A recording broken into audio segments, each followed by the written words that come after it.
This story begins with the musings of someone. My mother always told me, Syria said gently, Ika, one day I will take you to meet your uncle. He is like a mad dog. No, more like a puppy. I am sure you will like him, because he is warmer than anyone else. She excitedly recounted that he was her only precious younger brother, and that all your toys were bought by him. At that time, Ika naively believed it. Her mother's precious younger brother. If he was her mother's precious younger brother, then he was also her precious uncle. With the innocence of a child, that is what I thought. He sighed heavily. That person grumbled uncomfortably, asking him to take care of the child, questioning if the old man was in his right mind. Saying that, the person turned to call Ika. Hey, she just hummed a few lines, deliberately avoiding the other person. Castle called out seriously, hey, Peanut. Ika jumped up in dissatisfaction, I am not Peanut. Castle teased her again, then come here, Three-Head. Ika angrily denied, I am not Three-Head either. Castle pretended not to understand, deliberately teasing, then Four-Head. Ika could only be speechless at his childishness. She hugged her teddy bear tightly, thinking to herself, unbelievable, the only uncle my mother talked about. Officially introducing, this is Castle de Regeir, Ika's uncle, unexpectedly such a terrible person. He stood up and continued coldly, you know, we have to live together now, right? Castle emphasized sternly, but I have no interest in raising a child. He said sternly, know your place and live quietly, understand? Ika frowned tensely, his face is so scary, she thought to herself, I do not have any interest in raising adults either. Castle ordered impatiently, answer, Ika whispered as if understanding, I understand.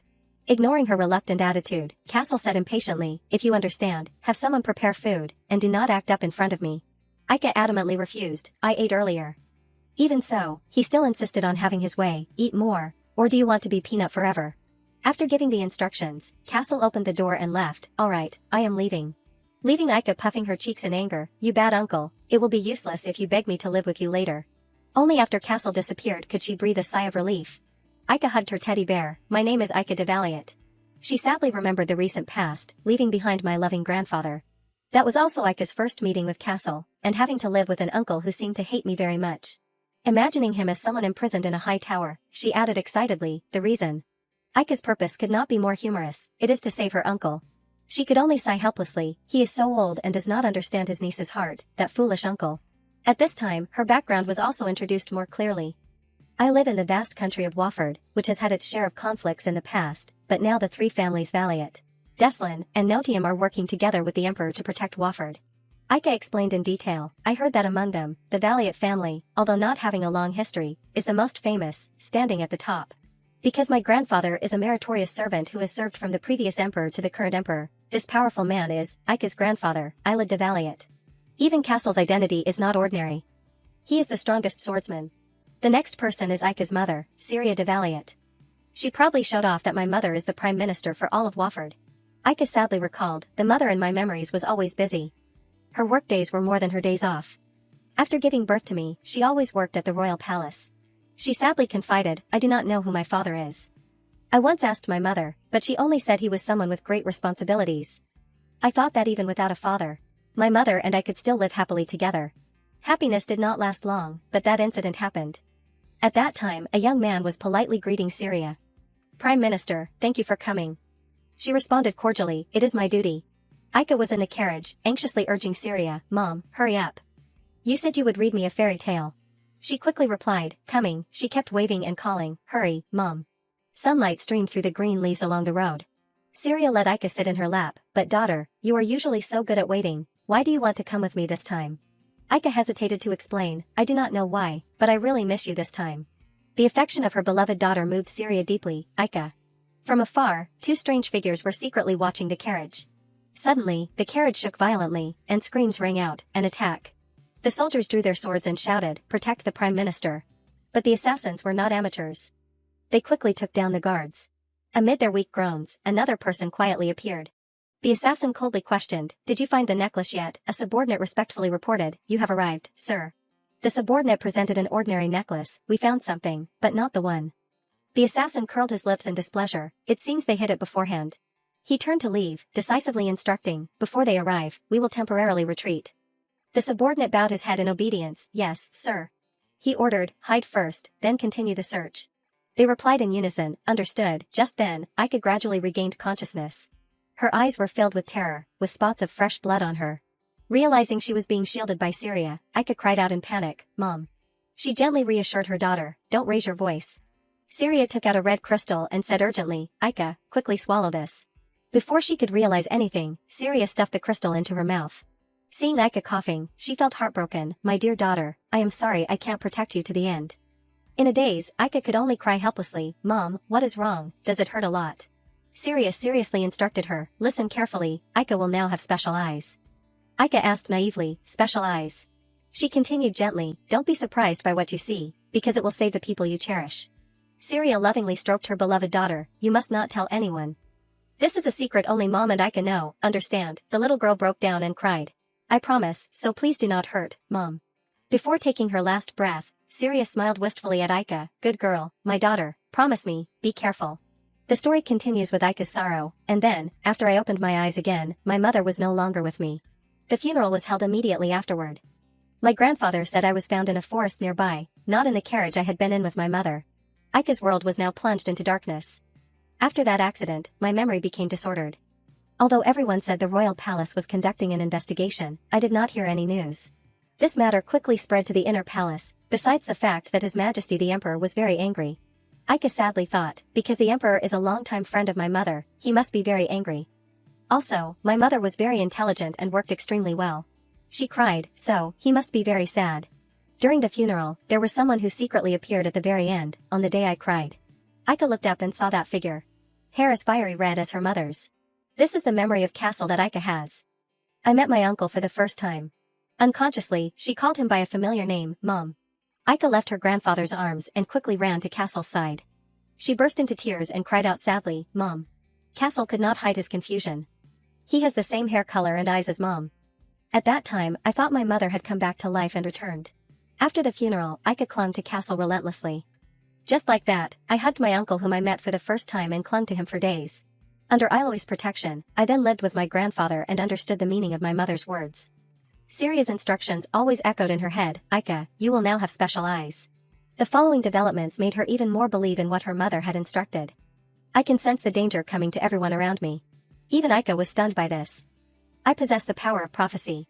And that process takes place when she falls asleep. I mainly see the future in dreams. Later, when I wake up, I can see the images appearing right before my eyes. Relying on my prophetic dreams, I became familiar with this ability, to the point where I could naturally prevent accidents for my close maids. On a night when the bright moon shone in the night sky, Aika fell asleep as usual. I had a dream.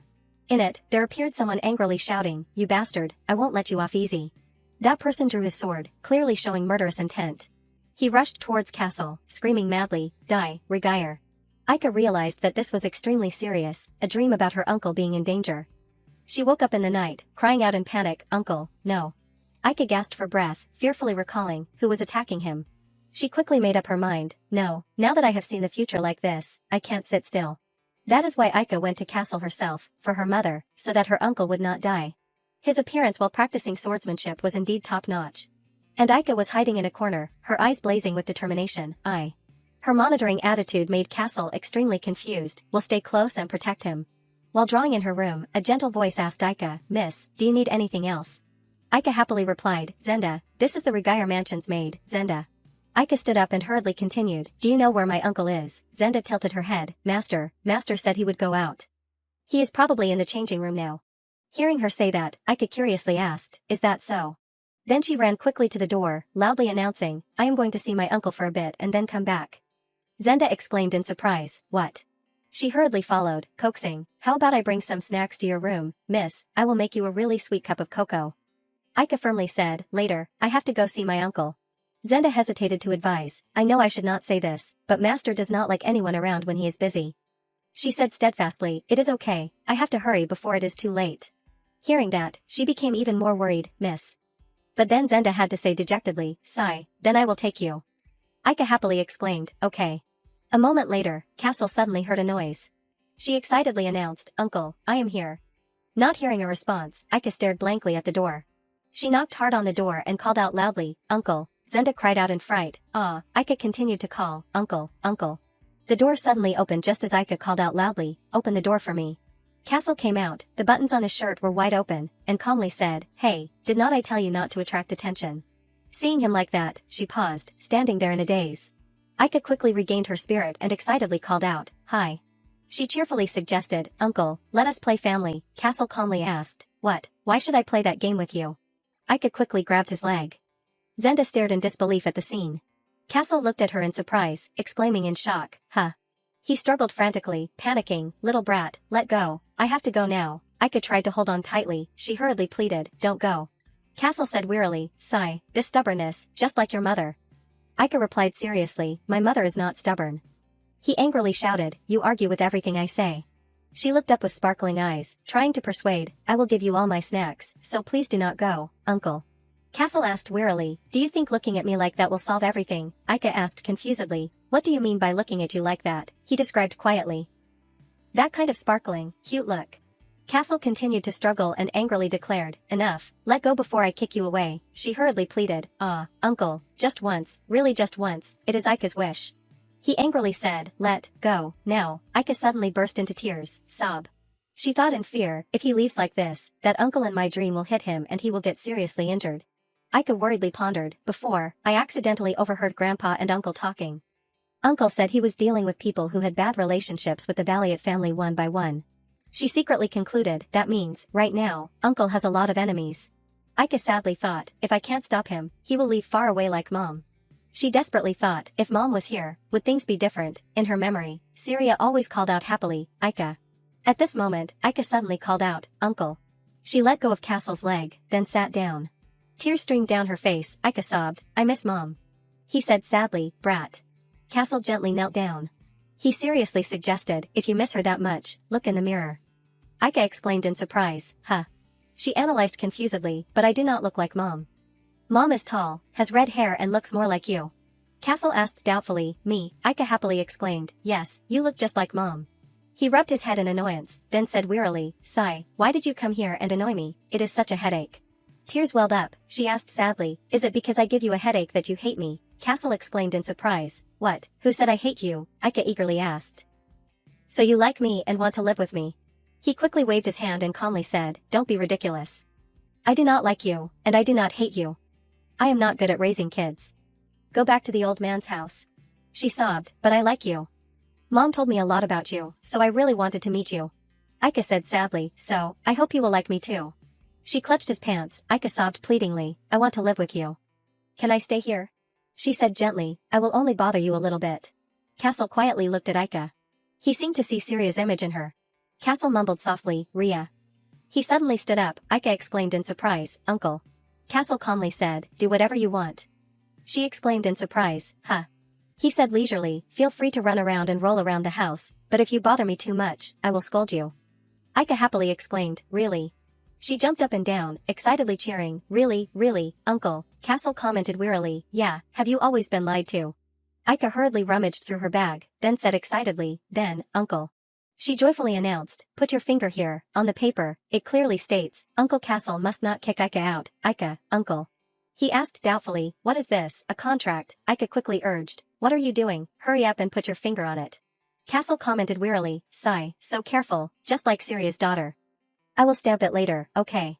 She hurriedly asked, Uncle, you are not going out today, right? He calmly said, yeah, no, I will ride a horse in the garden. Castle walked away leisurely, Ika looked at his back and happily replied, hee, okay. She quietly thought, Mom told me to write down important things. Before, Syria gently instructed, understand, Ika, so you do not encounter bastards, bad guys nitpicking. Ika excitedly exclaimed, yes, she happily thought, luckily I prepared the documents. Ika secretly pondered, Uncle also said he would not go out, so it should be okay now. At this moment, a strange feeling washed over her, and the whole space darkened. An image appeared, Castle was riding a horse on the farm. Suddenly, the horse had strange reactions. He exclaimed in surprise, Gunther. Gunther suddenly went crazy, painfully crying out, nay, Castle fell, he cried out in pain, ugh. Ika collapsed to the ground, she gasped for breath wearily, ha. Her face turned pale, Ika thought in horror, what is this? She hurriedly turned her head, thinking in panic, Uncle. At this moment, Castle had gone to the stables, Ika thought in fear, he is going to be in danger again. She quickly ran away, thinking in panic, in danger twice in one day.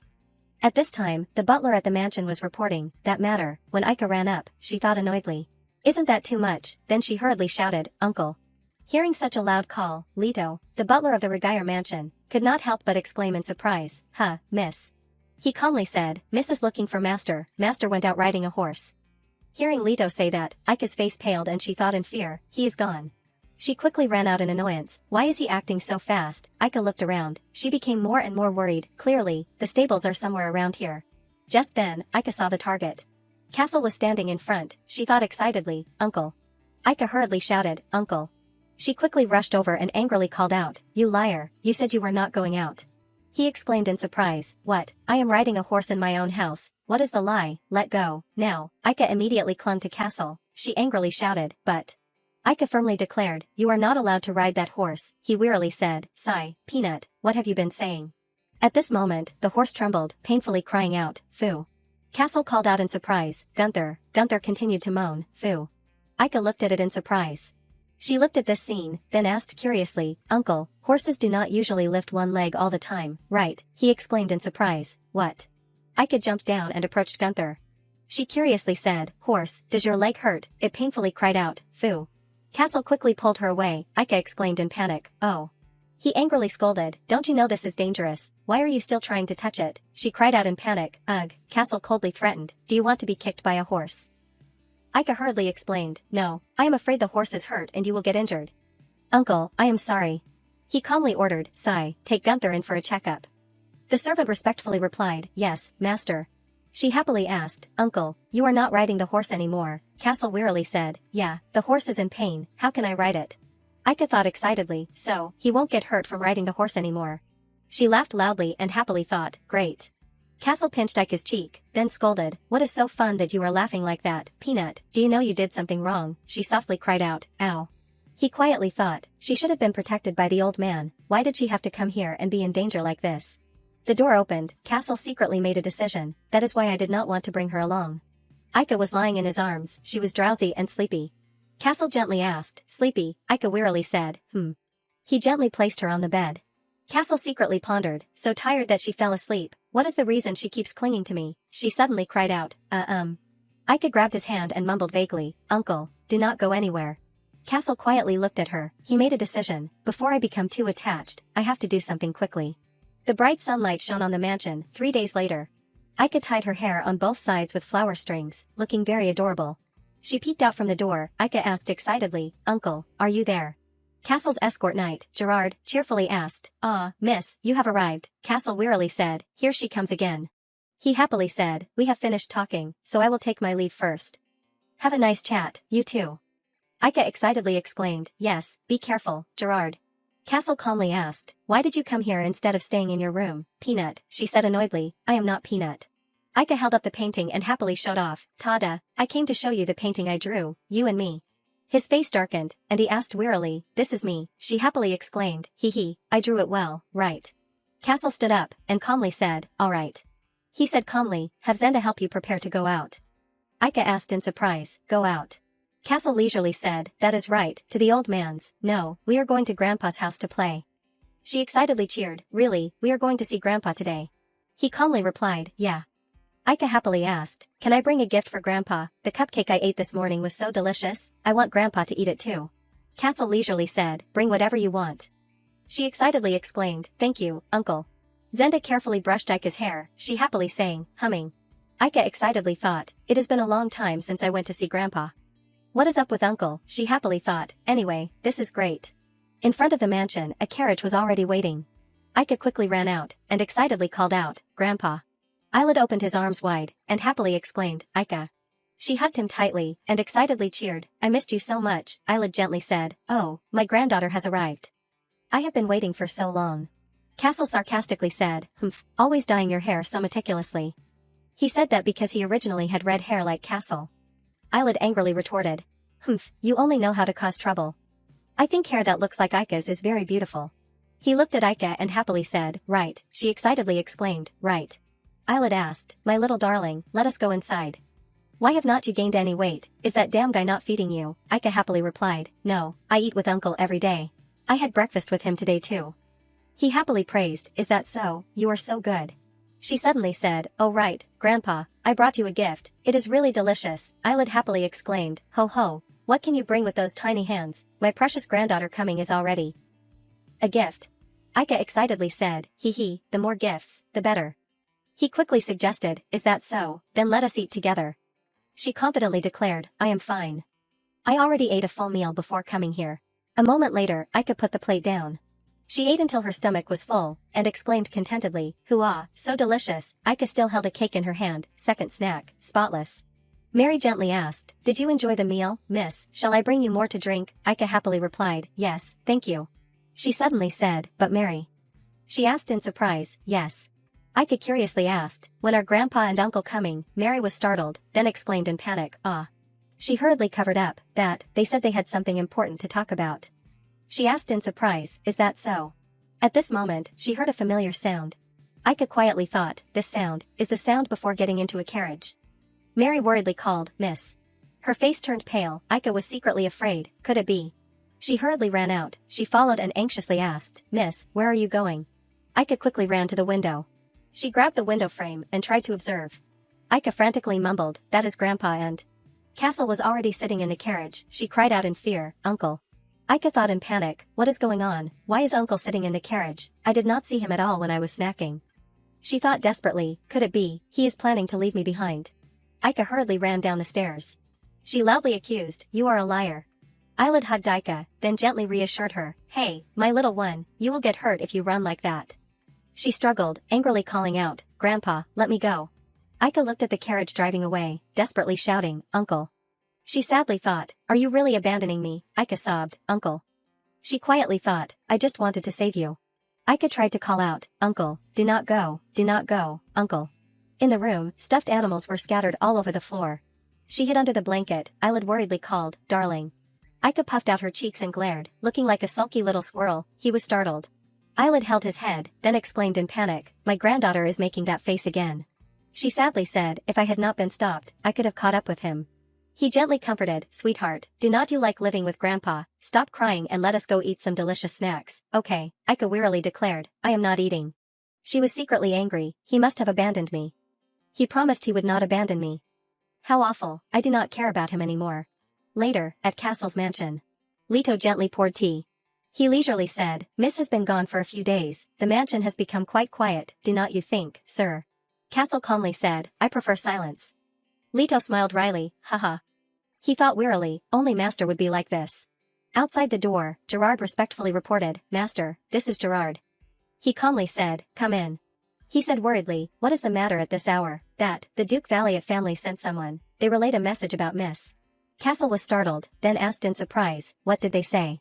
Gerard fearfully reported, "From what I heard, on the first day, Miss cried until she was exhausted and fell asleep. Since that day, she has been lifeless. She is not eating properly because she is waiting for you, sir." He sadly asked, "Shouldn't you go see Miss?" Castle was silent for a moment. He calmly commented, "It is probably just temporary. She is still young, she will be fine after staying with the old man for a while." Leto worriedly called, "Master." Castle coldly ordered, "Are you all two free? Return to your positions." Gerard and Leto replied in unison, "Yes." The door closed, he sat still. Castle sadly mumbled, "She is a very enthusiastic snacker." An image of Ika happily eating sweets appeared. He quietly thought, "And so happy." Castle threw the document on the table. He covered his face with his hands, and wearily sighed, sigh. Memories of Ika clinging to his leg rushed back. Castle secretly made a decision, "I can't get any more attached to her." An image of her showing off the painting appeared. He sadly thought, "I have to cut it off." Ika's tearful face appeared. She sobbed, "Uncle." Thinking of this, Castle angrily cursed, "Damn it." That night, in another place. He spurred his horse on, and quietly thought, "I will go see her face, just see her face." The mansion door was already in front of him. Castle worriedly thought, "Since they said she would not eat, I will go see how she looks and then leave." He secretly made a decision, just go see her face. I probably do not need to make a fuss by entering through the main gate. Castle quickly jumped over the wall. He gently landed on the ground. Castle quietly pondered, "I heard Peanut sleeps in Syria's old room." At this moment, he heard a strange noise. Behind a bush, two assassins were discussing a plan. One calmly said, "So this is the Valiant mansion. Do you remember the target?" The other replied, "Yeah, we will split up and meet in front of that room, then." From behind, Castle coldly asked, "Where do you think you are going?" His sword was already pressed against his head. Castle scornfully said, "So this is how insects are let in." The assassin cried out in fear, "Castle de Regire." He coldly threatened, "You are not afraid and dare to attack Valiant, you must be prepared." Castle's hand gripped his neck tightly. The man painfully cried out, "Gah." He said in a low voice, "Who is behind this?" He groaned, "Ugh." Castle continued to interrogate, "Who dares?" At this moment, a figure attacked Castle from behind. He swung his sword to block the attack. When he saw the face clearly, Castle exclaimed in surprise, "Oh." He called out in surprise, "Old man," Islet exclaimed in shock, "Castle." He hurriedly asked, "What is going on?" Castle calmly explained, "It is an attack. These damn bastards, what do they think this is? There may still be remnants left." An image of Ika crying rushed back. He worriedly thought, wait, if that is the case, Peanut is in danger. Castle turned away, then hurriedly instructed, "Old man, leave these guys to you." Islet exclaimed in shock, "Castle." He rushed off, and secretly feared, "Please be sleeping soundly in bed, Ika." Castle pushed open the door and entered. Sweat covered his forehead. Seeing a pile of blankets on the bed, he was a little surprised. What is this? Sleeping soundly, that is good. But very quickly after that, Castle realized something was wrong. He immediately rushed over, grabbed the blanket and cursed, "Damn it." Castle looked down at the bed and broke out in a cold sweat. A small bear fell down. He exclaimed, "Peanut, that brat." Looking at the dolls neatly arranged in front of him, Castle was extremely panicked. Where did Ika disappear to? Scene change. Ika woke up groggily. She wondered, what is going on? It is so stuffy, like something is tightly wrapped around my body. As soon as Ika opened her eyes, she saw a black snake wrapped around her. Her face turned pale with fear. Her whole body trembled. Is this a snake? The monster stuck out its tongue with a hiss. Seeing it suddenly open its mouth wide, Ika shouted, "Danger." The moonlight shone through the window into the room. Ika gasped for breath. The little girl sat up, thinking to herself, what was that dream just now? Danger, what is it? Suddenly, Ika heard a tapping sound next to her ear. The little girl clutched the blanket tightly, looking terrified. This sound. But then she remembered her mother's words. "Ika, Mom told you, right, sometimes there will be scary shadows." The little girl replied, if the shadows come, you have to hide immediately." Mom replied, "That is right, so let us practice hide and seek. If the shadows appear." Ika immediately jumped out of bed, and secretly decided, these are the shadows that appeared when I was with Mom, I have to hide quickly. The little girl hid in the closet, covering her mouth with both hands. If I hide here, Grandpa will come to save me, I must not be discovered. The sound of footsteps entering the room became more and more hurried. Ika suddenly heard the footsteps stop right in front of her. The little girl was terrified. Have I been discovered? Tears suddenly welled up. Mom, Grandpa, Uncle. But then a familiar voice rang out, "That brat, Peanut, where did she go?" Ika exclaimed, "It is Uncle." Hearing his granddaughter's voice, Castle opened the closet door and called, "Peanut." The little girl poked her head out, choking with sobs. "It is Uncle," he asked in surprise. "Why did you hide in here? In a place like this?" Ika was overjoyed. "It is really Uncle." The little girl stepped out. She ran over and jumped into Castle's arms and cried, "Uncle, I am scared." Sob, "Uncle, is the shadow gone yet? Is hide and seek over? Do you know how sad I was when you abandoned me?" Seeing his granddaughter so panicked, he hurriedly reassured her, "Peanut, calm down." After hearing Ika recount everything, Castle said in surprise, "Hide and seek, is this not the first time you have hidden like this?" The little girl honestly replied, "Yes, Mom told me to hide here whenever we played hide and seek. The closet at Grandpa's house is exactly like the one at home. So if the shadow appears at Grandpa's house, hide here." Castle looked at the empty closet. His eyes could not hide his confusion. What the hell is this, Syria? What the hell did you do outside? Ika's small hand tightly clutched his clothes and pleaded with her uncle, "Now you will take me with you, right? You promised you would not kick me out." Castle was silent for a moment. Then he slowly replied, "Leaving you here and kicking you out are two different things." Ika screamed, "How are they different? You are a liar. Don't go. If you go, take me with you. I won't let you go." Castle sighed. He hugged his granddaughter, his voice a little sad. "I do not know right now." Ika looked up, "Uncle." Castle put the little girl on the bed. Then he stroked her head and instructed, "I won't leave you here, so go to sleep." Ika's eyes were full of doubt. She grabbed her uncle's wrist and said, "I do not believe you. You are a liar." Castle affirmed, "I am telling the truth." She suddenly said, "Then you wait here." He was a little confused. What? Ika took a string and tied her wrist, and tied the other end to her uncle's hand. The little girl smiled, "Tie it like this and go to sleep. Tomorrow we will go back together." Castle's face turned pale. "What? How did you even think of something so difficult?"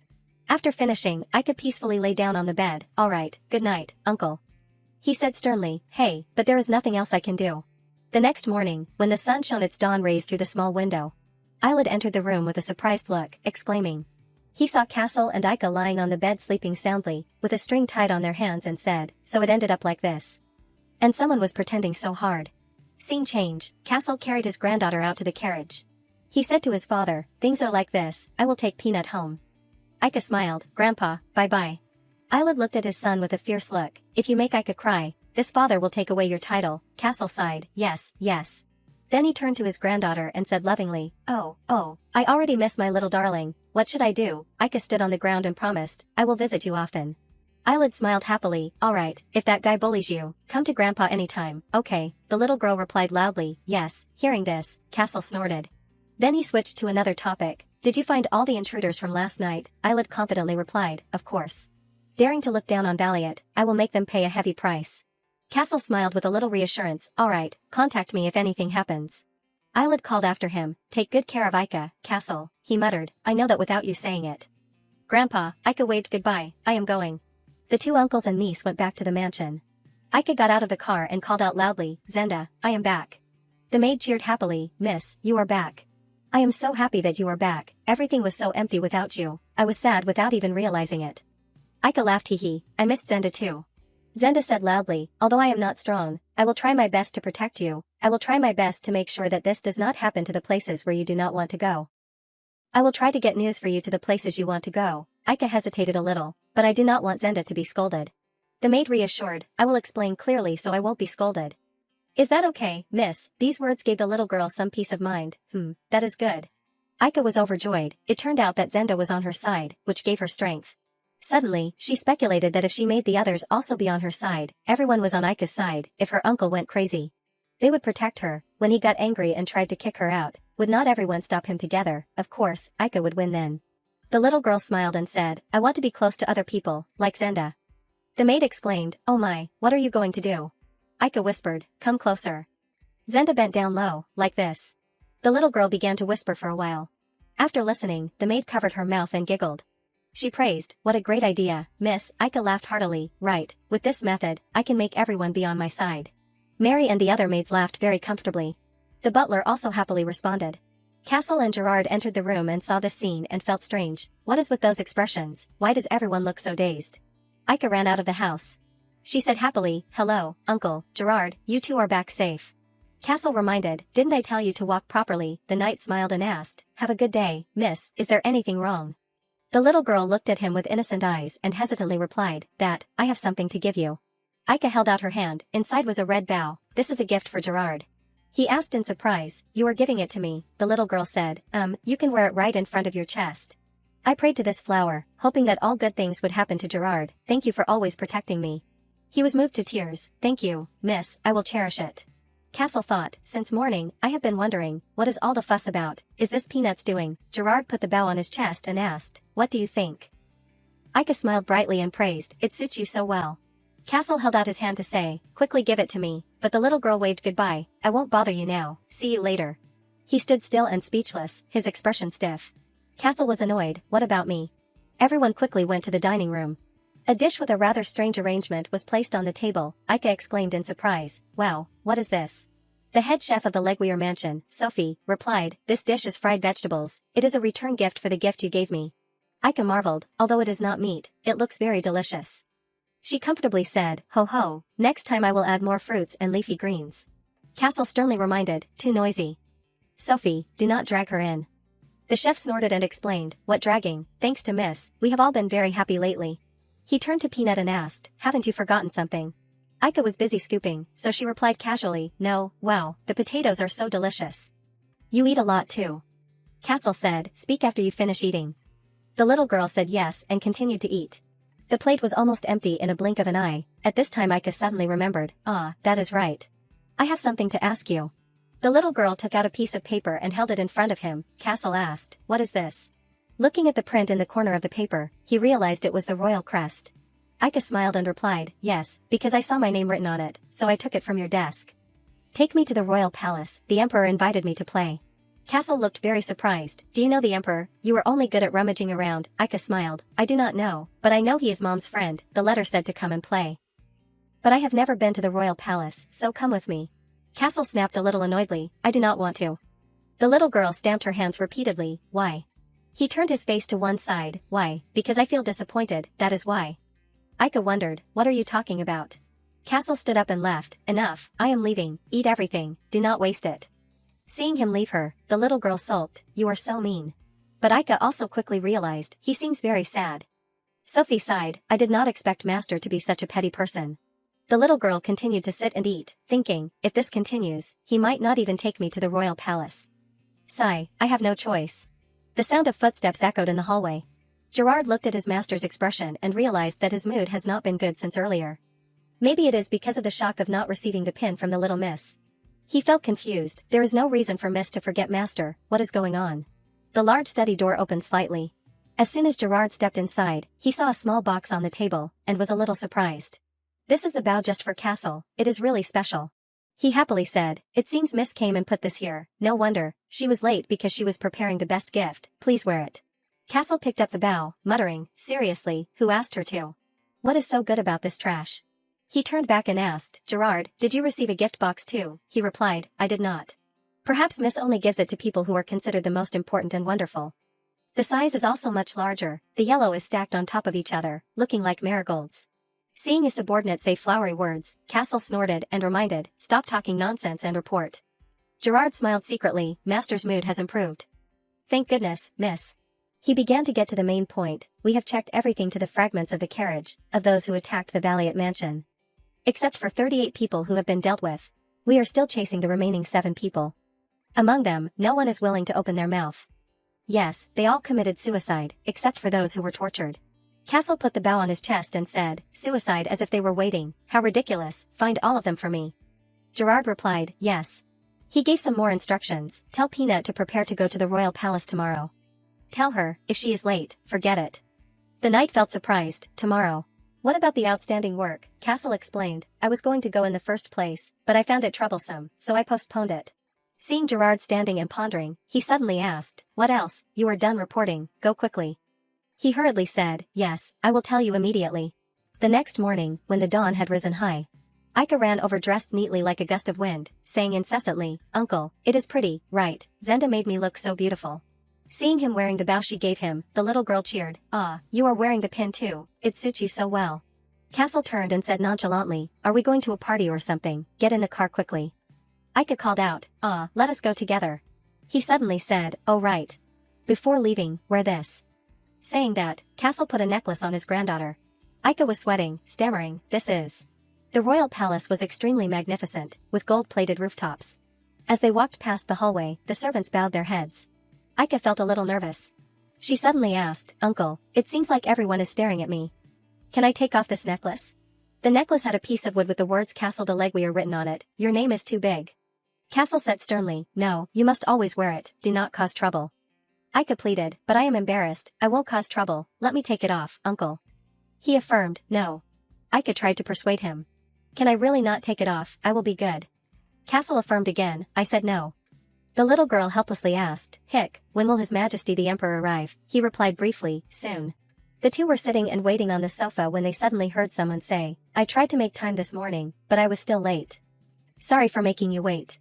He looked at the little girl sitting next to Castle and said with a bit of joy, so you are Ika. Ika secretly speculated, that person is His Majesty the Emperor. That person is His Majesty the Emperor. Wofford Emperor, Winchester Gaius Sealder.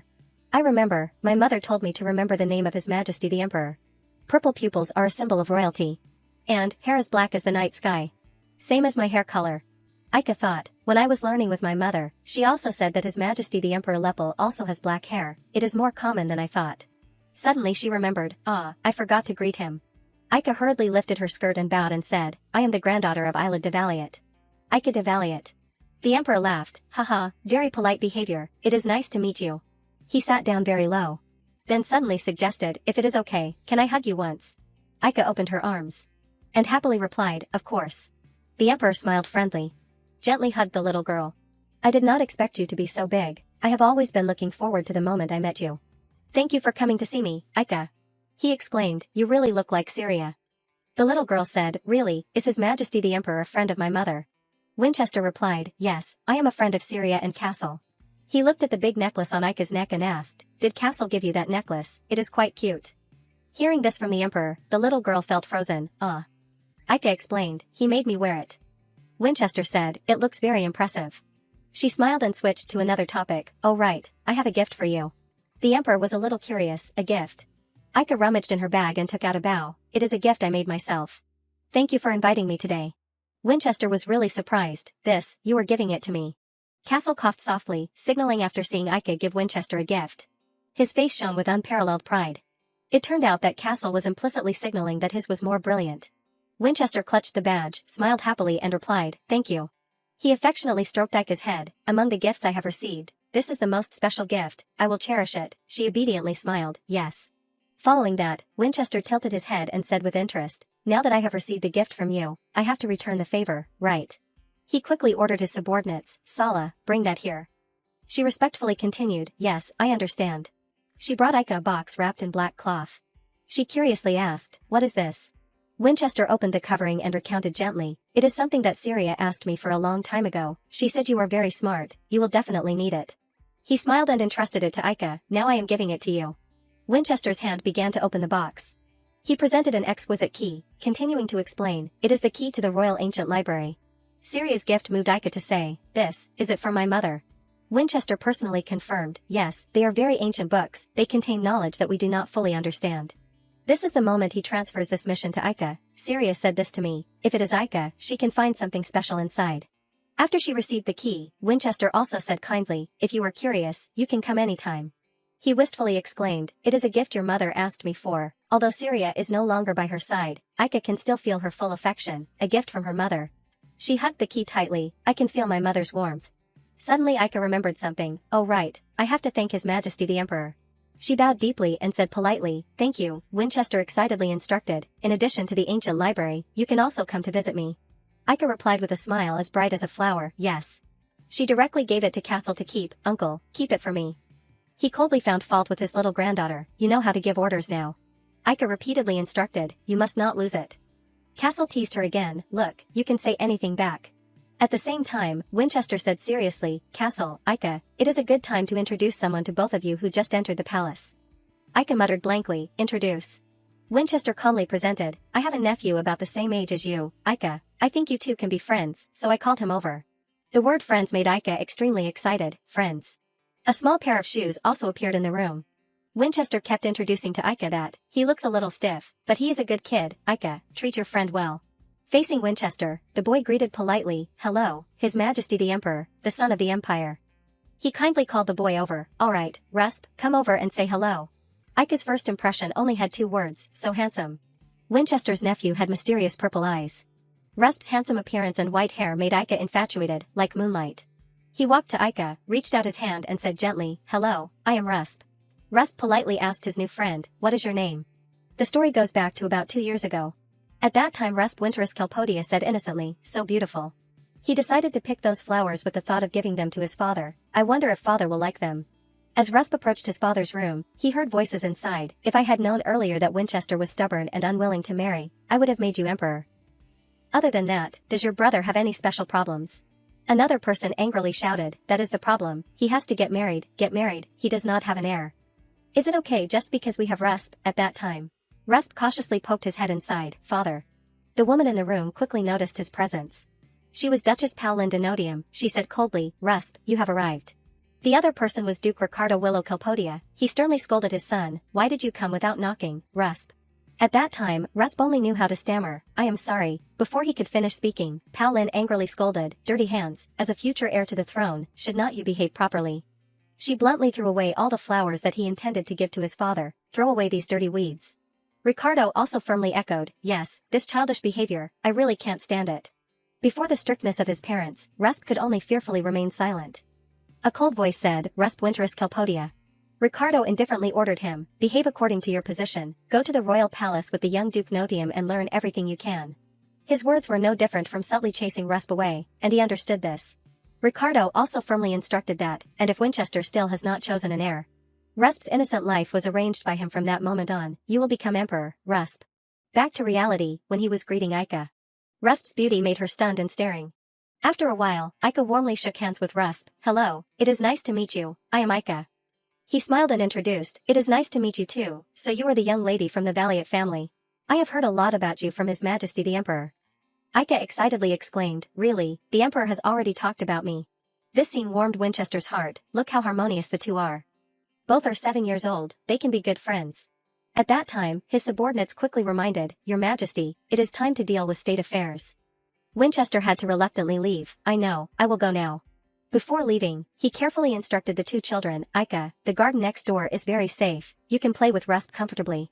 Winchester affectionately said goodbye to Castle, see you at the next regular meeting. He nodded coldly and replied briefly, yes. Winchester bent down, worried about Ika, don't get hurt, in times of trouble, you can come to me anytime, understand, she shouted excitedly, yes. At the vast palace garden behind the palace. Castle personally took the two children to this place, you two peanuts, I will wait here, just play nearby, do not get hurt. Ika complained dissatisfied, what, are not you coming, play with us. He just sneered and coldly refused, what can I play with you two peanuts, go play. Ika stuck out her tongue and firmly retorted, if you beg later, I won't let you play either. Then she grabbed Rusp's hand tightly. Ika happily pulled him, let us go, Rusp, ignore my uncle, let us go play. She excitedly babbled a lot, what are we going to play, do you like to play hide and seek, or build sandcastles, Rusp, what do you like to play? Suddenly, he decisively rejected Ika's proposals, not really. Rusp pulled his hand away, firmly refusing, I said not really, those childish games. Avoiding Ika's gaze, he quietly said, I do not like it. So the two fell into a moment of contemplation. Ika frantically thought, how strange, Rusp's attitude has changed, not at all like before. She kept suggesting other games, then role-playing, we will be adults. Rusp indifferently dismissed, it is just acting. Ika became even more confused, then tag, this is also a childish game. After a while, she came up with an idea. Ika turned to call Rusp, then what about this? Just like back then, she picked the same flowers that Rusp used to give to his father, do you like flowers? Rusp's eyes darkened immediately. Palin's words were always imprinted in his mind, throw away these dirty weeds. Rusp firmly turned his face away, enough, Ika whispered puzzled, but do not adults like flowers too? She enthusiastically brought the flowers closer to Rusp, my mother often goes to the flower shop, that place. His heartache immediately surged, Rusp threw the flowers on the ground, who would like this dirty thing? He resentfully exposed Ika, there are no adults around anymore, stop acting, the greetings are over, you do not need to try to be close to me. But Ika always gently called softly, Rusp. She happily accepted those words, you must really hate flowers. Ika's enthusiasm made Rusp shed tears unconsciously. He had to try to justify, I do not hate them that much, just a little. Ika cheered excitedly, really, so you like them a little. Immediately after, she turned and ran away, then wait for me a moment. Rusp just stood there blankly, what is he going to do? His head felt incredibly confused, he should be going back with the Marquis Leguier by now, why is he still so excited? Rusp clenched his fists, trying to calm down and said, I do not need friends. At that time, Ika ran back radiantly, calling loudly, Rusp. She showed something to Rusp, what about this? Ika enthusiastically expressed, it is a flower ring. I am giving it to you as a gift to commemorate us becoming friends. Although confused, Rusp firmly refused, I do not need friends. Hearing that, Ika indignantly protested, what, that is so lonely. Rusp tried to put on a nonchalant expression again, not lonely, things like making friends are only for children. Ika retorted directly, you are a kid. She happily remembered Castle's words, my uncle said that children like us only need to eat well and have fun. Ika proudly continued, the adults will take care of everything else. Under the full sunlight, she sincerely proposed, I want to be friends with Rusp, I want us to make flower rings together, and I want to meet you again. Ika smiled brightly, excitedly telling Rusp, so. His heart officially felt flustered when he heard Ika directly express, be my friend. Ika gave Rusp a ring made of a flower, made by her own hands. She smiled, sincerely saying, accept it, Rusp. Too shy, Rusp just stammered for a while, not knowing how to respond. Finally, Ika melted away his hard shell, friends. Rusp asked himself, can I do that? The last ring was worn on his index finger. Rusp's heart was still filled with jumbled emotions, things like friends. Ricardo's words kept echoing in his ears, yes, this childish behavior, I really can't stand it. Rusp was so upset that he started to cry, I do not need friends.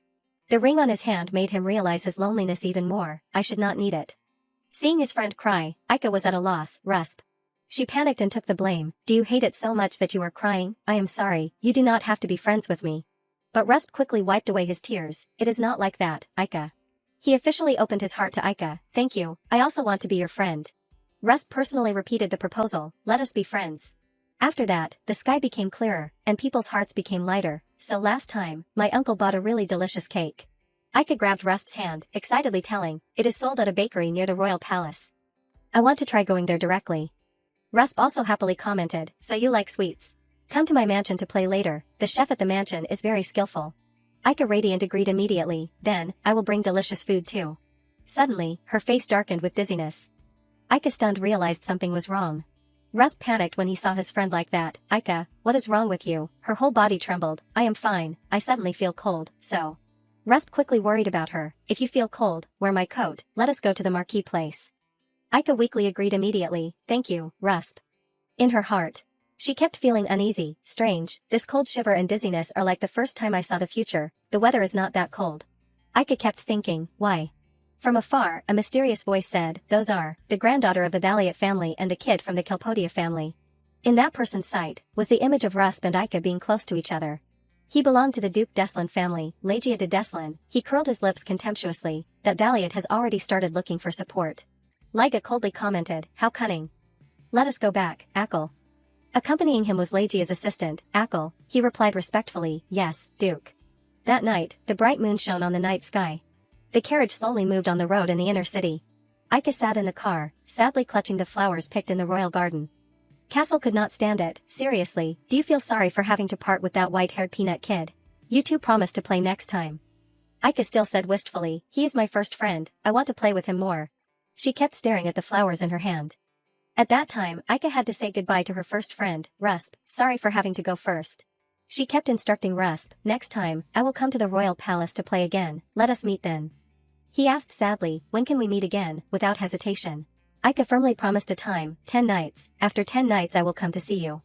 Rusp could not hide his joy, really. Ika radiantly affirmed, yeah, I promise, oh, right, wait for me a bit. Before leaving, she also gave Rusp sweet candies.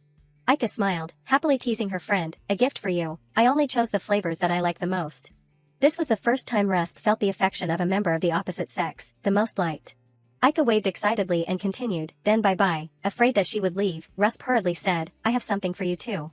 This was also the first time he gave flowers to someone. Here, it looks a lot like you, Ika. Ika received it and smiled happily, thank you, Rusp, I will take good care of it. Therefore, she was now extremely reluctant. If she had not suddenly felt cold, she could have played with Rusp more. Ika still had not recognized Legia's shadowy appearance. Why is it so cold? In her heart, she only thought of her new friend. I wonder if Rusp got home safe. The candy that Ika gave was carefully wrapped in a bag. He could not hide his expression of interest. The young master has not taken his eyes off that thing since a while ago. Accompanying Rusp was the Kelpodia family servant, Kamai. He hesitated and said, young master, shall I put it in your bag for you? Rusp refused to let Kamai touch the candies. I have to keep them myself. He blushed and refused, no, I will keep them myself. Kamai had no choice but to comply, I understand. Just like that, he secretly watched Rusp eat a candy. The young master usually does not like sweets, something special must have happened. The next day at the Marquis Leguier mansion, Ika's animal-shaped slippers were anxiously pacing around the hallway. She happily called out, Uncle, are you here? It meant that Castle was changing clothes too. He was stunned and said clearly, do you have to come at times like these? Why are not you even changing out of your pajamas? Ignoring Castle's attitude, Ika kept expressing, I am sorry, Uncle, but I have something to ask. Castle suspiciously repeated, something to ask. Ika firmly nodded, yes. She started to babble, yesterday, I had a thought before going to bed. His Majesty the Emperor is a friend of Mom and you, right? His Majesty is super nice to me. And his hair color is exactly the same as mine. Castle urged Ika suspiciously, and, get to the point. She loudly criticized Castle, you are really, what kind of adult is so impatient? He only replied indifferently, does it help me? Then, Ika hesitated to say the main point, that, I am curious. Her question stunned Castle, I do not know, is His Majesty the Emperor married? Ika hesitantly speculated, and whether, just whether. It turned out that she had long had doubts, does His Majesty have children? Ika decided to emphasize once again, does His Majesty have children? Her quickness made Castle a little flustered, why are you suddenly saying that? He deliberately found fault, why are you curious about the Emperor's affairs, whether he is married or not? Ika firmly protested, I am allowed to be curious. She started to tear up, begging Castle, tell me, please, Uncle, has the Emperor married, or not? Knowing he could not escape, Castle had to reply casually, not married, okay, I have answered, do not bother me, get out. But Ika still followed him, why is not His Majesty married? Uncle, just tell me this one more thing. She boldly speculated that, perhaps, His Majesty already has his destiny. Ika's eyes lit up with excitement, just like in fairy tales.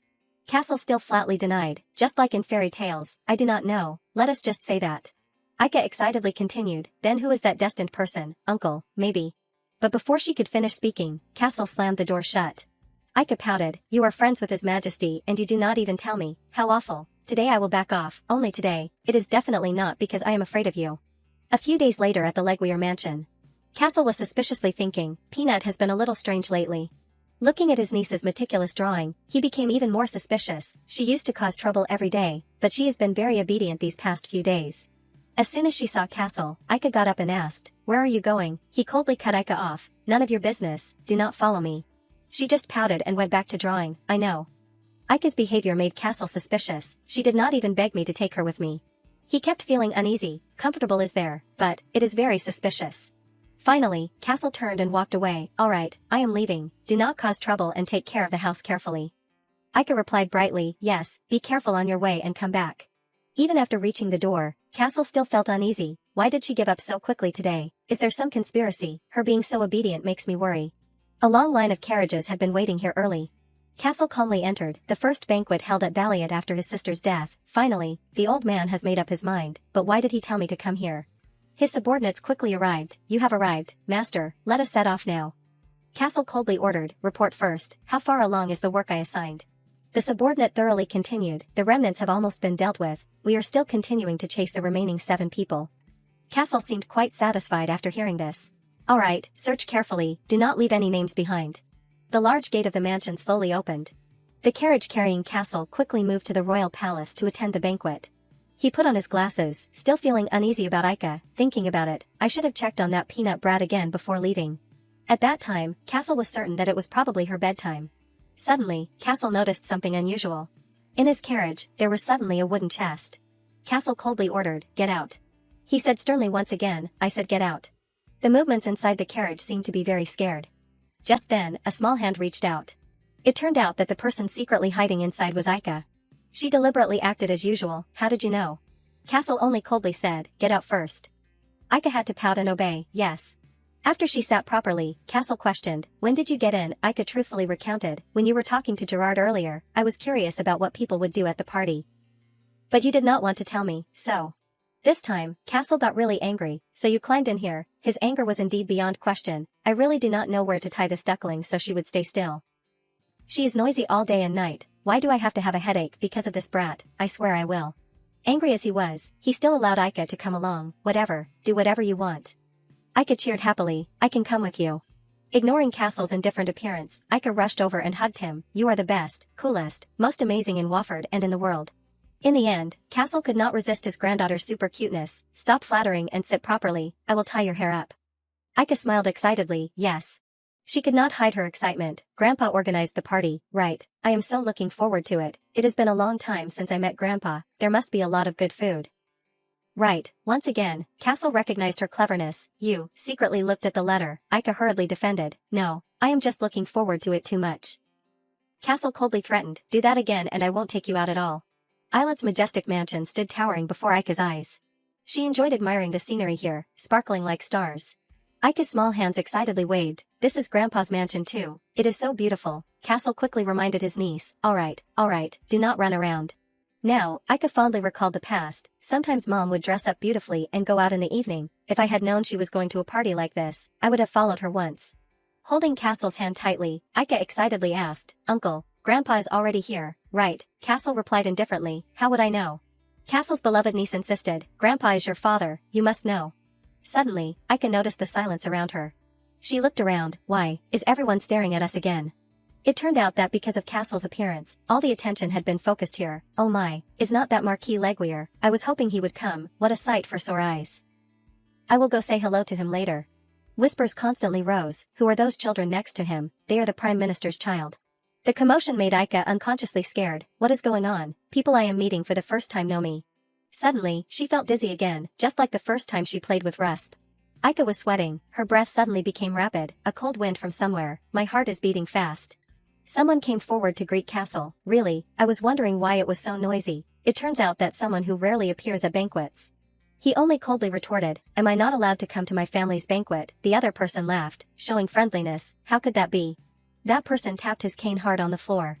Genial loftily continued, "What I mean is, it is fortunate to see you still doing well after what happened, and organizing banquets like this." Aika trembled unconsciously, trying to hold Castle's hand tightly. "Who is that? I think I have seen the image on that cane somewhere." Before, Syria had instructed her daughter that, "Aika, remember, you must never befriend people with snake-like eyes. It may be too difficult for you now, but look closely at these pictures." She had personally showed her daughter to stay away from those kinds of people. Aika is a smart child, you will understand right away. Aika remembered the family crest drawn in the book. The Deslan family is a snake, and that cane had a different symbol carved on it. Aika fearfully whispered to herself, Rondo is a turtle. She was so frantic that she panicked. It is someone Mom told me to be careful of. What should I do? I have to escape quickly. I have to escape. While Aika was panicking, a hand gently hugged her. Aika's eyes could only see the loving image of Castle. She realized that he was always by her side, not leaving for a moment. Uncle.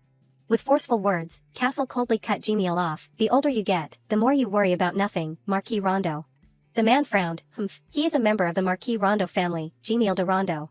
Aika fearfully leaned closer to Castle. She realized that the symbol clearly belonged to the Marquis Rondo family. Mom told me to stay away from the turtle Rondo because they have a close relationship with the snake Deslan. Aika trembled even more. But, why do I feel so cold? That voice, I think I have heard it somewhere. Castle also felt her strangeness. He said, we are leaving first, enjoy the banquet, Marquis Rondo. Genial said with regret, oh, why are you in such a hurry? He looked at Aika who was scared. You brought a strange child that I have never met before. Genial reached out to her. Could it be the Prime Minister's rumored child? Castle immediately stopped him, causing him to exclaim, ugh. Castle said sternly, warning urgently, say another word, you will be in trouble. While I am talking properly, go back, Marquis Rondo. Genial's face turned pale because of Castle's grip and powerful voice.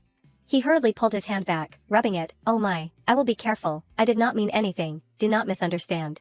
Aika secretly looked at him explaining repeatedly, I just wanted to greet and chat, but it seems today is not the time, then enjoy yourself.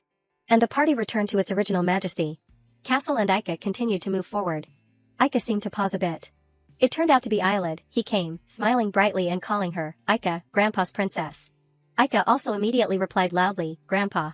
She ran into Eyelid's arms. He reminded her affectionately, Aigu, you will get hurt if you run. Aika leaned on his face, ha ha, Grandpa's cheeks are so smooth.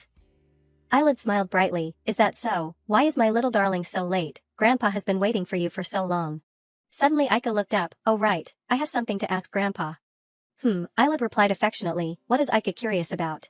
Aika immediately got to the main point. Did I ever meet Marquis Rondo when I was young? Hearing this name made Eyelid a little surprised. Why, Rondo, why are you suddenly mentioning him? Aika began to explain her doubts. I think I have heard his voice somewhere, I do not remember clearly. Castle, who had been abandoned, tried to squeeze in, maybe you mistook it for the old man's voice. Aika reacted violently, not at all, Grandpa's voice is much deeper and cooler. Castle quickly agreed with her, alright, I must be imagining things, never mind. Aika propped her hand, looking dejected, but Mom told me to be careful of Rondo and Deslan, so I am worried. Hearing Aika mention her mother, Castle immediately asked, Syria told you. She remembered the previous scene and recounted, yes, I studied with Mom, and I remembered all the symbols of other families, Mom even praised me for drawing well. Castle's voice dropped, Syria said that. Eyelid interrupted this, turning to Aika and saying softly, more importantly, Grandpa has a gift for Aika. She asked in surprise, a gift, Eyelid continued, that is right, this Grandpa. He paused for a moment and then quickly continued, is building an academy, it is where Grandpa's princess will enroll. Aika was still dazed, academy, Eyelid only smiled gently, yes, in the future, when Grandpa's princess is a little older, you will come here to study, this Grandpa will build it beautifully for you. Castle stood outside, seeming to have seen through everything, so you do not have to send Peanut to that rotten school, right, taking this opportunity, you can make up for Valiant's weakness. Not a bad move, old man. Hearing that sarcasm, Eyelid retorted, Valiant's short history is not a big weakness, but having a perfect future is still better. Castle complained, how annoying. Why not take over an existing place? Eyelid ignored him and rambled on, it is a place where Aika studies, everything must be the best, seizing the right to establish a school that was closed last year and turn it into a prestigious academy. Before Aika enrolls. He thought of the prospect of his granddaughter holding a brick and was excited, Aika, remember to come to the academy to play later. Eyelid smiled brightly, just putting down a brick is enough to keep the memory, right, Aika followed him, she happily accepted, it will probably be fun, I will definitely come. In contrast to that enthusiasm was Castle's distressed appearance, I am going to be in trouble again. At this time Aika suddenly remembered something, she happily showed off, Grandpa, I have a friend. Hearing this, Eyelid was curious, oh, Grandpa's princess made a friend. Does Grandpa know that child? Aika could not sit still, her eyes shining as she looked at Castle, I have decided to visit him at the royal palace after 10 nights. At that time I will introduce him to Grandpa. You are coming too, right, Uncle? Castle was also helpless, again doing what she wants. Eyelid happily agreed, okay, I will wait. Castle turned his face, he sighed, enough, get down, Peanut, the old man is busy, I have to go greet the guests too. Aika was a little regretful, really, I still want to play with Grandpa. Eyelid also could not bear to be away from this little ball of fluff, Grandpa will come back after talking. Can you wait for me, Aika? She understood and replied, yes, I understand. Thus, the party continued. Aika was enjoying her drink while observing, strange, no one is approaching right now. She was looking at Castle being surrounded, uncle is so popular, the ladies are trying so hard to greet him. Aika scolded the cold uncle a little, but why do not you greet them back, I want to greet them for you. Later, a voice from a lady came out, I came to see what was so lively on this side. That person happily, the Marquis is here. She smiled brightly and spoke to Castle, it is rare for you to set foot here, why do you want to leave already? The lady was a member of the Count Remote family, Hela de Remote. Castle maintained his appearance, he said coldly, what do you want? Hela came closer, I came to provide the information you need, if you refuse today, you may regret it. Aika was looking from afar, she asked herself, who is that beautiful sister? Suddenly her eyes lit up, could it be, Aika's lens mode, activate. Looking at what she witnessed, Aika speculated, that sister is, uncle's girlfriend. At this time, Castle said from afar, I will be back soon, stay there, Peanut, follow Gerard closely. Aika immediately agreed, yes, I understand. She pretended to understand and turned to leave, I can't hinder my uncle's love. So my uncle also knows how to love. Aika called out as bright as a flower, Gerard, let us go. Gerard immediately replied, yes, miss. She leaned in and said softly, Gerard, that sister is uncle's girlfriend, right, she is so beautiful. Gerard asked in surprise, what? After that, he smiled and explained to Aika, aha, what are you saying, that is impossible, those two have the same goal and direction, not that kind of relationship, miss. Aika seemed to freeze on the spot, not, Gerard replied honestly, yes, absolutely not. Aika suddenly stopped, her eyes widened, ah. She looked ahead and exclaimed, the fountain is so beautiful, Gerard, can we sit there? Gerard then guided the little miss, near the fountain, you might get wet and catch a cold, instead, let us sit at the table next to it. Aika happily agreed, okay. She sat on the chair, her little legs swinging. Aika excitedly said, sitting here, you can see the water flowing down from the fountain, Gerard, it is so beautiful. Gerard also looked in the direction of the fountain and praised. That is right, it is really beautiful. Aika puffed out her cheeks, her tone a little harsh, I wish I could watch with uncle, but it seems he is very busy. Gerard immediately tried to remedy the situation. He will be back soon, if you are bored, how about we wait in the carriage? She wearily rested her chin on the table, no, I want to go with him when he comes back. Gerard also wanted to help Aika, then I will go check the situation, wait for me here. Hearing these words, she returned to her cheerful state, thank you, Gerard. Aika sat there humming, From afar, Rosina was observing her and evaluating, so that is the brat. She said with a dissatisfied tone, suddenly appeared in the Valiant family, and clung to the Marquis. Aika was still engrossed in admiring the beautiful waterfall and did not notice that prying gaze. She focused on the focal point and complained, Gerard has been gone for so long. Aika intended to leave, waiting is too boring, should I go check, but I have to wait for Gerard to come back. A vicious voice came out from Rosina, an illegitimate child. The person next to her then continued, yes, the Prime Minister has not married yet, she must be ashamed of her illegitimate child, that is why she has been hiding her until now. I heard that the Marquis is adopting her, I wonder if he intends to marry. He sarcastically said, someone who is not married but already has a child, that is really not good. Rosina said again sarcastically, well, if it is Marquis Leguier, this little flaw, he can still accept it. At this time Aika seemed to have heard those harsh words. She stood up with those questions, an illegitimate child, Leguier, are they talking about me, did mom hide me, what are they talking about? In Aika's mind were memories of her mother, mom always said she was proud of me. The man spoke more and more vigorously, don't say she is the heir to the Marquis, if that were the case, he would have announced it far and wide. Rosin smiled until her eyes narrowed, not recognized by the family, and even sent out to be raised, how can she be considered an heir? Aika began to walk to the place where the discussions came from, being the Prime Minister of the Empire but having such a big flaw. The man paused a bit, even so, I do not think the Marquis hates children, is not that good news for Miss Rosina? Rosina retorted him, oh my, Fufu, what are you thinking? While the two of them were secretly discussing, a strong voice rang out, Mom never hid me. Aika stood in front of them loudly, you two are liars. Rosina got angry when a kid scolded her, so she asked, liars. Aika did not care, she began to affirm, Mom said she was very proud of me, if you do not know, do not talk nonsense. Rosina continued to scold her, you brat, who are you showing off to? She approached Aika, questioning, because of a nuisance like you appearing, Marquis and the Valiant family have a bad reputation, do you know that? Rosina grabbed a glass of wine nearby, the disgrace of the family dares to be loud. Aika's face turned pale because of the scene before her, she heard a shout, you should know your place.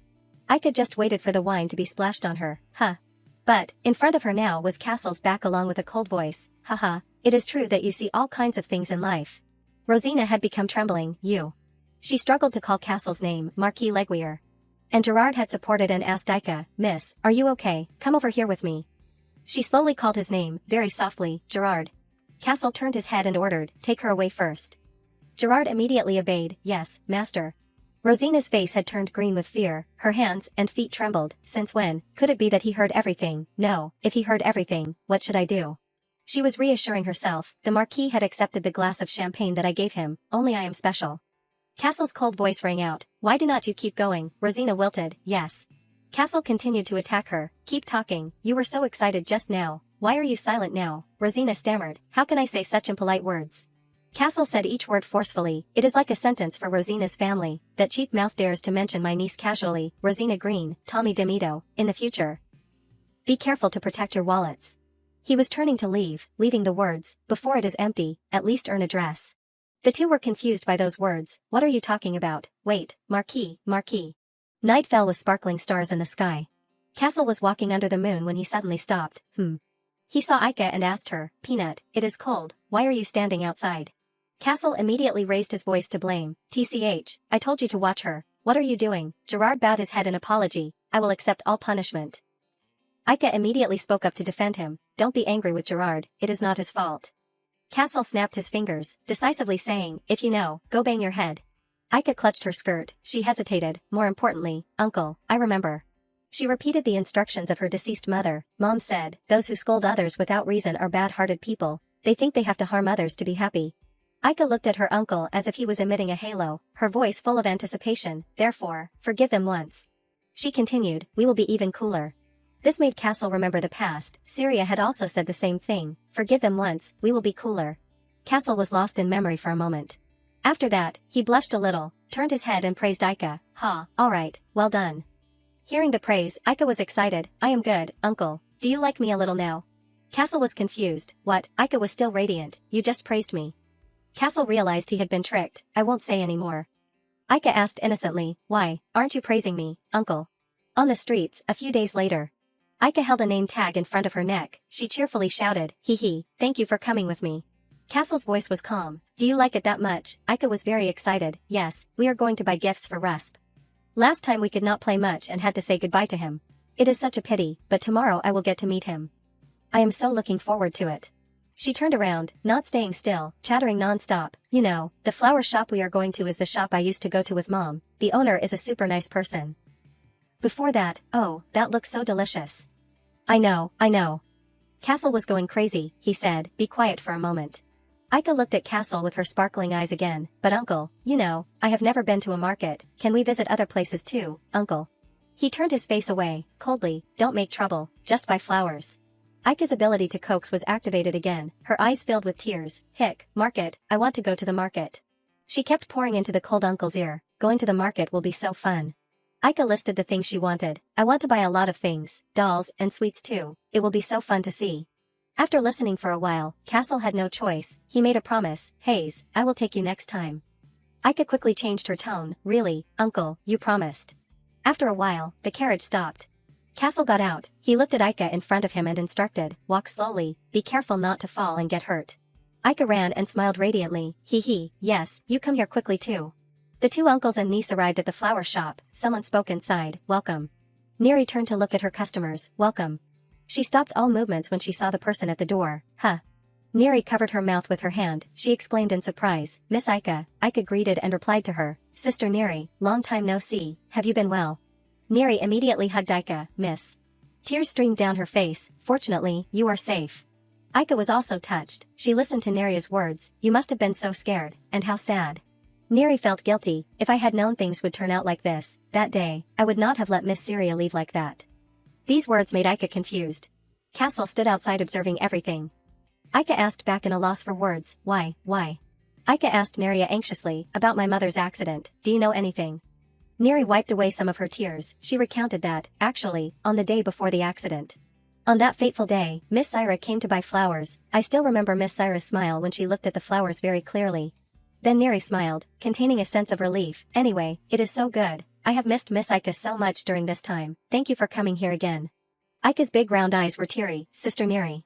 Neri quickly recovered her emotions. She called Ika. Come, miss, come here. Who are you going to give flowers to as a gift? Ika was full of determination. She spoke her wish. I am going to give gifts to my new friend and grandpa, and to Uncle, Gerard, and Zenda. Castle standing nearby heard and spoke up to stop her. Peanut, I do not need it. But Ika opposed that. What? No way. When you see beautiful flowers, you will think differently. Neri also helped her. Haha, that is right. Around here, the flowers at my shop are the most beautiful. I will choose the freshest and most beautiful flowers, please accept them. Colorful, extremely beautiful flowers were gradually revealed. Neri put a purple flower in Ika's ear, making her a little confused. Neri then explained, and this is a gift for you, miss, come visit again next time. Ika happily accepted. Thank you, Sister Neri. Castle was impatient. He started to leave. I am leaving first. Peanut, you hurry up too. Ika called out to stop her uncle. Ah, uncle, come together. Ika hurried. She pointed. Sister Neri, give me that too. Neri saw and was concerned that it might be a little heavy for you, but Ika seemed normal. It is okay. At the carriage, Castle heard a loud call. Uncle. He turned to look at his little niece. Peanut, you are out, right? What hit Castle's eyes was a large sunflower in full bloom. He suddenly asked Ika, what is this? Why are you holding something as big as your body? Ika smiled brightly. Hee, I worked so hard to choose it. She radiantly showed off to Castle. This flower suits you very well, right? This is a gift I am giving you. When you are working, when you look at it, you will be energized. Castle did not seem to like that strange flower. What suits? You brought something weird that is exactly like you, and it is so big. Where do you want me to put it? He continued, and you bought it with my money. Ika felt a little hurt after hearing these words. She was angry. At times like this, you are really hateful. Ika sulked. Do whatever you want. Castle took the flower and asked her, look at that temper, can we go now? Ika did not bother to say anything anymore. Whatever you want. Castle realized everything at this time. He said softly to coax her, so good, Peanut, you are really a thoughtful child. Ika reacted violently. I am not Peanut. Castle was no longer patient, teasing again, if you feel upset, then grow up. And after that was Ika's earth-shattering scream. The carriage suddenly stopped at this time. Inside, both were silent, not wanting to give in and back down. Castle got out and asked Gerard, what is wrong? Gerard hesitated. Ah, master, that. Looking at the two people in front of him, he presented, the young lady and young master came to see you last time. They said they must apologize to master and miss. So they could not avoid the main gate. Gerard turned to ask Castle's opinion. It seems they want to sincerely apologize. What should we do, master? Castle silently observed the two people. Castle looked at Ika, who had endured the insults. He asked her, Peanut, do you want to go together? If you do not want to meet, it is okay to stay here. Ika thought, Then decisively spoke, it is okay, I want to go. Rosina's face had turned green at this time. She trembled, and spoke, Marquis. Then looked down at Ika. Ah, and miss, you have arrived. The two people did not have time to say anything more. They knelt down and kowtowed. The man began to confess his crimes first. Miss, I am really sorry. Next time, I won't say whatever comes to mind anymore. If you forgive me this time, I won't cause this kind of trouble again. Rosina also quickly continued, I am the same. Please be generous and forgive me this time. I won't repeat this kind of action again. She took out a box, and, I have prepared gifts to apologize. Rosina opened the box. Inside was a set of sparkling jewelry. In addition to this, I also brought many other things in the carriage. I hope you will accept them and stop being angry. Castle asked Ika expressionlessly for her opinion. Peanut, what do you think? He spoke up to support her. If you do not like it, you do not have to accept it. Ika also spoke slowly. I do not need gifts. These words left Rosina speechless. Then Ika explained gently to the two of them. My mother said, it takes courage to say sorry. You both took all your courage to come here to apologize to me. I will accept this apology. She also instructed, instead, do not do things like that again. The carriage continued to roll on amidst the cheers of the two people. Thank you, miss, really thank you, we won't forget this favor. The two uncles and niece finally arrived at the castle, Rust's residence. Ika was passionately recounting the story just now. So, I forgave those two people. Rust asked back, there was such a thing, you must have been sad. Ika felt she was okay. I am fine now. Rust suddenly praised Syria. Ika, your mom is amazing. Hearing this, Ika immediately became energetic. That is right, my mom is the best in the world. Rusp also agreed. She must be. Rusp held the flower in his hand. He said his thanks. Thank you for giving me flowers, Ika. I will take good care of them. Ika smiled until her eyes narrowed. I chose the flower that looks like Rusp. Rusp turned to the box next to him. He slowly revealed. I also have a gift I want to give Ika. Ika was extremely expectant. Really? A large gift box that was carefully wrapped was brought in front of Ika. Please accept it. Aika's eyes shone brightly. Can I open it now? Rusp agreed. Go ahead. She scribbled opening the box with extreme speed. Aika's face lit up when she saw the gift. She exclaimed, so cute. Looking at the adorable slippers inside the box, Aika shouted, they are rabbits. She hugged the slippers, extremely excited. Thank you, Rusp. When I get back, I will wear them every day. Rusp blushed a little seeing Aika's reaction. I am glad you like them. Aika held the 2 slippers and waved them. Then, what are we going to play now? Hide and seek, or draw? It will be so fun. Rusp just gently complied with Aika's wishes. If it is something Aika likes, I also want to try. Let us try everything together. When the 2 children were happy, suddenly a man's voice spoke up. I wonder where someone is. Rusp's body stiffened as soon as he heard that voice. Someone who will take on an important position in the future is leisurely sitting here playing. He slowly approached him. I have said it many times, do not waste time. It seems I taught you wrong.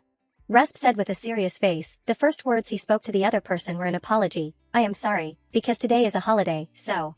Aika felt that something was not right. Rusp. That man was still constantly criticizing him. A holiday, someone who has the ability to become the crown prince in the future, is leisurely enjoying private time. Aika felt indignant for Rusp. In her head were questions. Who is that person? Why does Rusp have to apologize? Aika's eyes flashed with anger. Why? She glared at Gale, wondering in her heart, is he bullying Rusp again? Immediately after, Aika shouted loudly, Rusp. Gale, who had been constantly criticizing Rusp, suddenly paused. I thought you were very smart. It turned out you were a child who made others worry so much.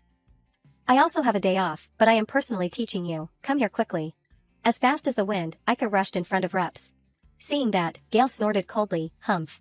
He shouted loudly, Brat, what are you doing? Aika also refused to give in and replied, don't bully Rusp. What? She frowned at Gale. I do not know who he is.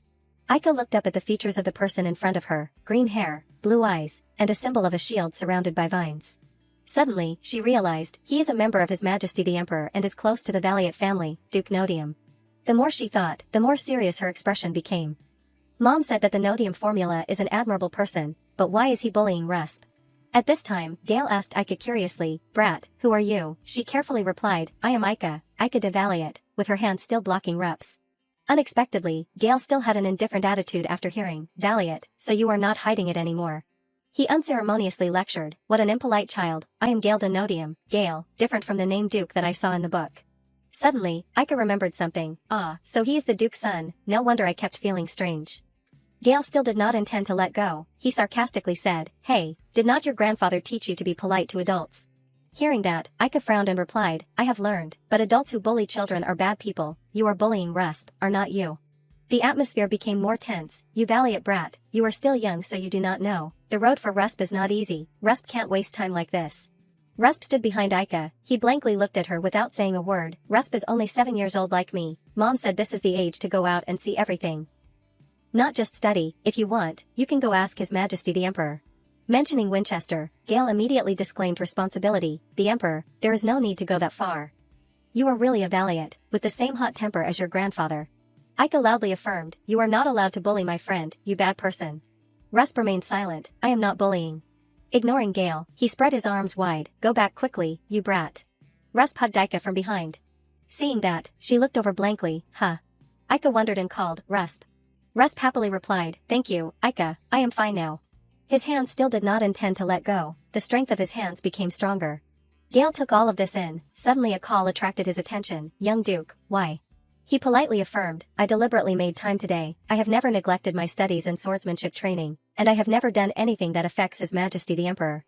Aika's eyes shone with determination, please believe me, I will not do anything that disappoints the young Duke. Gale snorted coldly as if understanding, if you say so. He said bitterly and left, if His Majesty had married, there would not be this problem. Anyway, do not waste your precious time, Rusp. Suddenly, Gale mentioned Aika, attracting her attention, and you, valiant brat, you too. When Gale completely left, Aika folded her arms stubbornly and replied, Mom told me that the Nodium family are good people, what a disappointment. Haha, do not hate him too much. The young Duke is just worried about me, is that so? If Rusp said that, then I will hate him a little. Suddenly, she grabbed Rusp's hand and said excitedly, we can play more today, right? Rusp glanced at Aika, there is a place I want to go with Rusp. In an instant, he was unusually blank, a place to go. At the Royal Ancient Library. Garrett crooked his eyes and greeted, I am sure you two know, the books here must be carefully preserved, I will put the library key in the young lady's bag. Aika took out a small gift bag and replied, thank you, Gerard. Then the small figures of the two ran away. Rusp, let us go over there first. Rusp could not help but exclaim, there are so many books. That is right, this is the first time I have entered the ancient library. Aika looked around, she realized, fairy tales must be in the corner over there, let us try going there. Okay. Aika glanced at Rusp, she asked herself, I do not know why I keep seeing Rusp not having any energy, is it because he was scolded earlier, is there anything I can do to help him? I will take a look around here, Aika. While Rusp was focused on getting books, Aika was attracted by something strange. Strangely, the bottom compartment of the bookshelf had a space, this space is empty, there are not many books, I can probably fit in. Aika suddenly had a small idea, I have a good idea. She imagined in her head, I will secretly hide here, and scare him, won't that be fun? Thinking is doing, Aika bent down and crawled under the bookshelf, alright, let us try. She suddenly felt strange, it looks narrow but it is wider than I thought, next time when we play hide and seek, I can hide here. At this time a bright light attracted Aika's attention, there is a passage on the other side, I will go out first. On the other side, Rusp called blankly, Aika, I have looked all over this side. He frantically searched around, Aika. The twilight fell on the cold stone floor. Rusp called frantically, Marquis, Kamai, Master. Castle glanced at his pale face and Gerard asked blankly, White Peanut, and Gerard, what is wrong? Gerard stammered, Master, Miss, Peanut, did she go home? Hearing that, Castle loudly replied, Miss Aika has disappeared, what? Rusp quickly recounted the situation, she suddenly disappeared while we were looking for books, I have searched the whole library but I can't find her anywhere, I am sorry, it is my fault. Suddenly, a pair of steady hands were placed on his shoulders. Castle gently comforted, White Peanut, it is not your fault, do not tremble, and follow me. Rusp closed his eyes tightly to prevent the tears from falling, yes. Then, Castle urgently directed, Gerard, call the soldiers to the ancient library, yes. He wondered in his heart, rushing forward, where did you disappear to, Peanut? The more he thought, the more worried Castle became for Aika, please, be safe. A guard fell down painfully. He frowned and advised, Marquis, calm down, I have mobilized all the troops in the castle, they are looking for the young lady, they will definitely. At this time, Castle's face had darkened several times, don't get in my way. The guard still earnestly advised, even so, you can't, how can you rush in front of His Majesty, this action can be considered treason. Winchester glanced to both sides, he did not say anything more, get out of the way, you can't. Winchester came forward to persuade, Castle, calm down. I swear on my honor, I will definitely find the child, so wait a little longer. Suddenly, Castle interrupted loudly, hey. He coldly glanced at the person next to him, do you think I can't kill you? Castle said bitterly, if you had not given the child the key at that time, this would not have happened. Winchester lowered his head and admitted, yes, sorry, it was because I was hasty, but Aika will be safe, please believe and wait a little longer. Hearing that, Castle rushed over and grabbed Winchester's collar, a little longer, because of the key you gave her, she disappeared, and now you are telling me to believe you and stand here and wait. He said bitterly, do you want me to watch my niece follow in her mother's footsteps? The others fearfully stopped Castle, Marquis, what are you doing? Winchester said in a low voice, if you do not believe me, then believe Syria. He firmly said to the person in front of him, the key to the ancient library is what Syria left for Aika, there is no way Syria would put Aika in danger. Speaking of this, Winchester also felt a bit lost, and I can't refuse Aika's request, you know that, Castle. Castle glanced over, not saying anything more. He let go, wearily replied, you just wait there. Suddenly there was an urgent call from Gerard, Master, we have found Miss Aika. The atmosphere in the room became terribly cold. Rusp came forward and hugged Aika, Aika.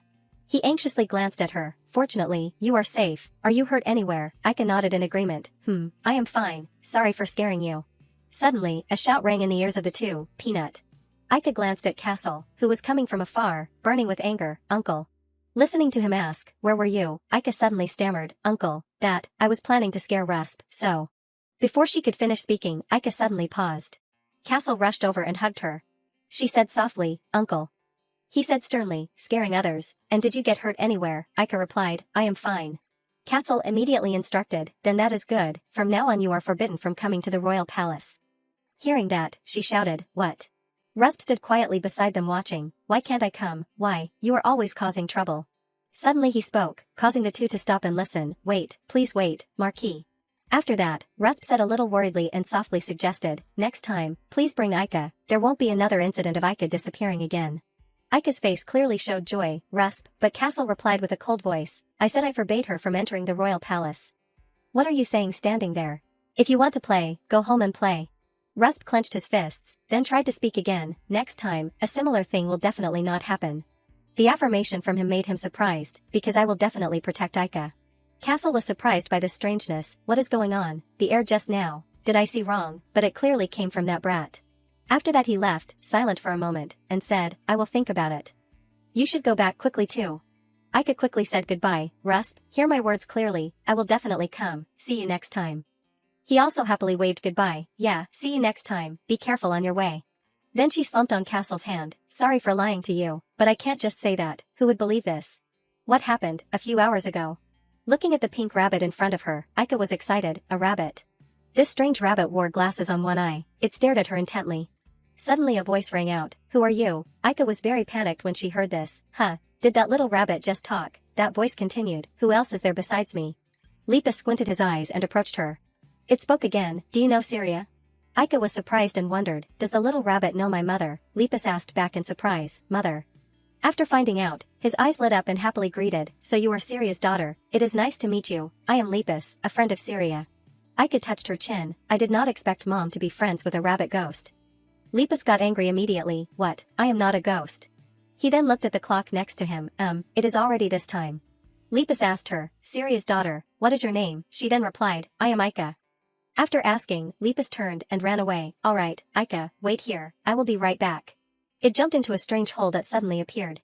Ika was very surprised when she saw the scene and exclaimed, oh. She went to check. Wow, how magical, you can go through here. Huh, why can't I go through?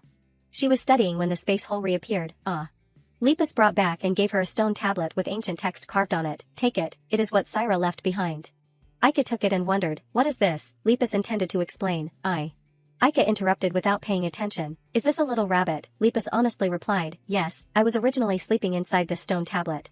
He started to recount. Syria, an indangator, woke me up.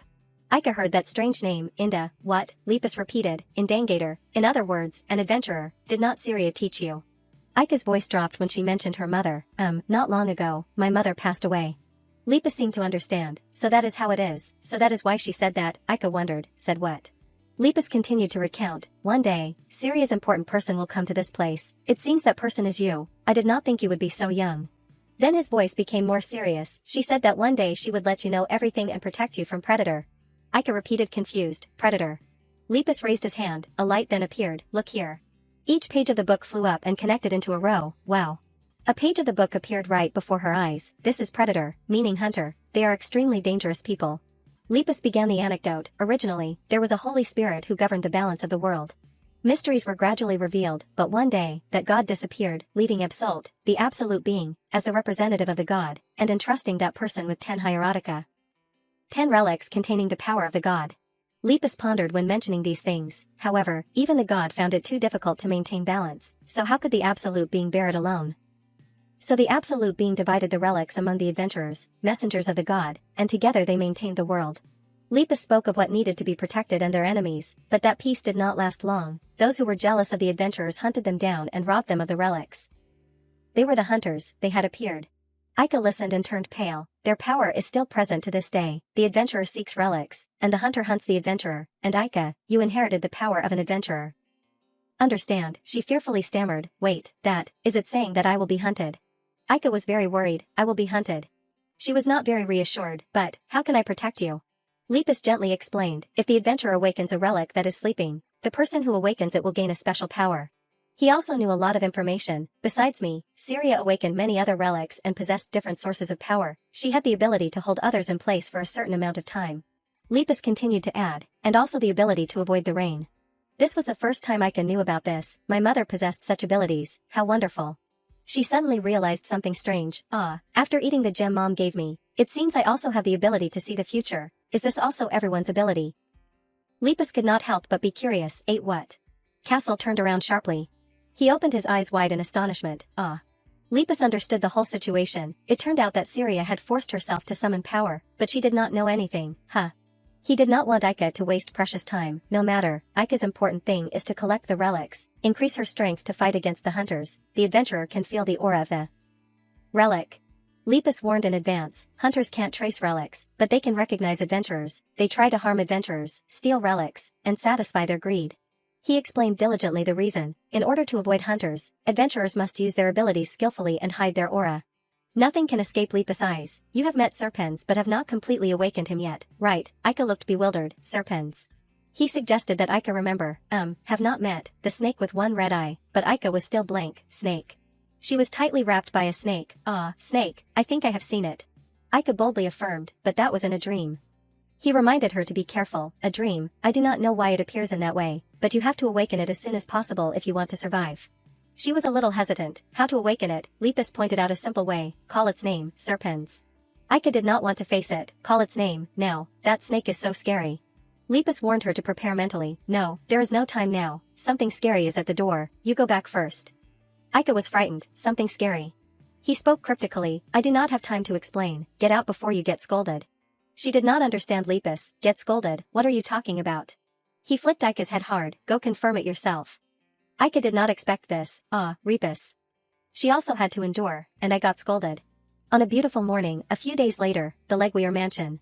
Aika urged herself, what should I do, I can't delay any longer. Lepus had reminded her, call its name, Serpens. Aika could not help but worry, if I call its name, the snake will appear at that time.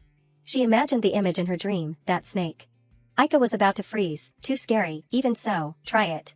While she mustered up the courage to call its name, say, Serpens, Castle suddenly entered the room, Peanut, what are you doing? Aika screamed when she saw him, Uncle. Castle himself did not understand what was happening, why so sudden, she looked embarrassed, because you suddenly came in, what is wrong, Uncle? He especially came to remind her, it is nothing, I am going to the royal palace for a while, you eat lunch alone, I will confirm with Sophie, you can't leave out the vegetables. Sophie had promised Castle, I will make delicious food. Aika was curious and wanted to see, royal palace, Uncle, take me with you, he refused bluntly, no. She immediately retorted, why, you said you would think about it. Castle would also keep his promise, yeah, I said I would think. He could not agree, in the future, I won't take you along, so give up. Aika was deeply hurt, if it is like this, won't I be able to go to the royal palace forever, I want to meet His Majesty the Emperor, I want to meet Lepus again too, what should I do? Castle was just too concerned about her, no, did not he see that Peanut almost got into danger last time? Winchester understood Aika's feelings, Castle, I understand your feelings, but, I want to fulfill the wish that Syria left behind, therefore, at least I hope Aika can freely enter and leave the ancient library. He did not know what to say. Nothing could escape Castle's eyes, you mentioned this, you must have some plan, he did not need to hide it, of course. Winchester was prepared, here, you look at this. He was a little puzzled, this is, Winchester shared comfortably, my plan, what do you think, with this, can't Aika safely and comfortably enter and leave the ancient library? Castle still did not feel too good, can this be implemented in the royal palace, if other nobles know, they will feel dissatisfied when it comes to fairness. He made a decision to reassure Castle. Of course, it is a secret. Winchester expressed his sincere feelings, I miss her, Rusp also feels sorry, so I officially let her visit the royal palace, the preparations are gradually progressing. I will contact you after it is completed. He always maintained the point of view that everything was for Aika and Syria. She appeared frustrated, returning to Aika's room. Aika tried to stay focused, alright, I heard you leaving, let us try again. She took a breath to prepare to call the snake's name, say. Aika screamed loudly even though she was very scared, Serpens. She tried to open her eyes wide to see clearly. But the atmosphere in Aika's room was too quiet. She called repeatedly without getting a response, Serpens, Serpens, what is going on, I do not see it appearing. A small raindrop fell on Aika's shoulder. Outside it was raining cats and dogs. Somehow she was sitting in the middle of the rain. Aika could feel the breath. She appeared in the middle of the ocean. Aika covered her nose and mouth to prevent water from getting in. What is going on? I was just in the room, it is so hard to breathe, could it be because I called Serpens? She could only ask the snake, why is this happening, answer me, Serpens. Serpens appeared in Aika's room. She was startled and panicked, huh? It said in a cute voice, you called me. Aika did not expect Serpens to become so small. Even she had to doubt her eyes, huge, spun around, scary, cute, huh, is that you? It was not scary at all, that is right, let me officially introduce myself to you, I am Serpens. Aika suddenly noticed a strange point, the eye color was the same as the gem she had swallowed. She was delighted with Serpens' appearance, but, it is cuter than I thought. Serpens was curious about its master's gaze, what are you looking at? Aika spoke directly, I am Aika de Valiant, your ability is to be able to see the future, right, it easily guessed, you heard Repus say it, she nodded in agreement. Yeah, Repus said each relic carries a special ability. Aika just wanted to confirm, because I swallowed the gem with the same color as your eyes, I possess the ability, is that right? Serpens happily chatted with her, that is right, you are so smart. It kept encouraging Aika to move forward, when your ability develops, you can see a person's future more accurately and clearly, you still have a lot of work to do. Serpens directly suggested, but do not worry, now that you have called me, I, Serpens, will help you. She was a bit excited, really, thank you. Aika was sad because she could not go out. I want to let Repus know that we have met, but I can't come to the ancient library. She became anxious. It seems her uncle is back. Serpens was also scared. He looked so scary. How about asking that person to bring you to the royal palace? Aika did not allow herself to slip up. No way, but I have other words to say too. Her face was full of determination. I am going and coming back. Aika actually came to the training ground. Castle strongly opposed. No, I said you can't go to the royal palace. He criticized before anything else, you will cause trouble again there. Gerard stood far away slandering Castle. You bad Marquis, do not bully the young lady. Gerard. I can hear everything you are saying. Aika hurriedly changed the subject. No, I do not mean that, I just want to write a letter to Rusp. Revising what she was going to say, I want to invite him to our house. Castle finally allowed. Inviting him to our house is fine. She replied politely, thank you, uncle. He intended to discipline her so Aika would have order. In return, starting next week I will call a teacher to teach. Your age is close to the person teaching. Study obediently and do not cause trouble. Aika was unjustly accused and could not prove herself. Do you think I only know how to cause trouble every day? She smiled awkwardly. Uncle, I have something I want to ask. Castle also wanted to hear it. What is it? Aika expressed her wish. I want to visit the house I used to live in with my mother. Can you take me there?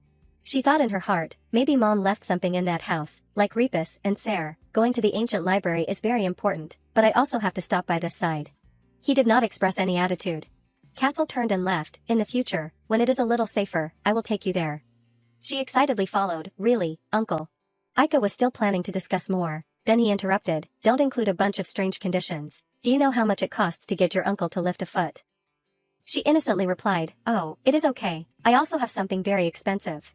Aika's cheeks turned red. If you listen, I will kiss your cheek. Castle must have been surprised. What? He scratched his head embarrassedly. What does this have to do with a kiss? The two knights wanted Aika to kiss their cheeks. Because it is you get the kiss alone. Marquis, that is not fair. You have to share such a good thing with us. You should reflect on yourself. Castle shouted loudly. Too noisy. It turns out she really trusts mom. Mom said my kiss is worth 1 million gold, and told me to use it every time I ask you. It is super effective. He was helpless but had to endure. That older sister Syria. Syria had made an agreement in advance. Because it is you, I am only charging 20,000 gold, you know that. Castle gave in with this case, I can tell without looking. He wanted to double it. Alright, if you kiss me twice, I will reconsider. Aika found it hard to believe. 2 million gold. She did not hesitate to say, you are so greedy. Gerard teased from the side, ooh, greedy. Castle turned to find fault. Hey, are you saying your uncle is not worth that price? Ugh. Aika had to comply with his wishes. I really can't do anything with you, you bend down. Castle really lowered his body. Is this okay? She gently kissed Castle's cheek. Aika even kissed his hair too. Castle got a good deal but was still wondering, why did you kiss me 3 times? She was generous. 1 kiss is a gift for you. Castle questioned his life. You are not secretly causing trouble, are you? Aika boldly affirmed, not at all. She made an excuse to leave. Alright, I am going to write a letter to Rusp. The two knights continued to mess around. Miss Aika, what about us? Castle did not forget to instruct. Just do it in moderation and remember to take a nap. Aika waved goodbye. Okay, see you later. She took the paint out on the floor. Aika quickly wrote an invitation letter. Rusp, have you been well? I wanted to play with you more, but the time was too short, so I feel very sorry, therefore. She listed familiar activities. I want to invite you to my house to play. What do you say? Let us make a delicious cake together and have fun together. Aika really hopes you will agree. We can also explore the garden. There are many other fun games. It will definitely be fun to play together, so, I am waiting for an answer from you. She wrapped the letter with a red envelope. Your friend, Aika. Rusp received the letter from Aika. The royal palace was designed magnificently. He quickly opened the letter to read. Rusp must have felt the affection in it. Ricardo suddenly spoke up. A letter from the Lady Valiant you met last time. He hesitated for a moment before calling, Father. He spoke directly to the point. What does it say? Rusp replied truthfully. She invited me to her mansion to play. Ricardo replied coldly, is that so? He could not help but worry. The former prime minister's illegitimate child suddenly appeared. Something is not right. Ricardo strongly opposed. You are not allowed to go. He could only obediently obey. Yes. He absolutely forbade it. Don't ask why. If it is not necessary, do not go. Ricardo turned to leave. Knowing that is enough, I am leaving. Leaving Rusp blank. Father. He bravely shouted, it is necessary. Causing him to pause. What? Rusp argued clearly, Valiant is a family that stands on His Majesty's side. I think it is time we should communicate to strengthen the relationship between families. He continued to consolidate, moreover, I owe a debt to the lady. Ricardo reminded Rusp of his identity, because you were close to Valiant, you forgot your position, don't forget, you are the one who will become the crown prince. His whole body was trembling, yes, but Marquis Leguier is not like the rumors, there are many things worth learning from him, I will not neglect my studies, training, or anything else, therefore, please allow me, father. He had not thought of this case, the kid had never disobeyed him even once. Ricardo temporarily agreed, it is up to you, however, do not do anything that brings a bad name to the Kelpodia family. Rusp smiled brightly, yes, thank you, father. He was still trembling, this is the first time I have not followed my father's wishes, it is really scary, but... Rusp remembered her figure, I can meet Aika again. He could clearly feel, it seems the more I meet Aika, the more I change myself. Rusp smiled happily, and I do not hate this. In his heart, there was only one wish, I want to meet Aika quickly. Rusp was a little confused, that is what I thought, but... He stood there blankly. Rusp saw Aika falling into the lake, if I knew Aika would be in danger like this. He hurriedly ran to Aika. Rusp took all the responsibility on himself, then perhaps it would have been better if I had not come. Only ripples remained on the water surface. The vast mansion was decorated magnificently. He had already combed his hair neatly. Rusp was really happy, hello, Aika, thank you for inviting me. He wanted to hand over to Aika, this is your gift. She smiled and replied, thank you, Rusp. Aika cleverly discovered, but your hair. Rusp explained awkwardly, I said it is okay, but cam I kept, it looks weird, right? She praised Rusp's change to the fullest, no, you look very beautiful, it suits you very well, He smiled, thank you, Aika. Aika pulled Rusp's hand and ran, Rusp, have you ever made a cake? He did not understand her meaning, cake. She spoke her idea, yeah, we decided to make a cake together today, let us bring the cake we made ourselves and go on a picnic. The cook confirmed, young master and young lady have put on their clothes, right? Aika and he were ready, yes. Sophie did not want to waste more time, foo, then let us start making the cake now. Rusp began to decorate the cake. He carefully placed each strawberry on the cake. She was surprised by his ability to learn quickly, wow, Rusp, you are so skillful. He did not dare to accept the praise, no, everyone at this level. Aika was not very skillful. Rusp did not criticize but also encouraged her, Aika's cake looks unique, very impressive. Aika asked shyly, really? Aika was always paying attention to him, Rusp, you have cream on your face. He did not know what to do, I do, where? She directly suggested, wait a bit, let me wipe it off for you. Aika was ready to help him, done. Rusp's cheeks had turned red, She had to call his name to prevent him from neglecting, Rusp. Sophie came to see the results, young lady, young master, are you done making the cake? She thought she had overlooked something, oh, still not done, are there not enough cake ingredients? He hurriedly explained, no, it is just that I had cream on my face. So she wiped it off for me. Aika also agreed, aha, that is often the case when making a cake. Sophie enthusiastically helped them, here, I brought chocolate pens, strawberry pens, and vanilla pens. After you are done, do not forget to go on a picnic. She replied politely, yes. She gently advised, your hair is very sticky, young master, you have to wash it clean first. Sunlight shone through the leaves. Zenda organized a picnic in the forest with Aika and Rusp. She scooped a piece of cake. Aika enjoyed the cake she made herself, hap. She turned to ask Rusp, it is so delicious, right, Rusp? He nodded in agreement, it is really delicious.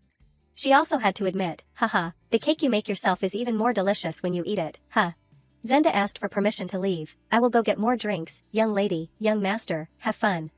Aika smiled brightly at her, be careful on your way, Zenda. He was also obedient like her, thank you.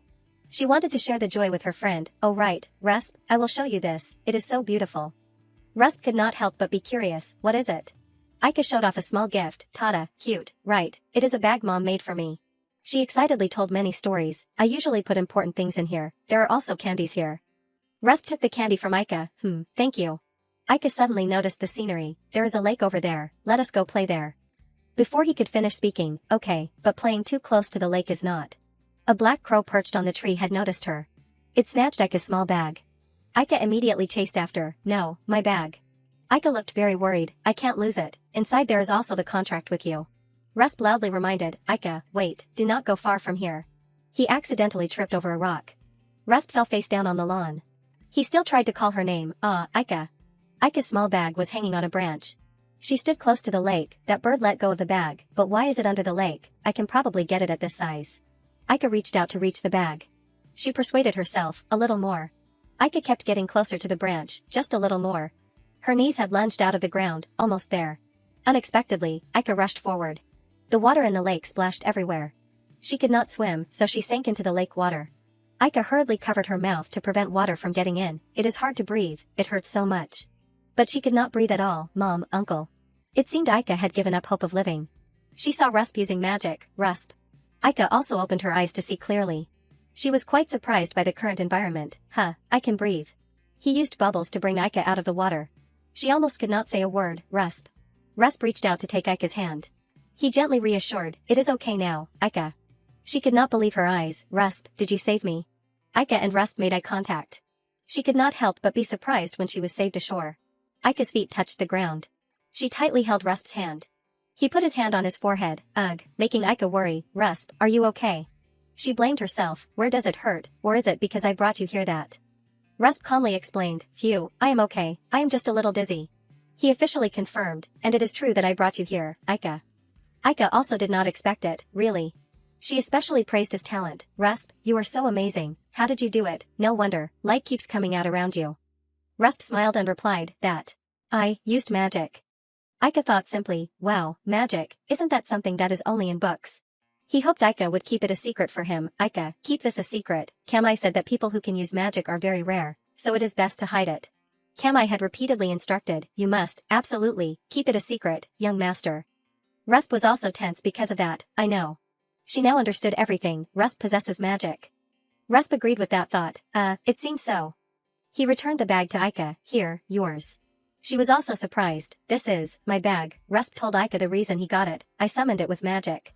She hugged him, thank you so much, Rusp. Rusp could understand, because it was an important item for Aika. He looked flustered, it might cause a commotion, so the fact that I can use magic, you must keep it a secret. Aika was also confused, what commotion? Rusp could not conveniently explain. That.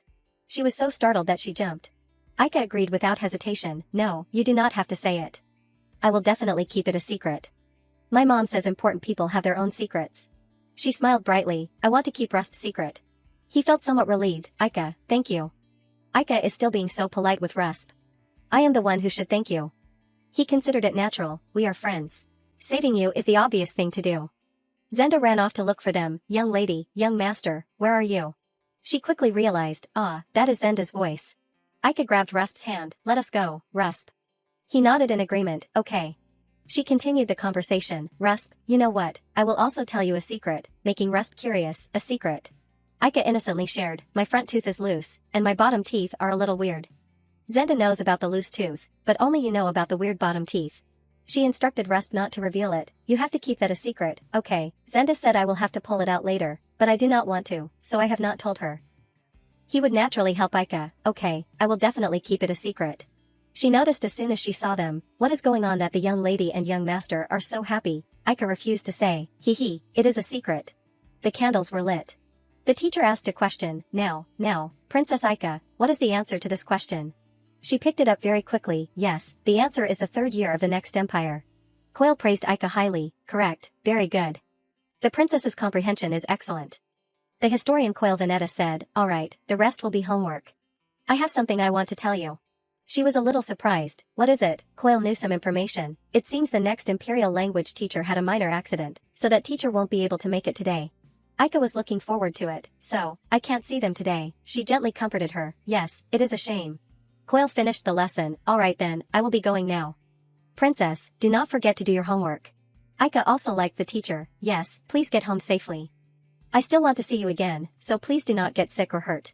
Serpent suddenly appeared, Aika, I told you not to use your powers for this. It constantly scolded Aika, you have to prioritize your own safety, only use your powers when necessary. Aika became flustered, I am sorry, I was wrong. She could not confide in anyone, every day I begged you to take me to the palace, but you always refused. Rusp has also been busy lately, so I have not been able to see him. So, I started special training with serpents. Thanks to hard work and effort, I have forgotten more about how to use my powers, but... Serpent seriously stated, you still have a long way to go. It could not suppress its anger, because Aika is too concerned about her uncle, the range of her precognitive abilities has narrowed. If this continues, Aika won't realize when she is in danger. This is a big deal, I knew it, Aika did not dare to disobey it, I will try harder, training in a corner of the mansion's garden. Serpents constantly urged, alright, practice, practice again. If you want to see the future as you wish, you have to read the aura well. She tried to stay focused. Aura. Aika understood its meaning. Yes, everyone carries their own aura. Let us go to the place where there are many employees over there. Serpent spoke meaningfully. Now, Aika, take a look. She froze on the spot. I do not really understand. It could understand, it is still difficult for Aika now. You will understand if you practice little by little. Aika placed faith in herself. Okay, I will do my best, sir. Her eyes widened. Aura. A servant greeted Aika. Young lady, good afternoon. She recognized the person who came, Leto. Leto was also quite curious. What are you doing here? Looking for something fun? Aika quickly denied it. It is not like that. Where are you going, Leto? He freely shared. I have finished the task the head of the family requested. I am on my way to submit a report. She saw on the paper. Oh, my name is written here, Leto, knowing full well, replied, yes, because this is the draft budget allocated to the young lady. It is still difficult for you to understand. Right, Aika was not surprised at all. I know this, it is because of me, right. She was not happy at all. You are saying I am causing financial losses to the family, that is why there are so many zeros, right? Leto did not explain further. Yes. He could not help but laugh. The master is teasing you. Would you like to take a closer look? Even if the young lady wanted a golden carriage, the budget still would not run out. Please rest assured. Aika could not brighten up. It is okay for now. A golden carriage. And then she saw it. What is this feeling? A red light was emanating around Leto. Leto was extremely anxious. Young lady, what is wrong? Aika was extremely calm. Okay, I am fine. She grabbed his wrist to prevent Leto from touching her. Aika ran away as fast as she could. Okay then, see you later, Leto. He did not understand what was happening. Young lady. Serpens crawled out and asked her opinion. Aika, did you see it? Aika initially confirmed. I saw a red light from Leto. This is the aura, right? It boldly affirmed. That is right. She still did not understand, but I did not see the future. Serpent suggested, Aika, try looking at that person's back again. She immediately turned her head to look. A figure appeared in Aika's eyes. Serpents kept asking, did you see the future yet? She was determined to do it if she made up her mind. Serpents, you have to help me. Someone threw the blank paper on the table away. Castle scolded loudly, what kind of work is this? I said it has to be finished today because I am going to the territory tomorrow. Leto tried to explain, I clearly left it on the table. He became even angrier. So, the document has legs and knows how to run away. Leto promised to complete it. I am sorry. I will finish the report before tomorrow. The door to the room was closed. He dejectedly went back to his room. I have already worked overtime, and now I have to stay up all night. Aika hid in the corner of the wall watching. Is that good enough? Right. Serpent smiled brightly. Yes, at least for tonight. She kept the news in her hand. Alright, now. Aika decided to act. I will try to stall as much time as possible. She came here to find him, Leto. Leto turned his face to the side. Young lady. He knelt on one knee on the ground. What is the matter that you rushed here so urgently? Here, for you. Aika happily accepted it. I will eat it. Castle had warned her earlier, aren't you snacking too much? If you keep doing this, your teeth will get cavities. She did not look too happy, she expressed her opinion. No cavities. Mom said my teeth are so clean that even the tooth fairy would just leave if she came. Aika handed over the important paper. Now's not the time. Take a look at this. The content inside made him even more confused. What is this? At 8:56 p.m. on the 12th, A used a weapon to threaten and kidnap B, a woman in her 30s, and fled. At the same time, near Wofford, late at night, 3 strange villains attacked a brown-haired man with crude weapons, causing him injury. She particularly emphasized, there are a lot of thieves these days. They break into empty houses, steal things, and injure people. Aika seemed to have foreseen the event, therefore, before Leto goes home, he must check if there is anyone there. Leto was not very convinced. Castle felt only wronged.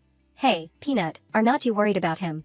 He bowed low to reassure her. Haha, so you are worried about me. Thank you, young lady. I may look like this, but I am very strong.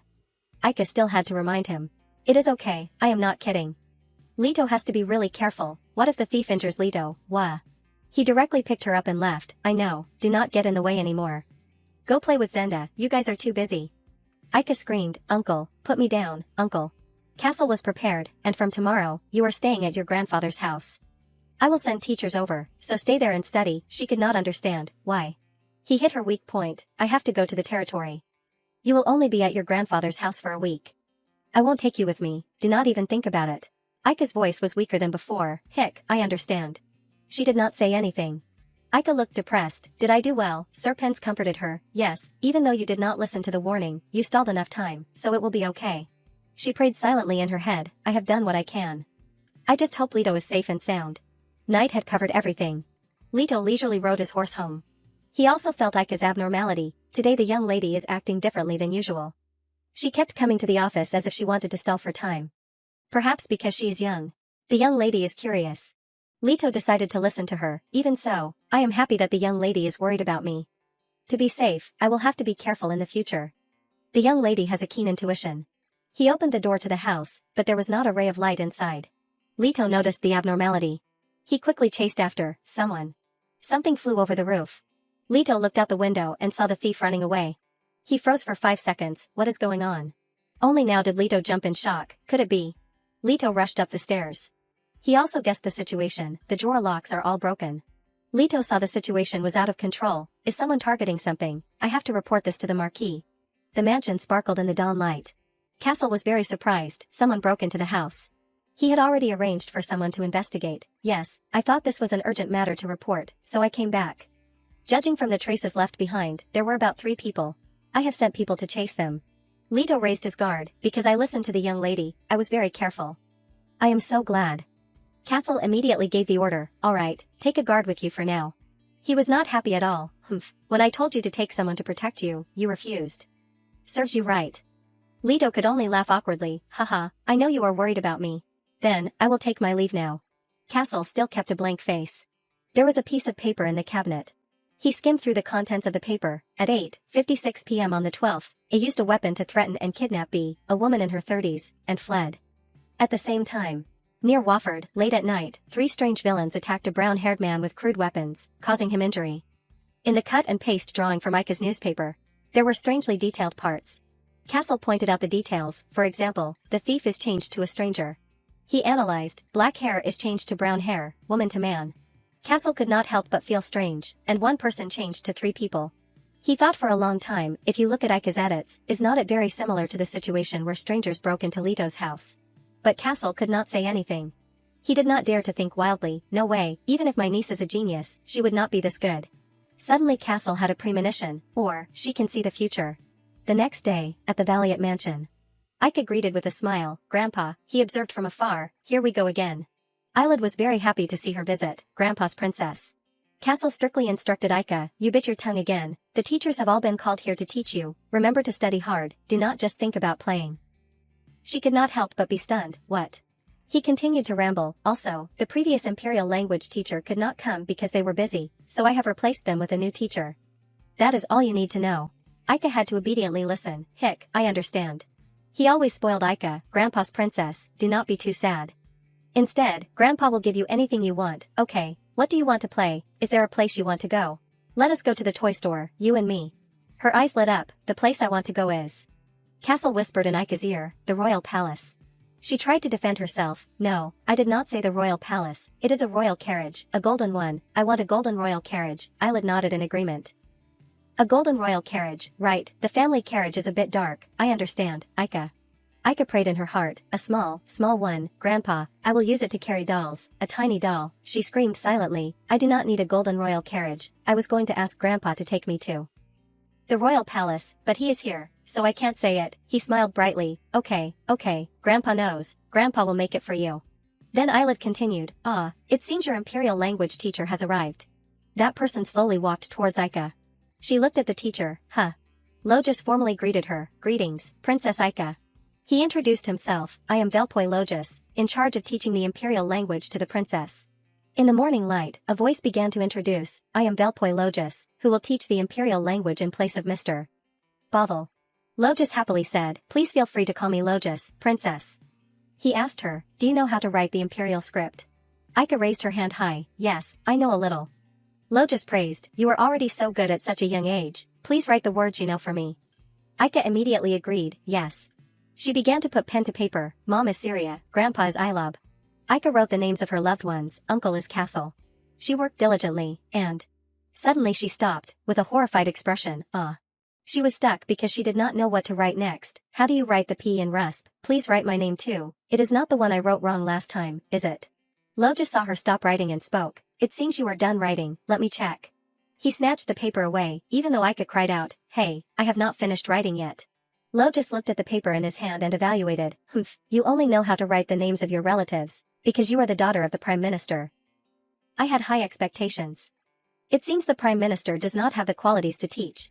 Aika's eyes widened, she was nervous, yes, then she wondered, why did he mention my mother here?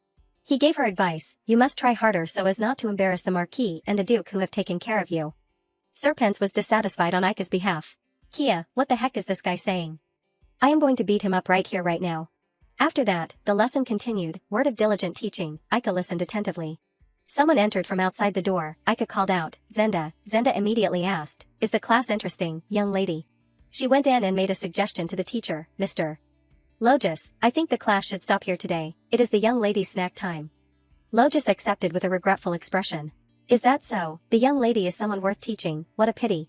He glanced at Aika, go on, young lady, we will meet again next time. Aika seemed uncomfortable with this teacher, yes. Walking to the dining table, Serpens looked at her curiously, Aika, are not you going to say anything? Aika did not understand and asked, say what? Serpens was so angry that it was smoking, about that teacher, or Aika should go tell grandpa, that guy even brought up Syria, I was so angry, Aika was still focused on eating. I feel sad, but it is true that I have shortcomings. She happily accepted what was suggested, the teacher is just telling the truth, I will try to get him to praise me. Hearing that, Serpens did not want to say more. Aika has already said that, so that is that. Even so, Aika has to be careful, I smell something suspicious. Night fell at the palace. In front of the picture of Syria when she was in school, someone softly called, Syria. Islet was remembering her, compared to Castle, she was calm, but every time she caused trouble, it was a big deal and surprised people. Even you, someone who was steadfast despite all the rumors, suddenly disappeared. He recalled the first time he met Aika, then suddenly returned with a small, red baby in her arms. Syria, with a body full of wounds, raised her hand to greet him, Father, long time no see. Islet was startled by the scene, Syria. He began to ask all the questions from the day she disappeared. Why did you disappear without a word? What have you been doing all this time? Who is that child? All this time for the past 2 years. Syria gave a faint smile, haha, I am sorry, father, but, I can't say. He gazed thoughtfully at the picture of his daughter. Islet scolded affectionately, you bad-tempered girl, why did you leave before this father, you unfilial child? He picked up a photo frame, even so, I will definitely protect Aika. Looking at Aika's scribbled drawings, Islet softly called, Aika. At this time, there was a noise outside, causing him to look back. Aika hid behind the door and softly called, Grandpa. Islet gently knelt down, Aigu, Grandpa's little one, it is night, what brings you here? If you want to spend tomorrow having fun, you have to go to sleep, eat lots of delicious food and buy beautiful clothes too. Aika put her hands behind her back, hesitating, there is a place I want to go with Grandpa, Islet asked again. He indulged her, the place you want to go, tell me. Grandpa will take you anywhere, Aika stammered again, Then she used all her courage to make a suggestion, I want to go to the royal palace. When Islet heard that place, he seemed concerned, the royal palace, child, the royal palace. He remembered Castle's instructions, if Peanut begs to go to the royal palace, you absolutely cannot allow it, do not be soft-hearted. Islet immediately became flustered, if you want to read books, besides the royal palace, there are other places, you know.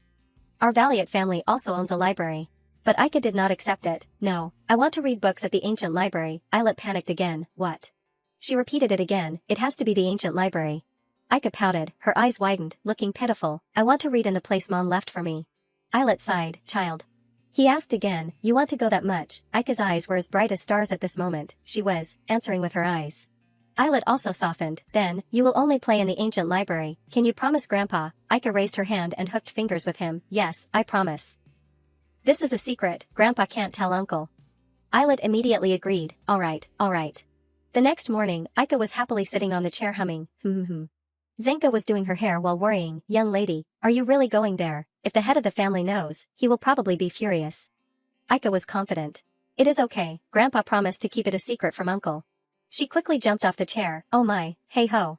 She turned around, smiling brightly, and said thank you, the hair and clothes are both very beautiful, thank you Zenda, I am going and I will be back. Zenda reminded her, wait, you have to bring this, Aika remembered and paled, that. At the magnificent building. Around Aika's neck was a name tag, Castle de Leguier. She seemed dissatisfied with it, it is so dazzling, do not joke around. Islet on this side was talking to the guards, bring me. The other person obeyed, yes. Then he bent down and knelt, he handed the key to her, Aika, this is the key to the ancient library, the old, Count Halo has some business to attend to. So Grandpa is going to talk for a bit and come back. Aika ran over and kissed Islet on the cheek. Okay, thank you for bringing me here, Grandpa, see you later. Islet was frozen by the cuteness of his granddaughter at this moment. Islet wanted to rush to Aika's side. Oh, I really can't leave. How can I leave my little pup and go? The guard stopped him. Your Excellency, you have to go. He resisted. Let me go, Hind. Aika also happily said goodbye, Grandpa, bye-bye. Arriving at the library, Zenda instructed, young lady, you can't secretly sneak away from me. Do you understand? Aika replied, I am not going outside. Serpens was also enjoying this place. Aika ran off. She asked Zenda on her shoulder, can you feel anything, Sir? Serpens was excited. Repus is here. Aika praised, you are so good, you can feel even that. Serpens was full of swagger. Of course, relics are like my brothers. Suddenly Aika stopped. She looked around. Now all I have to do is go in here, but... Zenda was staring at her, not taking her eyes off her. I am watching, young lady. Aika smiled faintly. She waved her hand. Ha ha ha. Aika discussed with her teammate, Zenda is watching me without taking her eyes off. How can I distract her? Serpens had a plan. I have a way, just leave it to me. An invisible force caused the book to fall. After that, it was the entire bookshelf, startling Zenda. Oh, why did the books fall? Serpens reminded Aika, right now, go in quickly. She was a little flustered. Okay. She entered the space with a scream. Aya. Lepus had also detected movement. Aika fell sprawling on the ground. Aya, why is it like falling from above this time? Serpens explained, teleporting between spaces is always like that, it is always changing. Lepus happily ran over quickly. Aika, she also greeted it. Repus, long time no see. Aika quickly explained, but I sneaked in here, if I get caught, I am dead, so I have to go back right away, I will come again later. But it seemed Lepus had a way. No, do not go, I will help Aika. It began to take out a book and flip through a few pages. Lepus began to implement the plan, adjust the time to this level and connect this to the outside. Aika's image appeared. Lepus announced, okay. Aika was amazed by the series of actions and works. Whoa. She saw herself. It is me. Lepus began to explain. It connects the versions of Aika from different timelines and displays them as an afterimage. Lepus was very knowledgeable. It looks a little unnatural, but the person outside won't realize that Aika has disappeared. Aika praised it endlessly. I do not understand what you are saying. But you are so good. Lepus was also full of pride. The problem has been solved, then wondered, can Aika tell me about what happened during this time? Aika told Lepus the things that had happened. Lepus asked in surprise, you can see the future clearly, you have grown up a lot. Aika praised Serpens. Yeah, Ser has been a great help. Hearing his name, Serpens competed with Lepus, unlike someone who is stuck here. Lepus denied, I do not know who you are talking about. Aika wanted to explode with them. Are you two arguing? You have to treat each other well. Aika immediately got back to the main point. More importantly, I have something I want to ask. You said I have to collect relics and fight hunters, right? How do I recognize someone as a hunter? And if I meet them, how do I fight? Lepus coughed a few times. Right, I will explain. It started hopping around looking for something. Aika, wait a moment. Lepus stepped forward and took a book. It hugged the book, which was bigger than itself, and introduced it. This is a book explaining hunters. It is written in an ancient language, but with Aika's abilities as an explorer, she can read it. Aika read the name on the book, Predator. A book about the inhumane plunderer, Predator. For hunters, their instinct is to chase the aura of relics right before awakening their abilities. What is noteworthy, assuming, if you find a relic first, do not miss the moment when a cold air fills your body, because that means a predator is nearby. Aika repeated the phrase, cold air. Lepus explained, Syria once said, when she saw a hunter or a trap, all her senses would focus on the same point.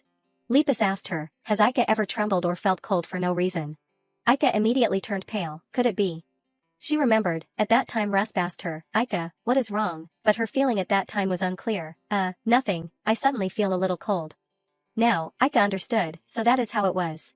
That time at the party too, she suddenly trembled, but, why is it so cold? I think I heard his voice somewhere. She immediately informed Lepus, I have had a similar feeling. Lepus immediately panicked, you have felt it already. It was a little surprised, it is too fast. Lepus reassured her, no, do not worry too much. If Aika was discovered as an explorer, something would have happened already. Although it is unreliable, Aika now has serpents. So her senses will become more sensitive. Serpens immediately retorted, unreliable, I will definitely protect Aika. Lepus looked at the clock, a little scolding, really, is it this time already? It informed Aika, Aika, you have to go back. If time passes too quickly, the afterimage will become strange. Aika replied, I know, I am going now. As she turned around, Lepus called her, before you go, I have one more thing. Aika turned her head, what is it? Lepus said something irrelevant, Serpens, what is wrong with your voice and the way you talk? Serpens yelped as if it had been caught, eek. The two sides started arguing again. Shut up, I will swallow you alive right now. If you are so good, try it. What is wrong with you just now? What is wrong with me? Lepus explained, your voice is originally much deeper than this, and you do not usually talk in such an unpleasant way. Serpens was angry at being evaluated, talk in an unpleasant way. It is not that bad. Aika was worried, Sir, is it really? Serpens blushed, it can't be hidden. Serpens shyly explained, the first time Aika met me, she was very scared. I thought if I spoke in a gentle way, Aika would be less scared. Hearing this, Aika was surprised, she exclaimed, Ser's voice is super deep. She was excited, so, Ser has that way of speaking because of me, and even changed his voice. Aika started to move her hands. She lifted Serpens in her hands, even if Ser is big now, I won't be afraid, your current voice is very, very cool. Serpens' eyes sparkled at Aika's words, Ser, just do as you please. It shyly stammered, I know, already. Aika finally returned to the library. She was happy because of the spoils for today. I met Rasp and got more information, but it seems the relationship between those two is not good. Is it because they are snakes and rabbits? Aika had made a plan. For now, I have to quickly go back before Uncle finds out. But things were not as dreamy as she thought. She was startled by the person in front of her. What?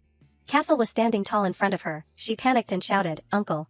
Castle smiled, but his voice was sarcastic. Aya, so my adorable niece is here. Someone who should be at home. Why are you here? Aika was trembling, her face turned pale. How did you know? Castle called Aika by her full name, Aika de Valiant. Did not I say what would happen if you did not listen? Aika tried to smile awkwardly, she pretended to be stupid. Ha ha, what was it, Uncle? I do not remember anything. Castle at this time was like a demon king, let me make you remember. Aika was speechless, especially that. She was immediately grabbed by the collar by Castle, ugh. Aika was taken away in front of her two comrades. Islet could not stop her. Grandpa sorry, Aika. Zenda also looked helplessly. Young lady, I am sorry. Aika's tears were overflowing like a stream. I do not like it. The carriage rolled on the night road. Aika sat in the car with a worried mood. I thought that as soon as I got into the carriage, Uncle would scold me. She was absent-minded. Why does not Uncle say anything? In her head was a multiple-choice question. Castle Legweir, 25. Uncle has been silent for 30 minutes. What would you do? Appease the uncle, fawn over him, the uncle has forgotten to scold, pretend to forget. Then she was silently begging in her thoughts, say something, please. After a while of ideological struggle Aika hesitated, Uncle. She opened her sparkling eyes, are you angry? Her choice was, appease the uncle, fawn over him. Castle immediately spoke loudly, you are still talking. He looked at Aika but could not bear to scold, she secretly heaved a sigh, heh, very effective, uncle's anger has subsided. Castle could only sigh at this niece, Hayes. He stroked her head, his voice helpless, what should I do with you? Looking at Castle, she guessed, Uncle's expression has relaxed, it seems Uncle's anger has subsided. Aika snuggled into Castle's arms, surprising him, she smiled happily, ehehehe. Castle did not understand, what are you laughing at? Aika replied confidently. Because I like Uncle, then she asked, but, why did Uncle come back so early? Castle's voice was casual, rumors about Peanut not listening to his uncle and running around everywhere have spread throughout the neighborhood. Aika immediately reacted. You are lying, I only stayed quietly in the ancient library. Castle was not very convinced, really. He inquired about her, when I was not there, were you good? Aika was confident, I was very good. Aika hunched her back, softly calling, but Uncle, even though it is very good with Grandpa. She smiled brightly, I still miss Uncle more. Hearing these words even Castle blushed a little, okay, stop talking. Aika giggled, he. She seized the opportunity, Uncle, you have forgiven me, right? Castle knew the small intentions, this little one, not yet. Aika flattered again, I do not like being scolded, but I like it when Uncle comes back so quickly. Castle could only feel helpless at the little mouth, here we go again. In the morning, when Castle was still fast asleep, a pair of small feet were already moving. Aika threw herself straight onto Castle, Uncle, good morning. Castle was startled, cock. He immediately grabbed Aika's skirt, oh. Castle lifted Aika with one hand, hey, short legs, I told you not to wake me up in the morning. Aika did not like the nickname, I am not short legs. After that she liked it, being this high is a little interesting, try shaking me, Uncle. Castle did not know what to say, enjoying it too much, huh. She fawned again. But Uncle, I am hungry, let us have breakfast. Castle had no choice but to comply, alright, I will get dressed and come out, you go to the dining room first, okay. At the dining room of the castle, the servants were bringing up the dishes. Seeing him, the servants immediately greeted, oh my, the master has arrived. Castle asked for Aika's location, and Peanut. She immediately ran to him from behind, Uncle, you came so fast. Castle questioned a little, Peanut, you said you were going to have breakfast, why are you only here now? She held up a piece of paper in her hand, her face radiant, I went to get this, look, Uncle, there is a museum here. Aika remembered that Sarah said there was everything in the museum. Maybe there will be relics there. I can't miss this opportunity. She brought the paper closer to Castle. There are a lot of strange and interesting things there. Can you go with me, Uncle? Castle asked again. Is this interesting? Aika used her fawning trick again. I do not know. I have never been to a place like this before. Can I go with Rusp, Uncle? Castle denied her. I have not said you could go yet, Aika sobbed. Hick. But in the end he agreed. Alright then. Castle gave a condition of exchange. Give me about 2 million gold and maybe I will want to go. Aika did not hesitate and immediately replied, 2 million gold, always. She leaned over and kissed Castle on the cheek. Castle warned her, if you cause trouble, I will immediately take you back, understand? Aika smiled happily. Hee, okay, can I go with Rusp, Uncle? Castle agreed, yeah, send a letter. Aika's meal became extremely delicious. I am done eating. I have to tell Sarah, a museum, I am so excited. The magnificent castle was welcoming the gentle sunlight. Without seeing the figure, Aika's voice was heard. Uncle, Castle complained, what are you doing only coming out now? She covered her mouth and urged, let us go quickly, Uncle, Rusp is waiting for me. Castle had noticed something strange. He asked her, why are you covering your mouth like that? Aika looked as if she had been caught doing something wrong, shaking her head constantly. Ugh, no, it is not loose at all. Castle asked confusedly, what is loose? Aika retorted again, nothing, do not worry about it. Going back, 30 minutes ago, Zenda was checking her teeth. The tooth is looser than last time, it is about to fall out. She wanted to announce this. I have to tell the master. Aika did not want to. What? No way. If Uncle knows, he will make me go get it pulled out right away. And what if Uncle teases me about having short legs and a front tooth falling out? Zenda smiled brightly and explained, I am sorry, young lady, but that is proof that the young lady is growing very quickly. Would not it be better to say it? Aika begged Zenda, even so, can we talk to Uncle later? Okay. She thought of the fantasy of being teased by Uncle. Short legs with no teeth. How pitiful. Coo hick. She covered her mouth, lost in thought. Zenda said it would be okay, but there is no way my uncle would pass up the opportunity to tease me. Castle had been observing her all this time and found it confusing. What is wrong with this kid since just now? I absolutely can't let Uncle find out. Finally arriving at Rusp's place, Aika immediately pranced in. Wah, we are here. Castle reminded her, don't run too fast, Peanut.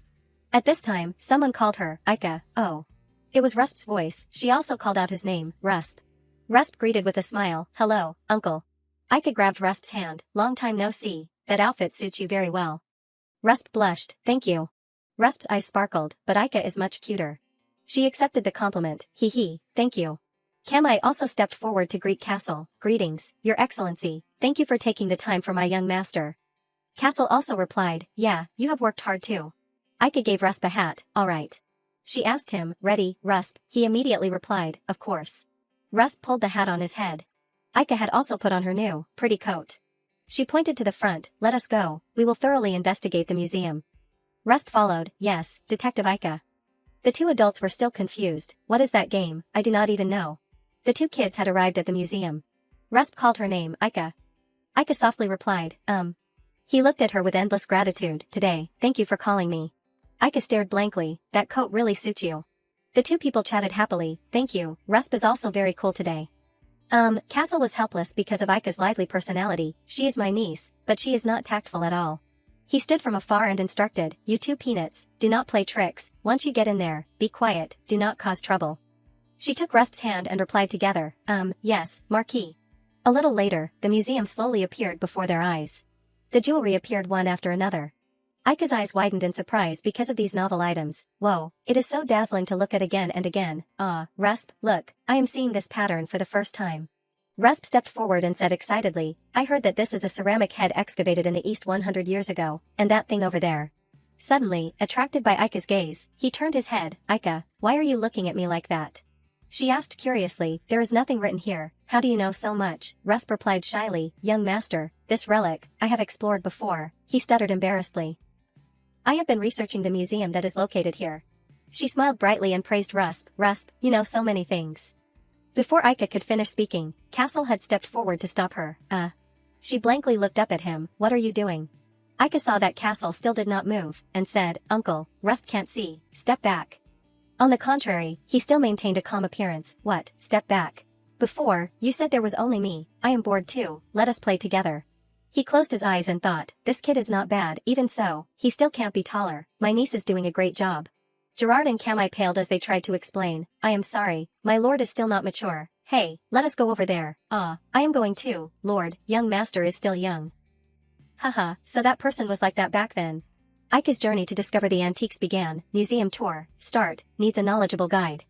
She and Rusp stopped in front of an exquisite ceramic vase. Step 1. Look at the relic. Whoa, what is this used for? I heard it is used at festivals. Amidst the laughter of the two children, Castle stood like an invisible person. Step 2. Experience the treasure. Why am I? He could only stand and watch and sigh. Step 3. Mouth of truth. Lying is ah. Aika, be careful, ah. The two kids could not hide their excitement as they chattered about strange things. It is so fun, thanks to Rusp for explaining this and that. The tour is even more interesting. There are many strange things, right? Step 4. The tour ends and shares feelings. The guy next to her made a suggestion. Now let us go buy souvenirs. Suddenly, Aika stopped at a small corner. This feeling. She looked up at the item hanging on the wall, full of excitement. Whoa, this horseshoe decoration looks so sparkling. It is so beautiful. Behind Aika, there was a figure in the dark who had always been observing Aika. I have to buy it as a souvenir. She gradually felt something. Her breathing became heavy. A pair of hands suddenly reached out close to Aika, suddenly cold. Could it be? She quickly turned around and thought, it is a hunter. Her face turned green. Subconsciously Aika cowered. The hunter is here. I have to get out of here, quickly, before the hunter finds out. Castle saw her standing there stiffly and asked, why are you suddenly standing there stiffly? Rusp also worriedly echoed, are you okay, Aika? Aika tried to smile to reassure everyone, it is nothing. She tried to convince herself, it is okay, I can change the future. He glanced as if he understood. Go quickly, did not you say you were going to buy souvenirs? In her subconscious, Aika softly called, Sir, just now. Before she could finish speaking, Serpens replied decisively, it is a hunter, it is best if we avoid them first. Aika tried to find a way to leave. I will go to the bathroom for a bit and come back, everyone go first. Castle coldly refused, what, do not go alone and... With some trepidation, she quickly left. It is okay, uncle, I will be back in a bit. Please get me the horseshoe decoration on the left side of the display case. Before Castle could finish speaking, Aika had hurried away. What, hey Peanut. At this time, he noticed a suspicious point. The sunlight filtered through the green leaves. Castle slowly picked up the horseshoe. Castle sighed and wondered, is that real? When did the kid see it? There are a bunch of styles here, but the kid went and chose the ugliest one. Her taste is really unique. Rusp behind him held a similar horseshoe. He said softly, Marquis, I also want this horseshoe decoration. He glanced at him and asked, what, you want to buy it too? Castle looked dangerous and intimidated. This kid really does not know his place. Suddenly, a voice came from afar. Oh my, hello, is not that Marquis Leguier? Legia appeared in sight. Long time no see, Duke Deslin.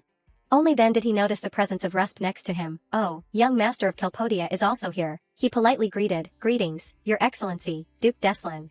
He rubbed his chin and vaguely inquired, yeah, hello young master, but, I have not seen the niece that the Marquis adopted lately. Castle retorted uncomfortably, what does my niece have to do with you? Legia suddenly laughed loudly then turned and walked away. Ha, that is right, it has nothing to do with me, I was just curious and asked, I have something to do. So I will go first, next time, you should bring your niece. Castle frowned tightly and said, we will see, if I have something to deal with next time. At this time, Castle's heart was full of discomfort. What did that old snake come to the museum for? It only makes people annoyed. The gentle afternoon sun shone down softly. Castle and Rusp were enjoying the taste of ice cream. Suddenly there was a call, Uncle, Rusp. He calmly replied, why are you so late? I thought you fell into the toilet. Aika's eyes lit up looking at the ice cream stick. It was a little difficult to get out, but, where's mine? Rusp quickly replied, here, I bought one for Aika already. Aika could not hide her joy and said, whoa, thank you. Castle suddenly asked, Peanut, did you forget something? Aika suddenly remembered and replied, my souvenir. Rusp's small hand quickly reached out, here. She held the object in her hand and looked at it, feeling a little unusual. It was still sparkling in the display case just now, or is it because the future has changed? That is why it is like this. He next to her had been waiting, I have prepared the carriage. Suddenly Rusp called softly, Aika. Aika naturally replied, her eyes on him, Rusp said with a happy face, I had a lot of fun today, next time, I will take you to a really fun place. He blinked his sparkling eyes and looked at Aika, will you go play with me again? She smiled and nodded in agreement, okay, I will wait for you. Aika took the ice cream and continued, I promise. Scene change, the next day, Aika was talking with Serpens. It looked at her touching the item and guessed, it is probably too worn. Aika smiled and denied, no, it is very sturdy. Serpens looked up and said with some regret, it is a pity that we did not find any relics at the museum, I did not think we would find it easily, but, she still smiled and replied. Even so, I am happy to have such a cool souvenir, right, and we avoided the hunter too. Aika did very well that day, keep it up in the future, okay?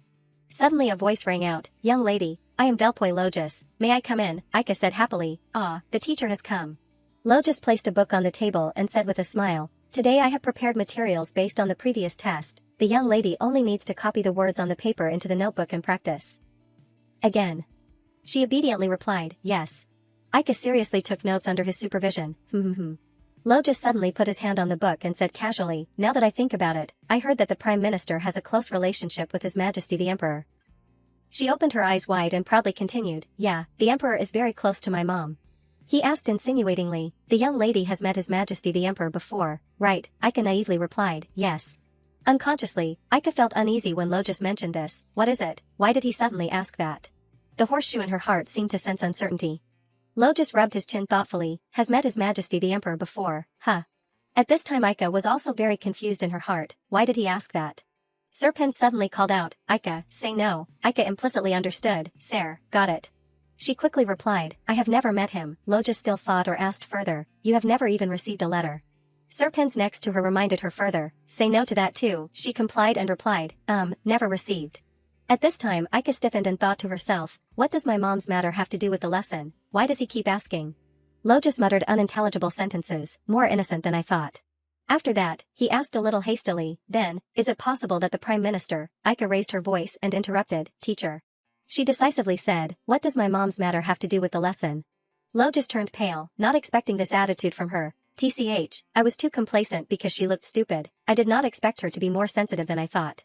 He tried to gloss over the explanation, it does not have to do with the lesson, but, chatting back and forth is also part of learning, the young lady also attends social gatherings. Right, Aika calmly replied, social gatherings, I have never attended. Logis explained insinuatingly, there are also those who start late, so you do not have to feel embarrassed. She felt confused in her heart, is this something to be embarrassed about? He was trying to lure Aika, isn't it that the young lady has Logis, the talented me, here, social gatherings or anything else, if you feel worried, I hope you can tell me at any time. To prepare for the social gathering, next lesson I will have you recite poetry. Serpens next to her said uncomfortably, I think this teacher is talking too much nonsense, and he does not even bother teaching the imperial language. She at this time had also been tired and agreed. That is right. Feeling that the situation was out of control, Logis quietly left. He sighed in relief, taking care of kids is not easy at all. Logis thought triumphantly, even so, it seems the Marquis has not noticed my actions yet. He was still plotting a conspiracy. If I find evidence that she is the illegitimate child of the Emperor, that person will praise my merits. Until then, let us continue acting. A little later, there was a call, Aika. Serpens uncomfortably advised, talk to the adults, I told you to pay attention, that teacher is really strange. Aika gently stroked her head to reassure it, I am okay, do not be angry anymore. If Sir gets angry, your eyes will get even redder. Is that important? Serpens replied resentfully. But I have something wrong, okay, tomorrow I will talk to Zenda. Suddenly, the faint shadow of someone appeared, purr. As if sensing it, Aika suddenly stopped. The corner of her eye twitched slightly, huh. Aika sat up abruptly and asked, Sir, did you hear anything just now? Serpens, not hearing anything, asked back, what is it? She excitedly recounted, the sound of a horse. Sorry, you did not hear the sound of a horse, or did my uncle come? You are not mistaken, are you? It still suspected and did not believe it. Even if uncle comes, you would not be able to hear it from here. Aika still affirmed firmly, but I really heard it, I even thought uncle came, making me happy for nothing. Serpens put that aside and said, it is time to go to sleep. What are you still saying there? Hurry up and lie down. She replied a little sadly, hic, I know. Saying that, she fell asleep in the quiet space. The figure of a white horse suddenly appeared. She vaguely imagined its figure. What is it? It is the sound of a horse again, did uncle come? Aika vaguely opened her eyes. She sat up in a panic, huh. The horseshoe on the table suddenly lit up, there was a sound coming from the blood of the horse. Aika woke Serpens, who was still asleep, Sir, wake up. It drowsily replied, Aika, what is the matter? Before Serpens finished speaking, it suddenly opened its eyes wide, this light. Serpens excitedly looked at the horseshoe, isn't this a powerful aura? I thought it was just a souvenir, but it is actually a relic. It suspiciously asked, can Aika awaken it? She innocently replied, I do not know, but we have to know the name. Aika lifted the horseshoe, its light gradually disappeared, the light is gradually disappearing. She said disappointedly, if we went to the ancient library, we could find related names, but I do not know if uncle will allow it. Serpens happily agreed, alright, this is the first relic, so Aika must awaken it. Maybe no explorer has ever been able to find a relic so quickly. Aika had not finished speaking, but she suddenly turned her head. Castle suddenly appeared in front of Aika. Uncle, he suspiciously interrogated, what are you doing not sleeping? She innocently replied, this time it is really uncle. I just woke up. Did you just arrive? Castle directly went to the point. This time, Aika had no choice but to comply. I can't sleep. Castle picked Aika up and threatened, if you often sleep this late, before you grow up, you will become short legs. She grabbed his clothes and replied, no, Zenda said I am developing very well, I am even taller than Rusp. Castle frowned and teased, they are just peanuts, at most your seed is a little bigger. He suddenly bent down and observed suspiciously, Under the dim light Castle suspiciously asked, why are you looking at me like that? Aika hesitated and said, Uncle, I have something. He seemed to have foreseen it and interrupted, what else, you want to go to the royal palace? Aika was surprised by Castle's words, how did you know? He said helplessly, what else is there these days besides the sentence I want to go to the royal palace? She tried to flatter him to be allowed to go, why are you so handsome? Uncle, I really want to go, can you take me, uncle? Castle also had to take her to a place, really, before going to bed, let me take you to see something first, alright, Aika curiously asked, see what, uncle? He was ambiguous, you will know when you see it. She still tried to ask, where are we going? In the study, the faint secret chamber was faintly visible. The further down they went, the more the lights flickered as if they were about to go out.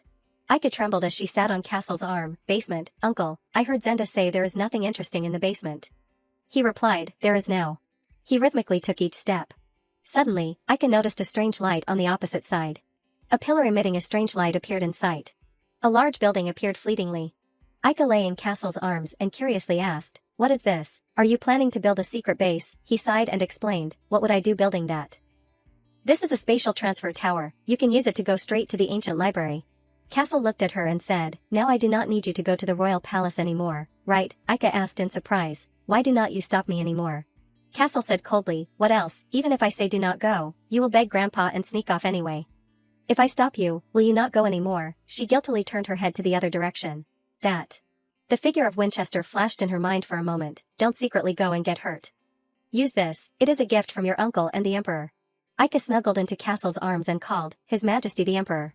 He said helplessly, why are you always leaving your uncle out? Do you know how busy I was to make it? And that ordinary thing does not have a chance. She suddenly spread out her small hands. Aika hugged Castle tightly and happily said, whoa, uncle is the best, I love you. He said with a reproachful voice, you only love me at times like this, right? She pouted and kissed Castle on the cheek and denied, no, I love uncle every day. Aika snuggled into his arms, now I will listen to everything you say. Castle rested his chin on her head and thought, it is better to be like this, because this way is safer for Aika. A few days ago, an ordinary day at the royal palace. Winchester sat solemnly on the throne and said, it seems someone is targeting Aika. Not far away, Castle sat on the sofa and replied in a low voice, that is right. He recalled Syria's bloody death, his heart suddenly twitched. First, the carriage incident she went with Syria. Castle remembered the story of someone breaking in the other day. 2. Breaking into the Valiant mansion. At that time, his appearance was extremely crazy. Winchester's eyes gradually turned cold. Recently, the teacher teaching the imperial language to Aika died in an accident. He said seriously, I promised Syria, but, for Aika's safety, I want to quickly install the transfer magic tool. Whenever Aika is in danger, she can escape to the royal palace at any time. Suddenly, Winchester turned to Castle and asked, what do you think, Castle? Returning to the present, Aika's excited voice rang out non-stop, whoa. Her eyes widened in surprise, uncle, can I really go to the ancient library immediately? Castle silently followed her and replied, that is right. He added in a low voice, but it is late today, I will teach you how to use it tomorrow. Hearing that, Aika complied, can't I now, uncle, I understand. Out of ideas, Castle stepped forward and pointed to a place and said, look carefully, Peanut. She nodded her little head, okay, if I press here. A small switch immediately appeared. Immediately after, the formation was activated, whoa. After that, Castle slowly led her, alright, now go stand in the center, okay. Suddenly, there was a voice from behind, there are not any problems in transferring, right? Aika blankly looked at the person in front of her, your majesty. Winchester slightly curved his eyes and said, hello, Aika, have you been well lately? Listening to Winchester's words, Castle silently sighed, I heard that Castle loves you too much, so he has not allowed you to come to the royal palace all this time. Castle has explained it to me. After that, he stepped forward and stroked Aika's head, now there is a magic tool connection to help Aika come and go easily, from now on, whenever you want to visit the library. You can come at any time. Yes, thank you. Winchester said gently, books are great, if you feel hungry, eat with me, I also want us to have time to drink tea together, I have prepared the snacks you like. Aika's eyes lit up, she said sincerely, there is cupcake, too, of course, do you want to go? A little later, many delicious dishes were laid out on the table, whoa. Aika hugged her face and happily said, is this heaven? Winchester was satisfied with her reaction. He laughed happily, haha, look at how happy you are, does not Castle let you eat? Aika replied in a low voice, Uncle said I will get cavities, so he won't let me eat. Mentioning this, she excitedly said, anyway, I am going to eat really well. Winchester complied, just eat as you please. Aika quickly picked up a big cake. At this time, Aika had forgotten an important thing. That her teeth are no longer intact, it is looser than before. After finishing a cup of tea, Winchester slowly asked, Aika, what is wrong, why are not you eating anymore? Aika tightly covered her mouth, her complexion was also several points worse. Winchester seemed a little worried, At this time, Aika tearfully said unintelligible words, there is blood in my mouth. Hearing this, Winchester was frightened, his complexion immediately darkened, what? He rushed to check her, the royal physician, we must call the royal physician, One, Iha, Onong Ao, Nia, wait, your majesty, I am okay.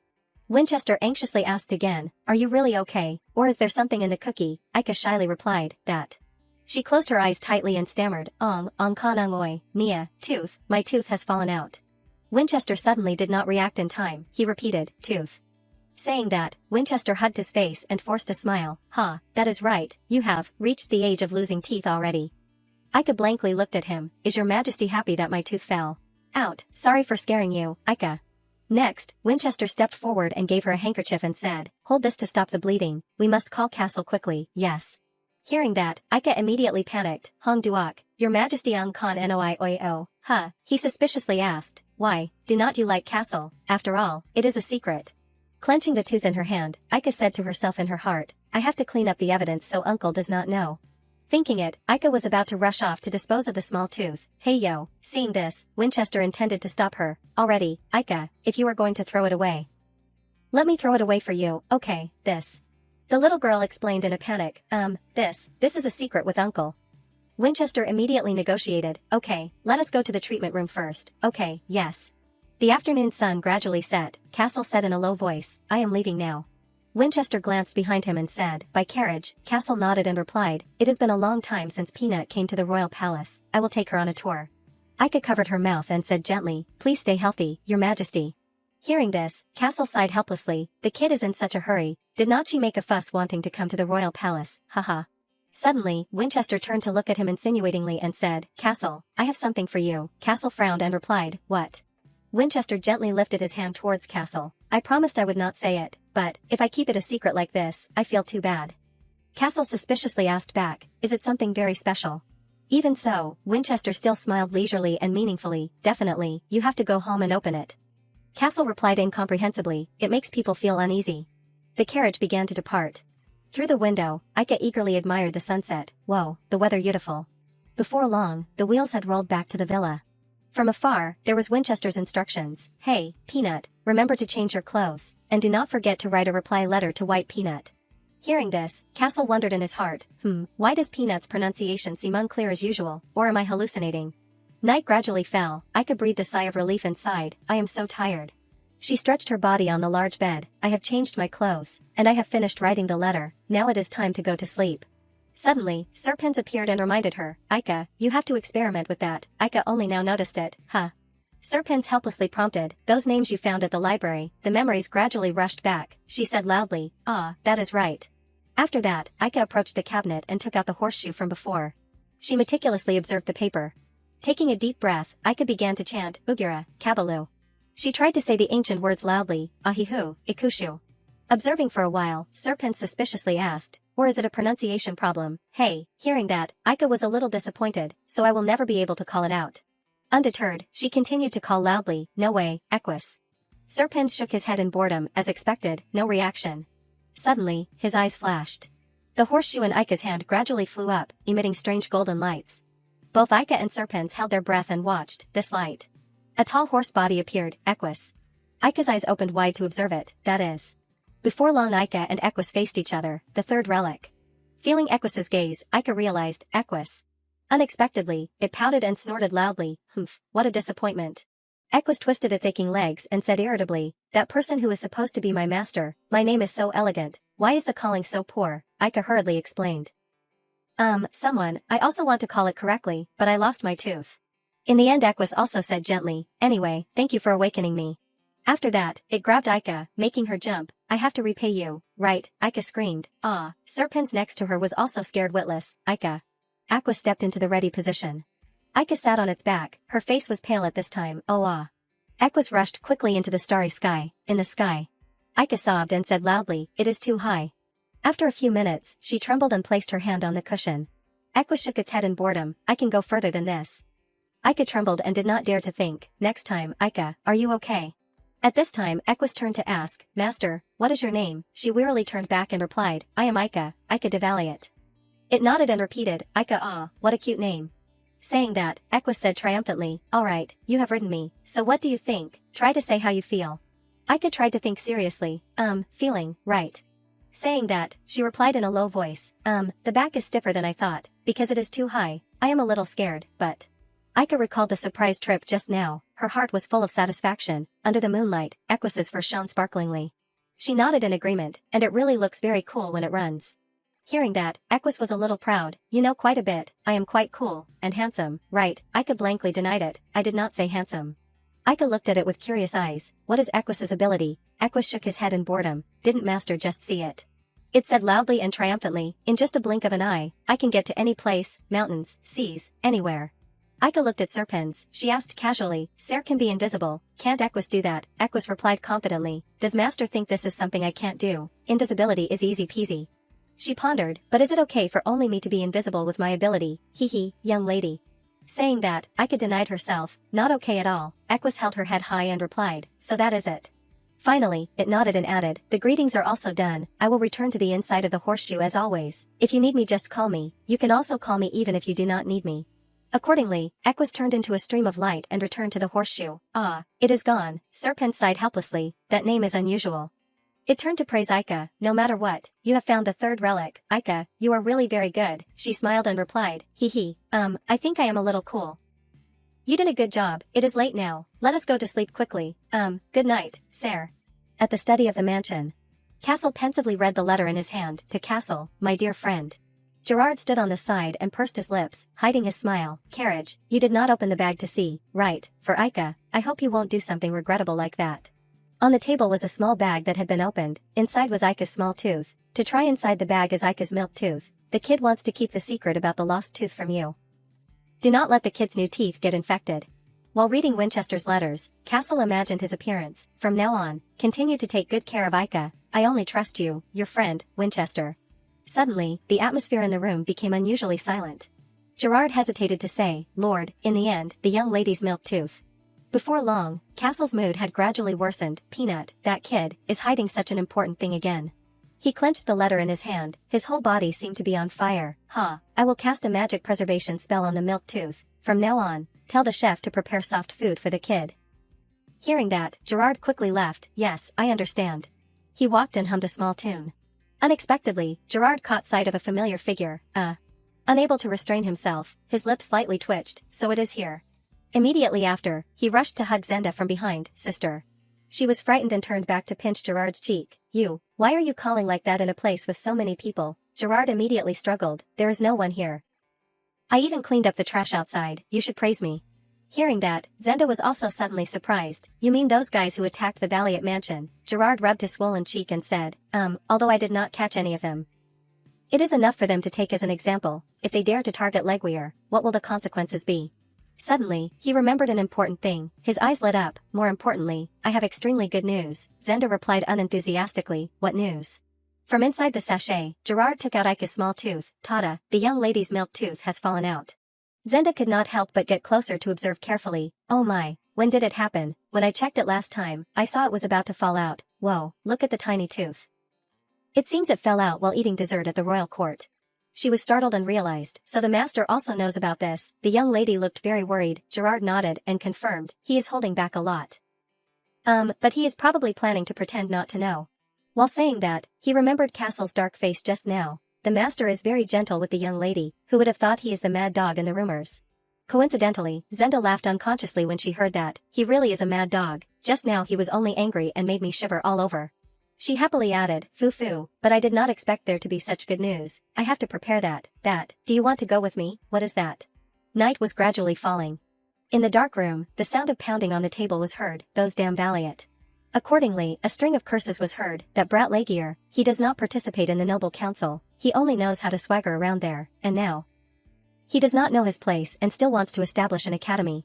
Gemiel thought angrily about the scene of the academy being built. He said to his subordinates through gritted teeth, the academy built by Valiant, I have to stop it at all costs, this time we must pay attention so as not to get our tails stepped on. Yes, master. A little later, Gemiel's room fell silent. He helplessly leaned back. It is good that that mad dog has a weakness, but the attack on the mansion failed and Gemiel tried to think about Aika but sighed helplessly, the guard is so strict, it is hard to take advantage of. At this time a subordinate carrying a large package entered, Master, there is an item sent to you. He immediately sat up, who sent it? The subordinate glanced at the seal and replied, looking at the seal, it seems to be a thank you gift from the Cheshire Trade Union for the last transaction. Gemiel received the package, he could not help but look forward to it, I have a deep relationship with the trade union, let us see what they sent.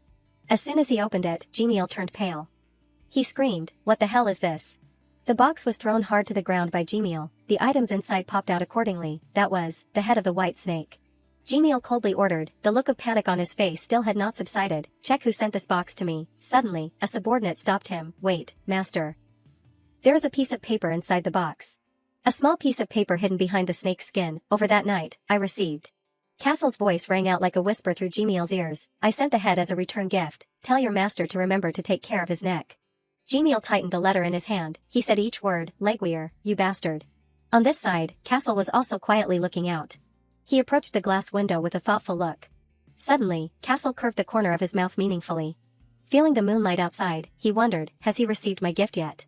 The next day, just as dawn broke, Aika lay still on the large bed. She hugged her pillow and opened her eyes in surprise, oh. Underneath, the small gifts that Zenda had thoughtfully put in were seen by Aika, hello, I am the Tooth Fairy, I will exchange your front tooth for a gift, congratulations on growing up. Aika, I will receive your front tooth, Tooth Fairy. Zenda came closer and pretended to be surprised and said, oh, it seems the Tooth Fairy visited you while you were sleeping, Aika happily said, the fairy even left a gift. But how ID the fairy now my front tooth had fallen out, only Winchester and Zenda knew. Zenda on the contrary smiled meaningfully and replied, foo-foo, there is nothing the fairy does not know, because the fairy visited, the new tooth will soon grow back.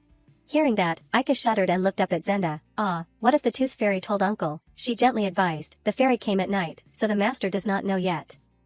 But, with that pronunciation of yours, won't it be discovered soon, why do not you tell the master? Even so, Aika firmly denied, no way, before I tell Uncle myself, Zenda must absolutely keep that secret. Saying that, she ran off, I will go like that. Zenda looked up at her back helplessly, ugh, young lady.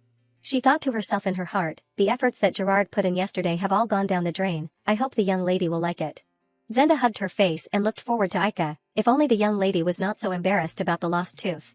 A little later, Aika had finished changing her clothes and went to the main hall. With one look she recognized him immediately, it is Uncle. Just as she uttered two words, Aika quickly covered her mouth, Uncle, no, it will be discovered in front of Uncle. Castle followed each of her reactions, he still did not say a word, let us not talk then.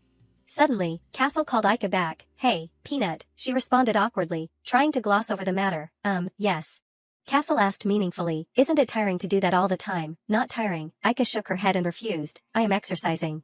Hearing that, Castle curled his lips and meaningfully said, oh, is that so?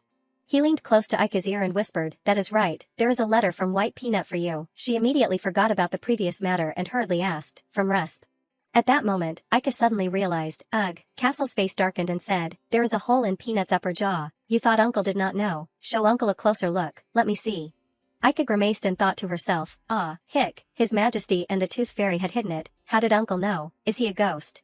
Castle on the contrary looked down at her with excitement, the tooth has fallen out completely, huh? Aika awkwardly did not know how to reply, that. Seeing this, Castle seemed to understand implicitly and did not ask further. Suddenly, he put his hand on Aika's head and stroked it, did it hurt when your tooth fell out? She opened her eyes wide and looked up, you are not teasing me, are you? Saying that, Aika spoke loudly, it did not hurt at all. Castle crossed his arms and praised, really, that is good then, what should we do now that Peanut's milk tooth has fallen out? This is a big deal. The conversation between the two became even more lively, as expected, Uncle's teasing me, I knew it. TCH, Zenda said the tooth fairy has visited, so a new tooth will grow soon. Kua, but it is just a tiny tooth. Can you eat rice like that? You can eat. As if to prove it, Ika tried to eat a lot of food. Look, uncle, I can eat normally.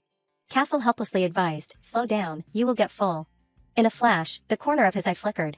Castle recalled the piece of paper from the previous day, his heart constantly pondering. In the cut and paste drawing from Ika's newspaper, there were strangely specific details. The kid changed women to men, and one person to 3 people.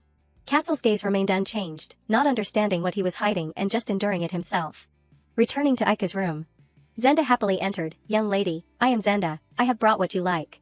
Hearing that, Ika was a little curious. What I like, what is it? Zenda smiled meaningfully. Foo, please wait a moment. Saying that, she took out a small envelope and replied, Tada, it is a letter sent by young Master Rusp. Whoa, it is really what I like. Receiving the letter, Ika immediately smelled a familiar fragrance. The scent on the letter is so fragrant. Yes, it seems young master used perfume. Zenda at this time turned to her and said, I have also finished what the young lady entrusted me with before. Really?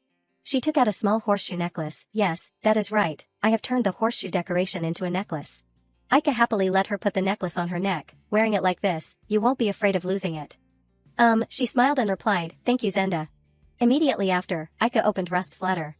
After reading a paragraph, she suddenly blurted out, Ika disappointedly called, Zenda, she observed for a while and then carefully asked, young lady, what is wrong? Ika sadly lamented, Rusp has to return to the territory with his father.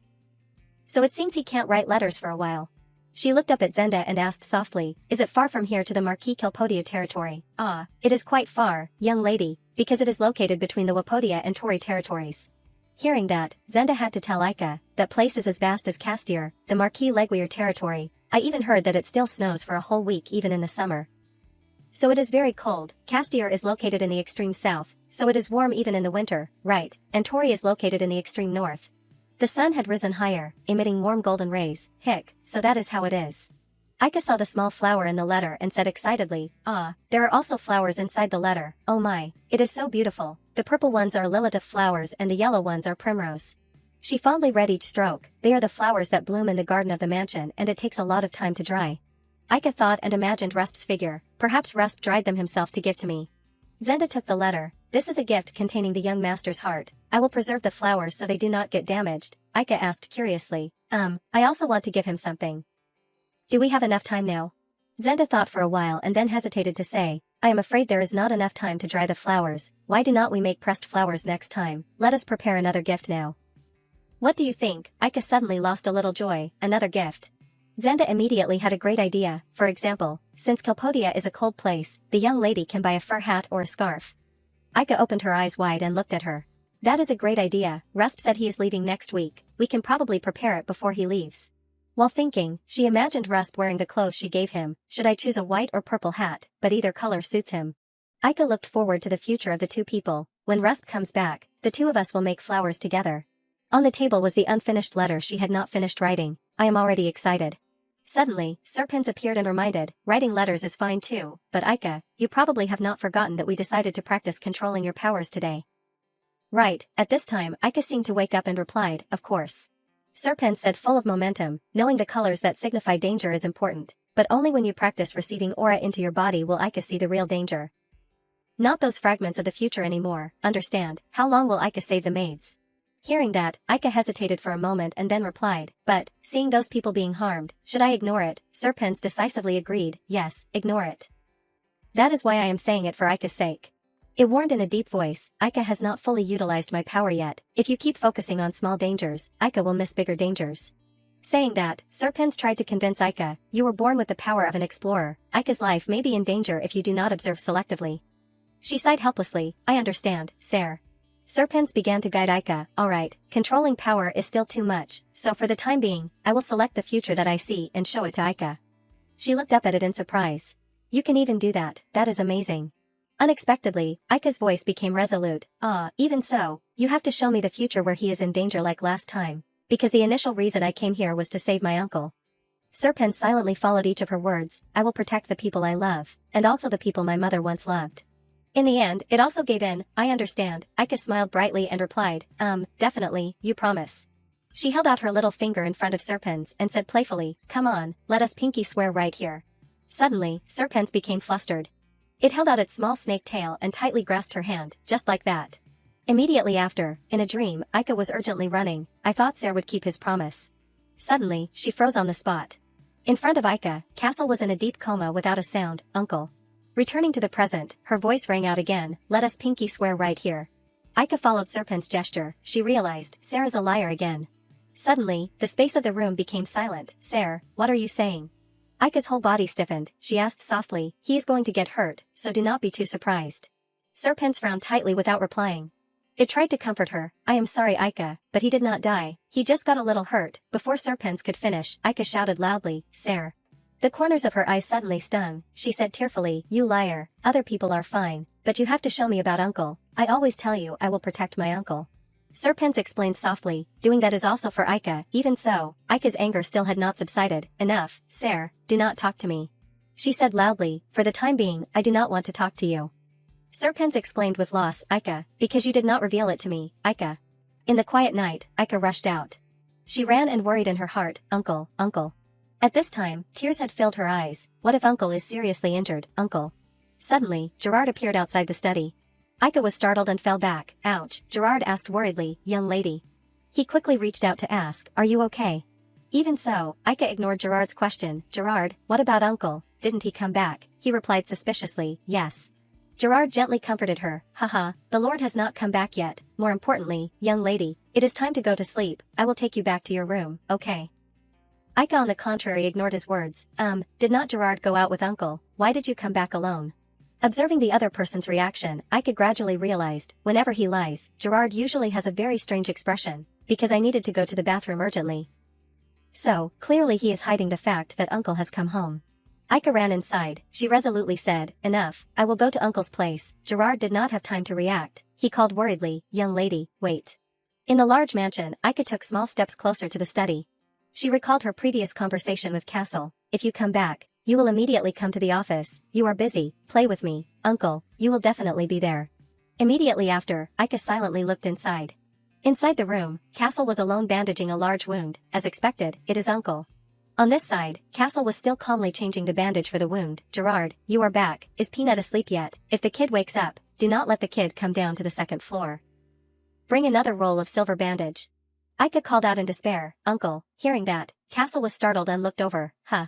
Tears rolled down her cheeks. Aika looked at him with distress. Peanut. Castle said sternly, what are you doing here instead of going to sleep? I am fine, go up to your room quickly. Her eyes did not leave his bloody arm, her mouth mumbled, blood. Aika awkwardly asked, blood, you are bleeding, does it hurt? I am fine. Even so, Castle was still stiffly teasing, looking at you, people would think I am lying in a coffin, do not say that. Suddenly, he hugged Aika. Whoa. Castle slowly hugged her and comforted, alright, do not cry anymore. Do you want your eyes to swell up like a carp? Aika said with tears in her eyes, Hick, you are always teasing me, your arm is injured, do not hug so hard, put me down. Castle still replied calmly, this does not hurt, I won't die, do not worry. Hearing that, she was relieved and buried her head in his arms, uncle. Suddenly, there were footsteps coming. A mysterious voice rang out, Castle, is that child the niece you mentioned? Aika looked up at the person, she blankly asked, who is it? Baron greeted her kindly, hello, you are Aika, right? Immediately after, he stepped forward and stroked Aika's head, you are as lovely as I heard, how can you be related to that name Castle? Ha ha ha, how old are Aika? Looking at your missing tooth, you must be about 7 years old, right? Before long, her long hair had become messed up. Yes, I am 7 years old. Castle helped her escape. Baron is satisfied and laughed loudly. Ha ha ha, that must be it. He smiled and introduced. Ah, I have not introduced myself yet. I am Baron. Baron de Rimaud, your uncle's friend. Aika stared blankly. Sir Baron, uncle's friend, they are Rimaud. He is from the Rimaud Count family. As if remembering some vague memory, she wondered, sounds familiar.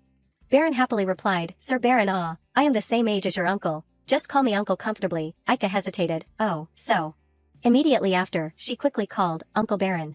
Baron hugged his heart. He said in a pretend voice, Ahoo, so that is how it feels, that bad name, he is enjoying it alone again. Aika glanced at the other person for a while, secretly remembering her mother's instructions. Mom once said the Rimaud family are good people. Kia, call me one more time. Kid, but that uncle was a little strange. At this time she noticed Baron's bandaged wound and asked, is Uncle Baron also injured? He suddenly seemed choked and could not speak. Baron smiled and explained, I got injured while playing with Castle. Your uncle was also injured because of me, because I won in the sparring match. Hearing that, Aika quickly denied, my uncle is the strongest, there is no way he could lose. The two quickly became acquainted. Ugh, why are you so cute, Aika? Do you want to be my niece? I will spoil you more than that guy, I like my uncle. Suddenly, Baron pretended to be regretful and said, even if I am busy, I should have come to the banquet instead of Hela, to only meet now, there is no time to get to know you. What a pity. Aika blankly looked at him, who is Hela? Baron explained in a low voice, your uncle's sister, Hela de Rimod. He suddenly remembered, didn't you meet at the Valiant banquet before? I heard you greeted her, that person who always brags. At this time the memories gradually rushed back in Aika's mind. It is that beautiful sister. Baron still kept the smile on his face, haha, a beautiful sister Hela must love to hear that, ugly things, when we were young. Suddenly, Castle interrupted the conversation between the two, hey, you are done talking, go home, what, you are telling me to leave at this hour, can't you see my hand? The voices of conversation rang out non-stop, because of who was I attacked, you are treating the injured too much, right, niece, there are many rooms in the house, stay overnight, Uncle Baron. Castle glanced at Aika and asked, who gave you permission to sell my house randomly? The little girl looked up at him in surprise, I did not sell it, I am just letting him borrow it. The two immediately started arguing in front of Baron's gaze, also, your house is also my house, where did that come from, you are not listening to your uncle. And you are still letting people stay here, alright, Uncle Baron is also injured, between me and that guy, who is the strongest, that. Hearing that, Aika loudly affirmed, Uncle is the strongest. Castle's cheeks were a little red, he suddenly did not know what to say, cuck, what a skillful reply. Saying that, Castle turned to Baron and reluctantly agreed, you can stay for one day. Baron looked up at the two people, his heart full of envy, this lucky devil, I also want to have a niece. The next morning, Castle, Baron, and Aika were preparing to have a meal. She obediently ate breakfast, ignoring the conversation between the other two. Baron noticed with insight and asked, your niece, does it not suit her taste? Aika shook her head and denied, it is not that, it is very delicious, uncle. She remembered Serpent's round figure the other day, after that, Ser has not appeared again, but this time, I am really very angry with it.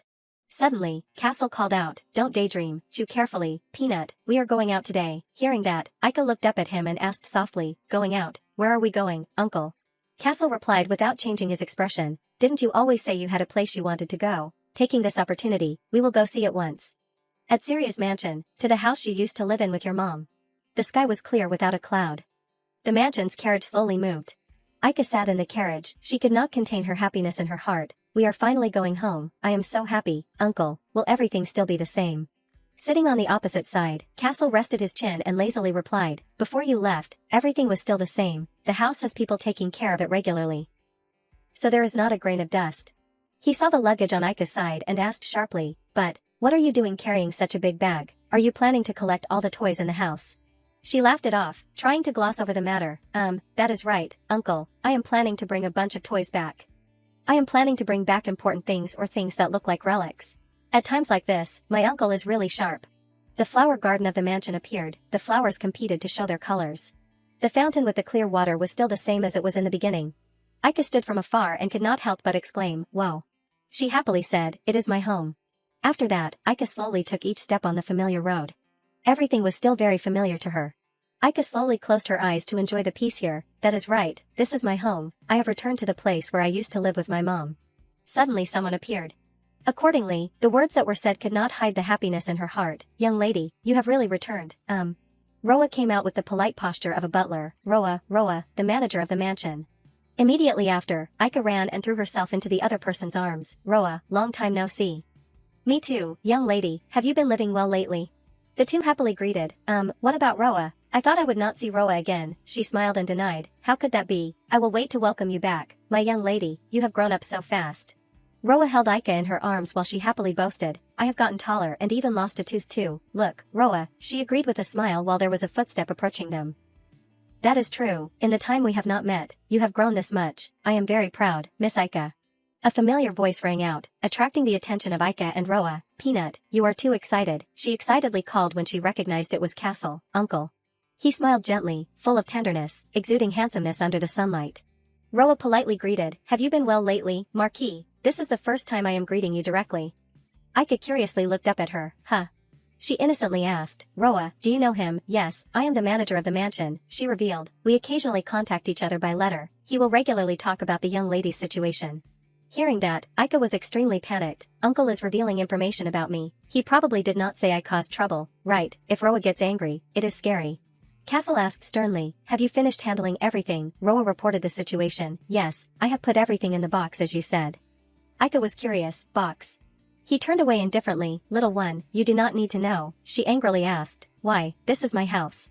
Castle turned black and gave a smile that hid his anger. You sold my house to Baron yesterday. Immediately Aika fearfully avoided his gaze. That, it is because Uncle Baron was injured. So I only lent him the room. He used one hand to snatch her away from Roa. It is better if you did not say it. In general, do not want to know everything. You only need to do the things you want to do. That is enough. Because of that sudden action, she cried out, whoa. Aika puffed out her cheeks angrily. TCH, you are so stingy, just keep saying it, put me down, I want to go myself. She struggled out of Castle's hand and ran away. A white door slightly opened. Aika pushed the door open and stepped inside the room. She noticed the lamps that were shining, even the lamps in the living room were still the same. Suddenly Aika saw something, in her eyes reflected a picture. That is right, it is this place. Aika was standing opposite her mother's large picture. Mom, my beautiful mom.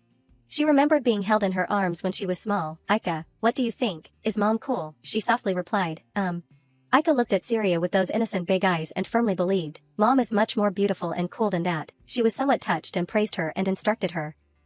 My Aika really loves mom. When mom is not here, just look up at this picture and wait. If you do that, mom will return to you right away.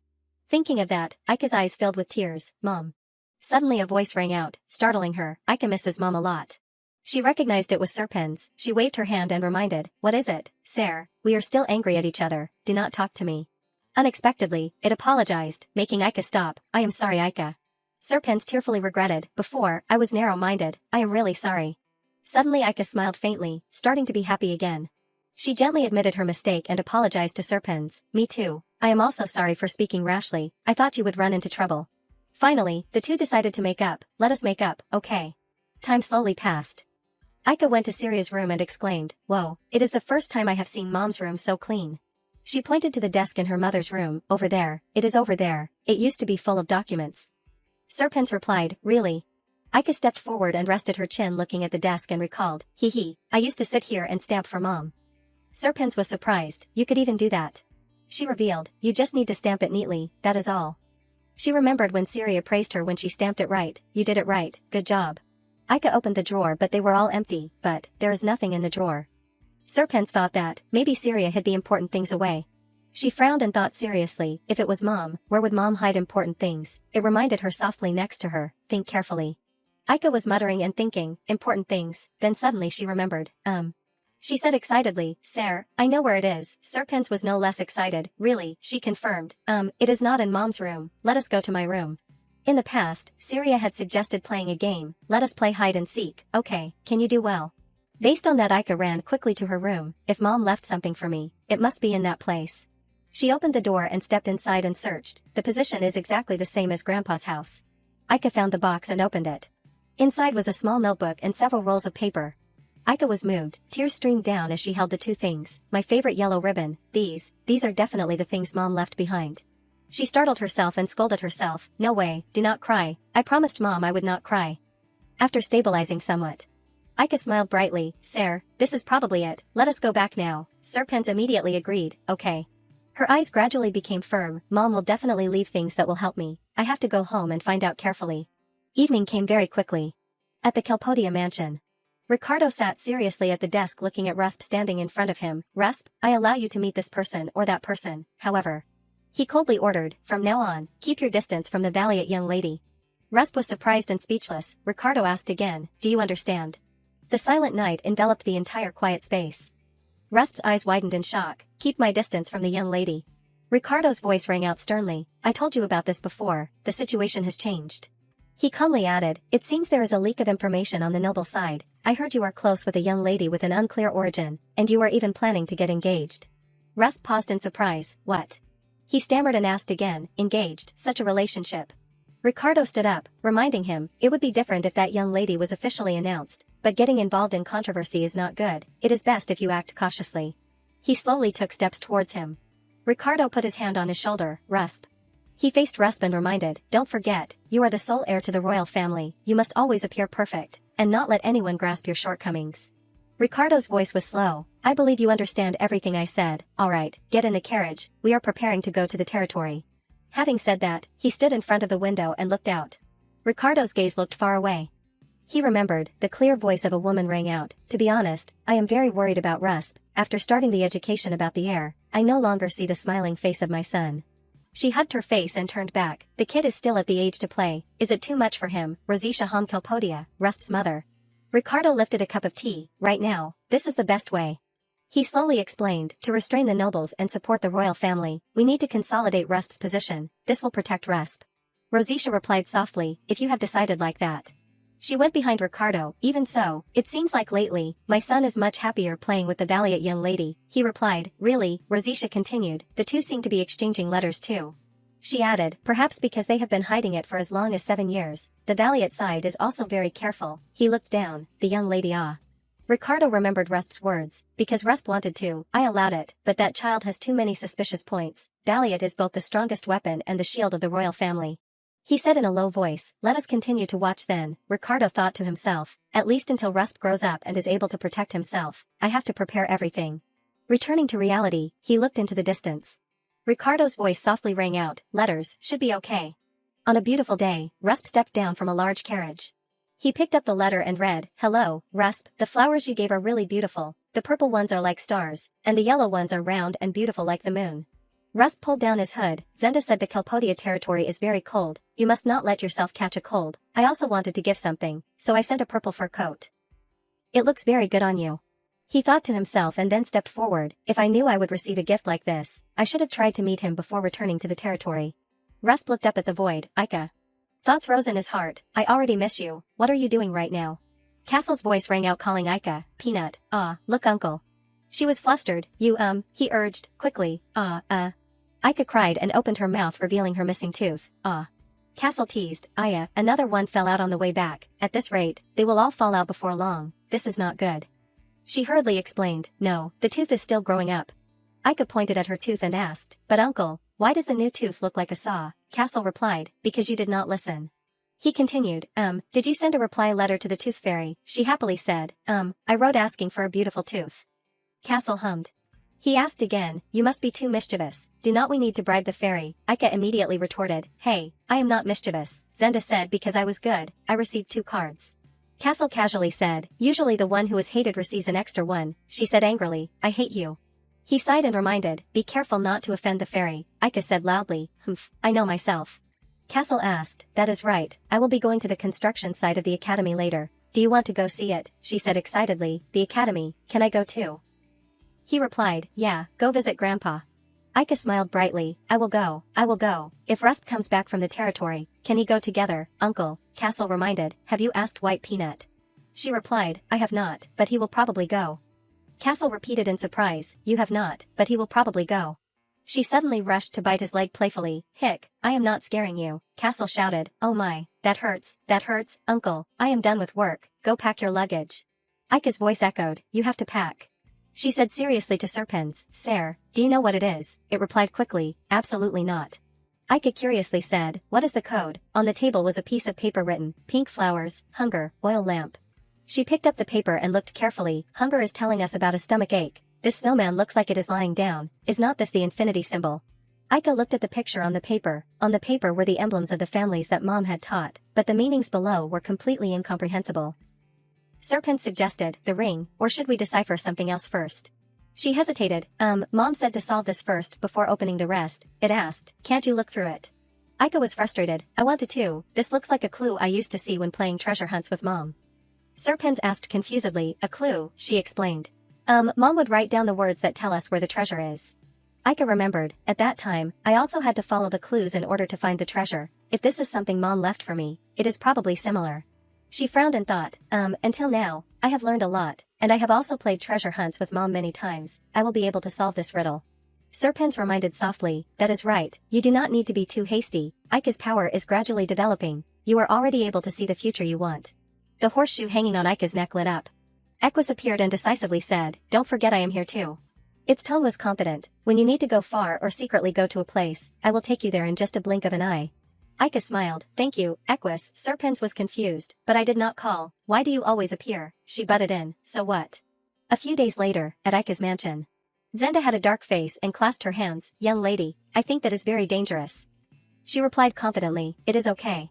She was flustered, what if you can't do it, and then the young lady gets hurt, what do I do? See, perhaps the master will really get angry, it is better if I do it for you. Zenda looked at her and smiled triumphantly and advised, young lady.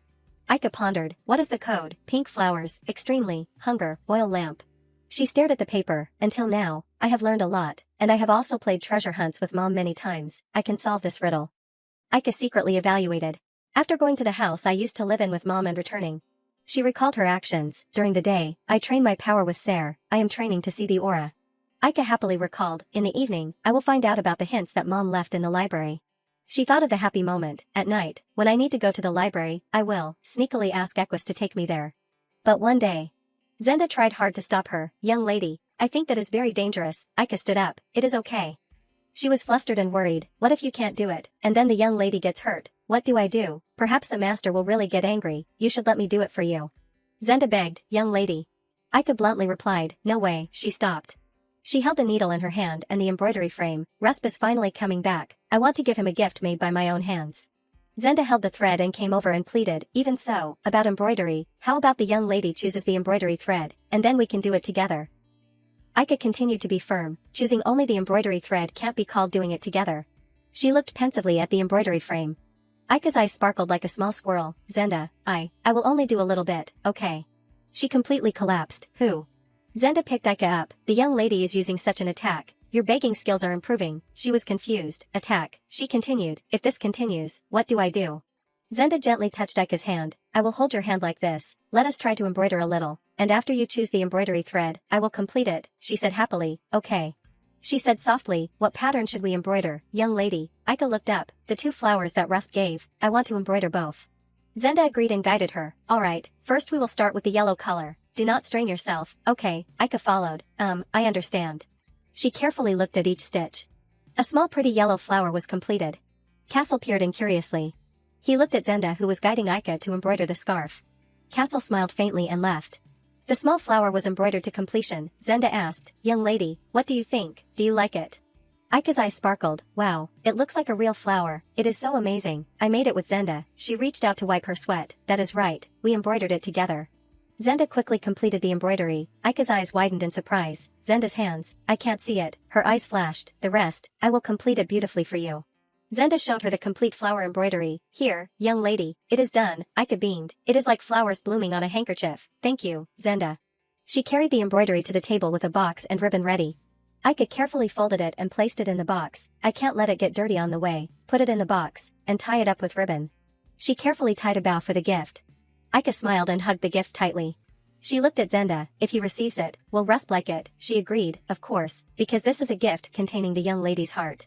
Afternoon at Rusp's mansion. The royal carriage stopped when it arrived. Rusp stepped down gently. The voice of the servant rang out, you have returned, young Master Rusp. He replied, is there anything special? A maid announced, a letter and a gift were sent from the Marquis Leguier family, would you like to see it immediately? Rusp stopped in surprise. He secretly rejoiced and received the letter from the maid's hand, did Aika send it? Rusp wondered and then opened the letter, it has been a long time, so she probably wants to meet me, should I refuse, or should I talk to Dad again? He worried, this time Dad is quite firm, it might cause trouble for everyone. Rusp was surprised when he looked at the letter, huh? His eyes widened in shock, Aika. Rusp was worried when he read the contents of the letter, is she sick? That night, at Aika's mansion. She happily ran along the hallway. Aika thought to herself, Rusp has probably received the letter, what a pity that we can't meet for a while, but there is no other way. The maid's voice rang out loudly calling her, young lady, young Master Rusp has arrived. Gerard and Rusp were standing in front of the mansion. He was panting because he had rushed here in a hurry. Aika turned around in surprise, what? At her bedroom. Aika was covered in a blanket, while Rusp sat silently on the chair. He softly called her name, Aika. Rusp said shyly, I am sorry for coming without informing you, when I received the letter, I was very surprised, so I immediately ran here. His eyes were tearful, does it hurt a lot, where does it hurt? Aika awkwardly thought to herself, oh, this is a big deal. She did not dare to face Rusp, I told you not to come, but he actually came. He said excitedly, I will read you a fairy tale, okay, Aika quickly refused, I am fine, I just want to rest. Rusp's gaze fell, so, I can't help you. She silently thought, what do? I do not like Rusp worrying like that. Serpens advised, why do not Ika tell the truth? Ika thought, Sir, but, it said softly, you two are friends, he will understand. She got up decisively, Rusp, he looked up, Ika pulled down the blanket, I am sorry. She stammered and admitted, I lied to Rusp. The atmosphere in the room suddenly fell silent. Ika's voice was full of sincerity, I am sorry, for lying to you, Rusp. Rusp said in surprise, what do you mean, she asked, you heard, you can't laugh, he hummed. Ika said angrily, what are you looking at, Rusp said confusedly, She shyly opened her mouth, revealing the missing tooth, and pointed at it, actually, I lost my tooth again, the second one, I am embarrassed because of this. Ika awkwardly explained, I was planning to wait for the tooth to grow back before meeting you, it is because the tooth is growing slowly that is why. Rusp's eyes widened, he asked, so, it does not hurt. She smiled and replied, it just feels weird, he said relievedly, so that is it. Rusp parted his lips and said softly, really? He put his hand on his chest and smiled brightly, that is great.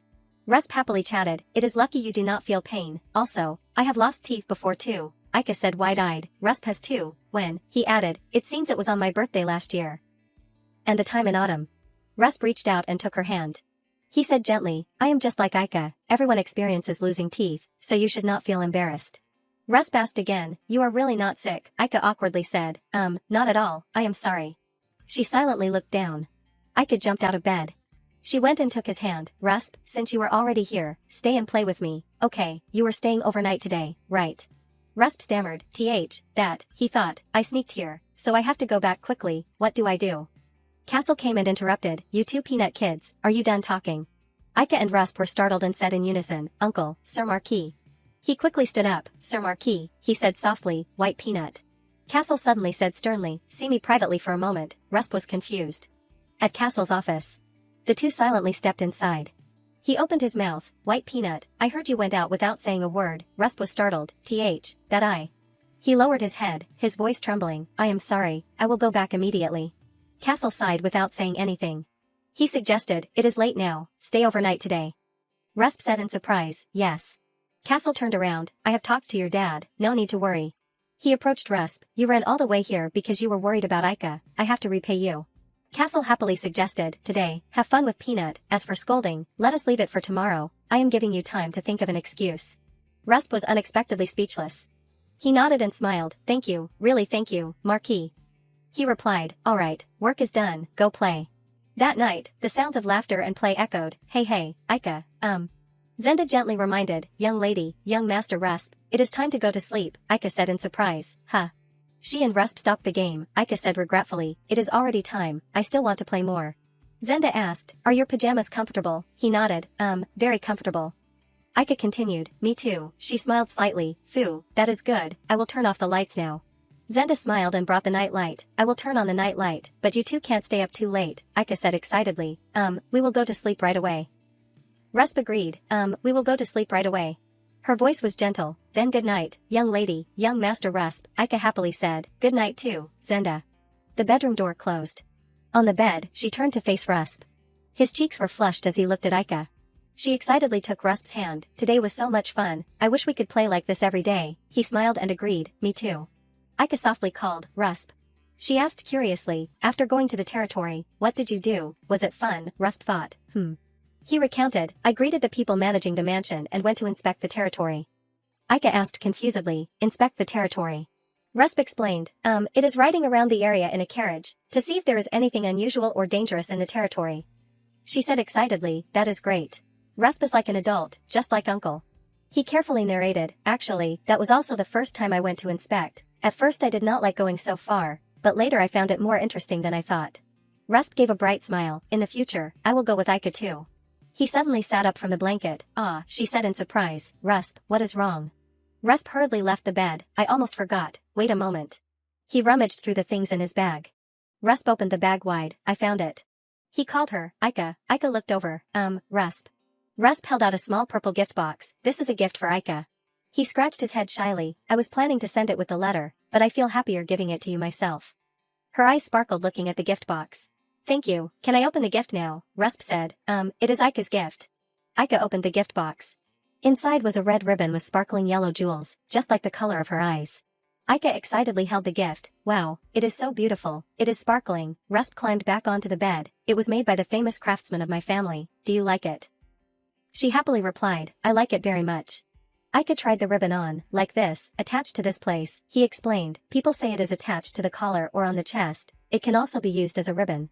She followed and put it near her neck, like this. Rusp reached out, let me help you. He carefully attached the ribbon, done. Aika confidently put her hands on her hips. How is it? How is it? It suits me a lot, right? Rusp clapped his hands. It suits you a lot, Aika. He said brightly, there is still another gift in the box. Take a look, she said excitedly, really? Aika held the gift box. What could it be? Below, another purple gemstone bracelet appeared. This is. Her eyes widened in surprise. This is. Aika curiously touched the stone on the bracelet. The bracelet has the same eye color as Rusp. Rusp explained easily, this is a traditional bracelet of the Tannan tribe, in the north of Wapodia. People say it will bring luck to the wearer. He carefully put the bracelet on her. I made this bracelet hoping it will bring luck to Aika. Rusp gently asked after putting it on, how is it, do you like it? Aika looked at the bracelet, luck. She smiled and clasped her hands. Thank you, Rusp, I like it very much. I will often wear it. Also thank you for the handkerchief. I will use it every day. Aika suddenly remembered, I still want to play more, but it is time to go to sleep, right? Zenda will get angry. He agreed, alright. The two fell asleep. Aika opened her eyes and whispered, Rusp, after going to the territory, did you practice magic? Not bearing it, Rusp replied, because I did not have time, I could not practice. She recounted, Rusp, not long ago, some magicians came to my house. Will Rusp become like that when he grows up?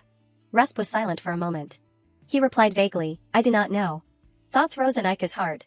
Why does Rusp seem sad? Did I ask something I should not have? Does Rusp not like becoming a magician? Or is he forbidden from using magic at home? She moved a little closer. Rusp opened his eyes wide in surprise. He blushed looking at Aika hugging him. She gently patted him, Rusp, whatever Rusp becomes, I will like it. Aika's voice softly rang out, whether you become a magician or not, I will support you, Rusp, just do what you want. Rusp stammered and said softly, whatever I become. She gave a bright smile, become anyone, because I am Rusp's friend, I will always stand on Rusp's side. He looked at her silently. Suddenly Rusp burst out laughing, Aika happily smiled, let us go to sleep now, it seems we will have a beautiful dream today. He hesitantly asked for her opinion, Aika, can we hold hands while we sleep? She was surprised by that question. Aika squeezed Rusp's hand tightly. She whispered sweetly, like this. He said with satisfaction, thank you. Aika smiled, alright, good night, Rusp, he agreed, you too, Aika. The hands of both tightly clasped each other. The two quickly fell asleep, I wish you a good dream. The next morning. Aika stood waving goodbye to Rusp, drive carefully, Rusp, see you later. He stuck his head out of the carriage and waved goodbye, take care, Aika. Rusp smiled faintly after the carriage drove away. His smile faded, Rusp worried, now that I am going home, I probably can't meet Aika anymore. The carriage returned to Rusp's mansion. The maid announced, young master has returned, the Marquis is waiting for you in the room. Rusp thought, right away, he replied briefly, Rusp walked along the hallway. The door slowly opened. Ricardo's stern voice echoed, you have returned. He replied awkwardly, yes, father. He silently looked at the letter on the table. Ricardo said softly, in 1 month, Rusp said confusedly, what is it? He reminded in a deep voice, after 1 month, you are not allowed to communicate with the valiant young lady. He was stunned, his eyes widened. Ricardo continued, until then, act properly so you do not become a topic of conversation among the nobles. Rusp stammered obediently, no problem, father. He asked awkwardly, but, why did you suddenly change your mind? He replied calmly, Marquis Leguier hinted to me, you probably know about, the summer ball, which takes place after 1 month. Ricardo explained the reason. That night, he will officially announce, Aika de Valiant, will become the young lady of the Valiant family. Rusp was surprised and speechless. 1 week later. Castle handed Aika a letter, here, take it. She looked up, Aika curiously received the letter, what is this? He explained, an invitation. Castle said softly, you are always staying in the house, you must like it a lot. Aika nodded, yesterday, and today too. Castle gently reminded, you will go with Grandpa, study well, I will have the tailor called, so choose a dress to wear to the party. He said in a deep voice, it is time to warn those who act recklessly. Castle's eyes flashed with fire, young lady, Aika de Valiant, whoever dares to touch my niece, is not someone you people like to talk about. He continued, and now I will choose an escort knight for you. Aika asked curiously, really? Her eyes sparkled, this is the first time I have an escort knight, could it be Gerard, is Gerard my escort knight, I hope it is Gerard, is it Gerard, uncle, Castle thought. Let me see, that matter. He kept it a secret, you will meet him tomorrow, because you are curious, I do not like to say it. Aika said angrily, uncle, you are mean. The next day had come. Aika was scared stiff. She looked up. In front of her, a knight wearing full armor appeared. Who is it? Worry rose in Castle's heart. The summer ball, one of the few largest annual festivals of the Wofford Empire. For the nobles in the capital, the whole family will participate. Sometimes also doubling as a debut or charity event. He thought to himself, Aika is 7 years old now. He tried his best to protect her. Castle is, little by little, building a fence around Aika, as if climbing step by step on a staircase. Around her radiated a brilliant aura so that Aika can enjoy the privileges of a unique young lady. The first important thing for her, and the first step of all those things was, the debut ceremony to dispel the gossip of the nobles, and consolidate Aika's position. At Castle's office. He concentrated on the paperwork on the table. Castle secretly thought about the difficulties. I have been struggling for all this time. He worried, is announcing Aika right now the right decision? Aika is becoming more and more like Syria, even Syria's incomprehensibility. Castle remembered Gerard's words. How did the young lady know that the Lord had returned and immediately ran to his room, before that, after being injured in the attack?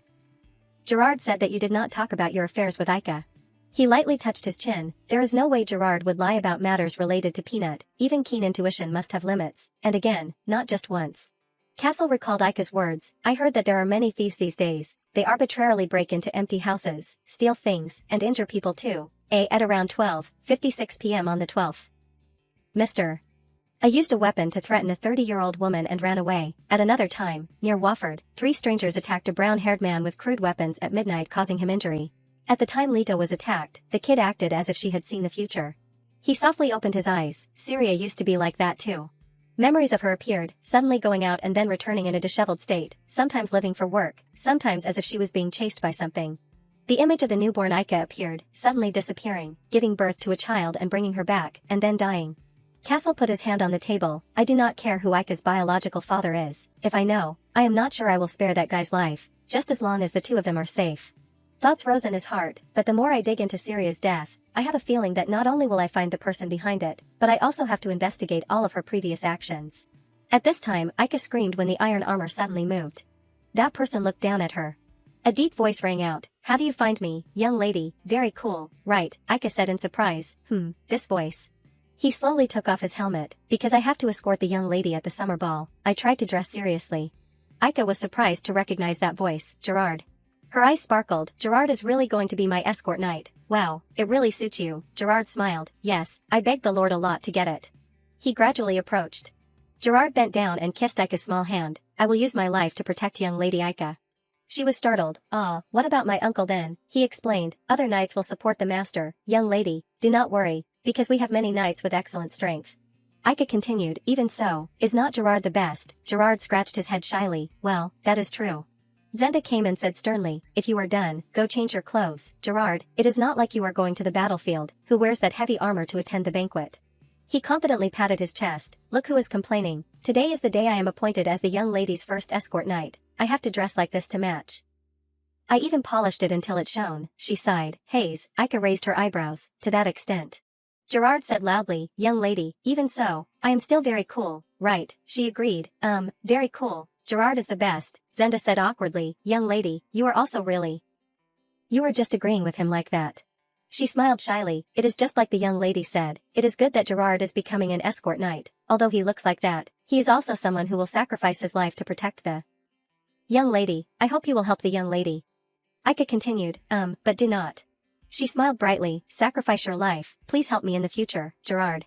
Zenda came and touched her shoulder. Come on, let us go learn. They will teach you the necessary etiquette at the summer ball. Aika happily said, I will study hard. Gerard cheered from behind. Good luck, young lady. I, the escort knight, will cheer for you. Gerard was given the task of escorting, and the day of the banquet was approaching. Aika found the lesson difficult to understand. Both you and I are busy preparing for the banquet. Luckily Logis did not take any suspicious actions. She said happily, and more importantly, my tooth has grown back. Zenda brought a mirror. Your new tooth has grown, Aika said excitedly. I can't hear the wind anymore. This morning, that sister who looks like a peacock named Esmeralda has made me many beautiful dresses. Castle spoke when he looked at the shimmering dresses. Hey Peanut, have you chosen the one you like? Aika was wearing a blue dress. Yes, I tried on all the ones that were brought out. As soon as I chose one, I would sketch it and take it away, as fast as Zenda's embroidery. She said excitedly, those sketches are extremely beautiful. I really want to try it on quickly. He asked, isn't this not the first time you have participated in a banquet? Why are you so excited? Aika explained, but this is the first time I am participating in such a big banquet. Castle thought for a moment. He called her, Peanut. Ika turned over, yes. Castle suddenly mentioned the matter from last time, when Uncle Baron came to the house. He said meaningfully, did Gerard tell you that I was injured? That made Ika startled. What is wrong? Are you angry at Gerard? Castle kept a calm expression. Why would I be angry? I am just asking. Ika forced a smile, trying to save the situation. Aha, Gerard did not tell me. Castle looked at her with a sharp gaze. Then, how did you know and go downstairs? Ika was completely flustered. That matter. She worriedly glanced at Castle and wondered, what do? I can't tell Uncle that I saw the future. Ika's voice trembled as she made excuses. Because I heard the sound of Uncle's carriage, so I went downstairs. Gerard said you had not come back. His expression was strange. I thought something happened to you. Castle asked a question. So you just rushed in like that? She replied falteringly, yes. Unexpectedly, he stood up and approached her. Ika worriedly waved her hands chaotically, trying to make excuses. When I arrived, I saw Uncle's arm was bleeding, but you told me to get out. You know how sad I was. But now your arm is okay, right? Castle replied casually, it is completely healed. I was injured a long time ago. Your uncle has the ability to recover quickly. She asked suspiciously again, you are lying. She breathed a sigh of relief, comforting herself. Phew, Uncle's back to normal. If this happens again, I have to be more careful. And then, time gradually passed. Finally, the day of the summer ball had come. The wheels of the carriage slowly stopped. Ika sat in the carriage and said worriedly, Uncle, I feel so nervous. Castle was completely calm. That nervous, I do not see any difference. She stammered at first and then asked about Rusp. You can meet many new friends. Rusp is coming too, right, Uncle? He explained and confirmed, the Kelpodia family has to participate every year, so that kid will come, because he is royal. She nodded and understood, so that is how it is. Great, it has been a long time since I have seen him again. Then she made a suggestion, but, Uncle, can I take this off, huh? Castle replied seriously, no way. Ika held the name tag in her hand, TCH, this is my first ball, I want to look beautiful. She said with tears in her eyes, but this name tag ruins everything. Castle laughed and teased her, so what, it looks cute, haha, this made Ika angry, humph. In the quiet night, Ika gradually appeared with an outstanding style. She was surprised to admire the magnificence before her, whoa, it is so beautiful. Suddenly a familiar voice rang out, Ika has arrived, oh. Eyelid appeared with the style of a gentleman, the corners of his eyes had the wrinkles of the years, Grandpa. In the brilliant festive space, Ika rushed to hug him, Grandpa. Castle stood on the side and took all of this into his eyes, you are here right on time, old man. Eyelid smiled and replied, of course, today is a special day for our princess.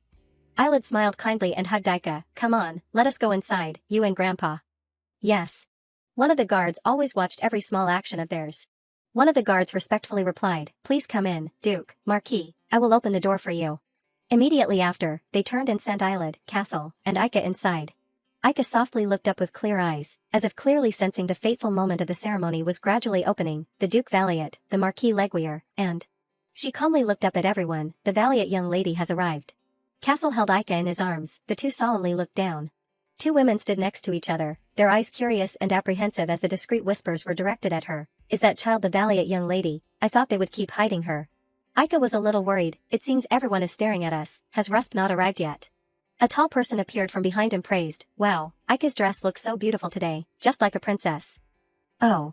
Baron smiled and lifted his wine glass to approach, behind was the small Rusp following, Uncle Baron, Rusp, long time no see, niece.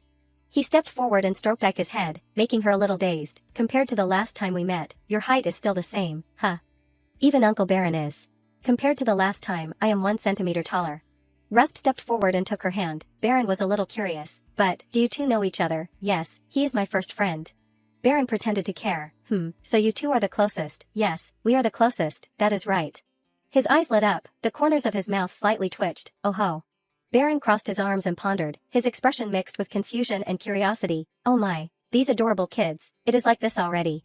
The two little ones happily chatted with each other. Later, you have to tell me in detail how close you two are. Ika, I heard you are going to the academy already. Yes, a few days ago.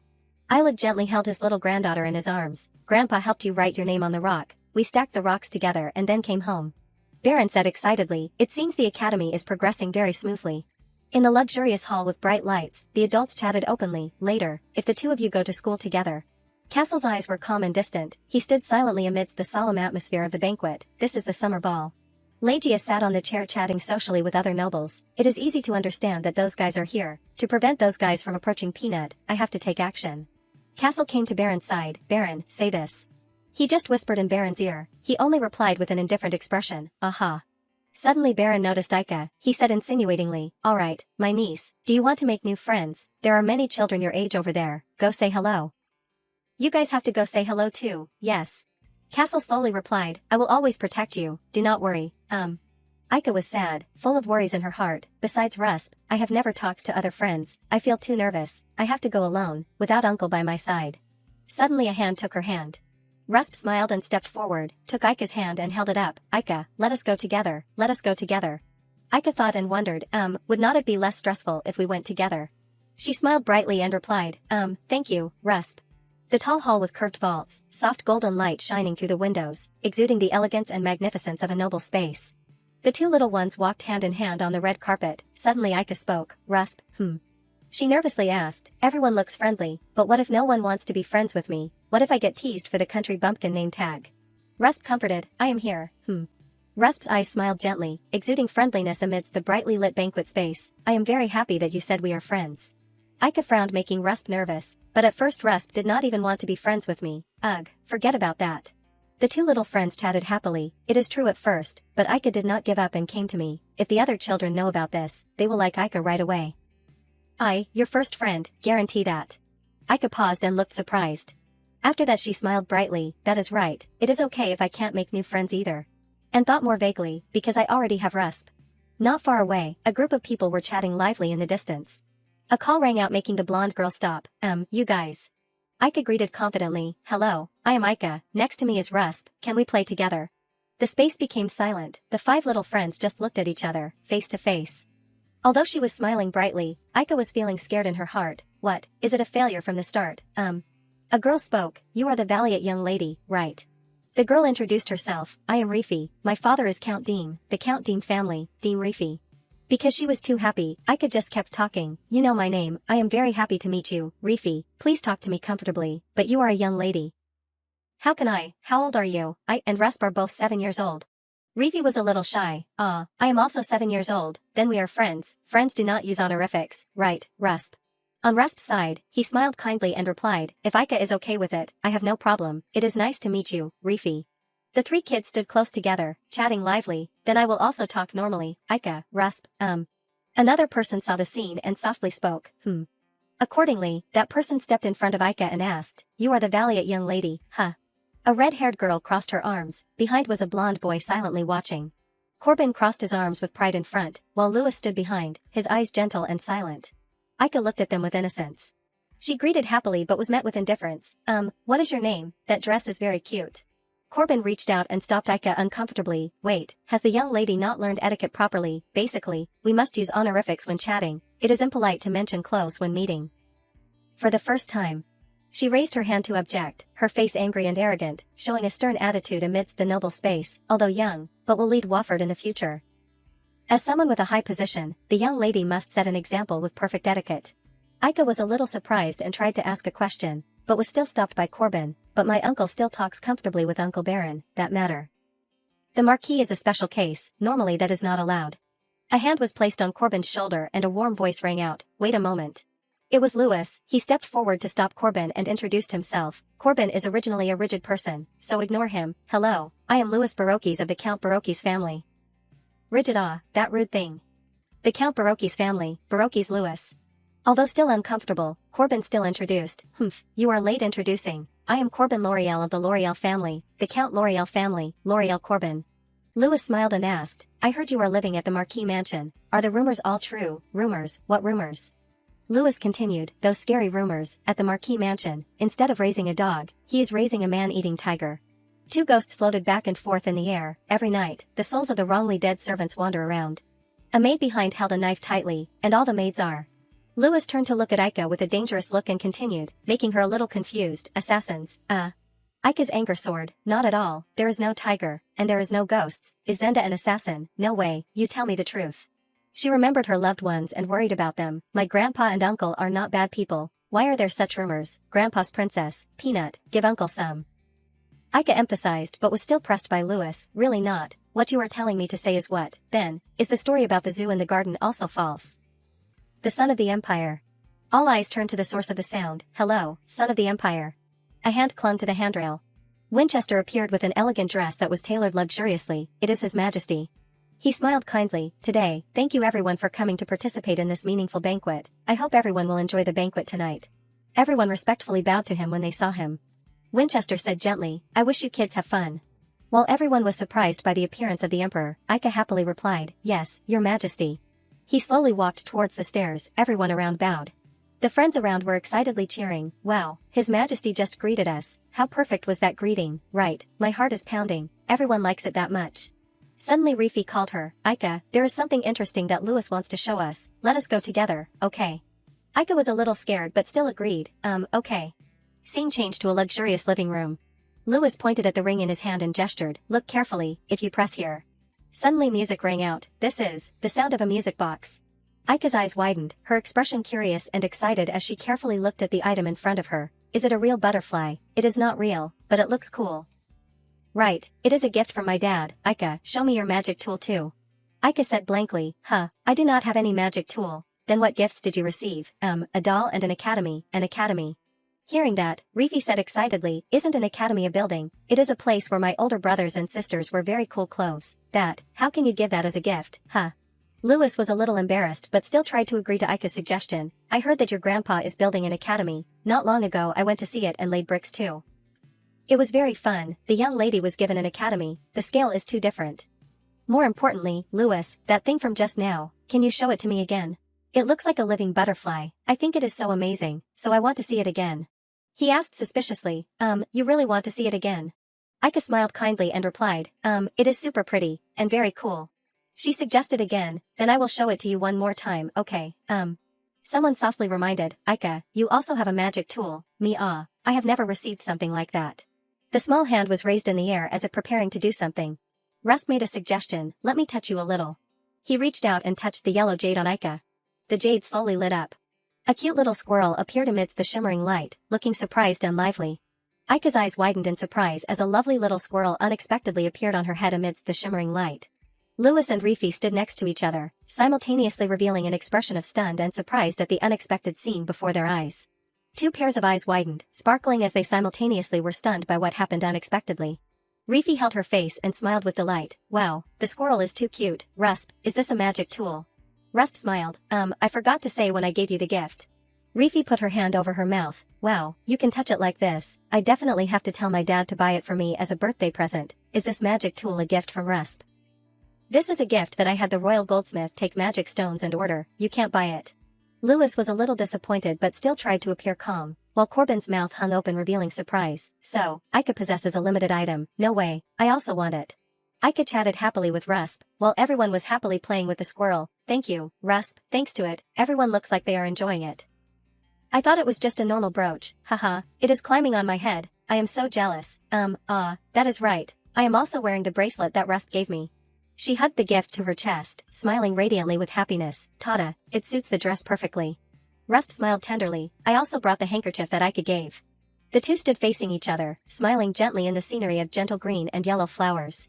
Two hands took each other gently, showing the intimacy and warm bond. Now let us go eat something delicious. Okay, what does Rusp want to eat? I want to. The scene of the luxurious hall with high ceilings, magnificent chandeliers, and a sophisticated classic space.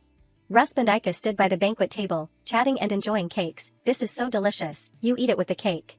Legia held a glass of wine and exuded calmness and mystery in the solemn space. He was a little annoyed, she is walking around everywhere like she owns the place. Gemiel also had an annoyed expression and continued, she is so lively that we have to hide it, we have to. Legia raised the glass of wine to his lips, savoring it as he deliberated, planning to gradually reveal the truth to everyone, then announce the Prime Minister's child as a princess at the Grand Summer Banquet, a move the Emperor had subtly approved. He watched everyone chatting, but his mind was racing, preoccupied with questions of parentage and whether the child was a tool to grant someone power. He appeared outwardly kind and docile, but the Emperor was truly cunning. The three remained silent. Currently, he kept his interactions to a minimum, but he occasionally observed the princess. This child was definitely connected to the Emperor. Legia was lost in thought when he heard the Emperor call out. I still have not obtained proof, Your Excellency. A servant approached and whispered something in his ear. Legia smiled knowingly, his eyes and expression conveying calculation. Indeed, things are progressing in an unpredictable direction. Truly unpredictable. He looked directly at Aika. How interesting. This cake is quite soft, you are eating it slowly. Haha. The grand hall was magnificent with its long red carpet. Elegantly dressed people were conversing and moving about the lavish party. The two little girls stood close together. Aika leaned in and whispered excitedly, while Rifi listened with wide-eyed surprise. Are you having fun, dear grandpa? Eyelid wore a kind and friendly smile as he spoke with those around him.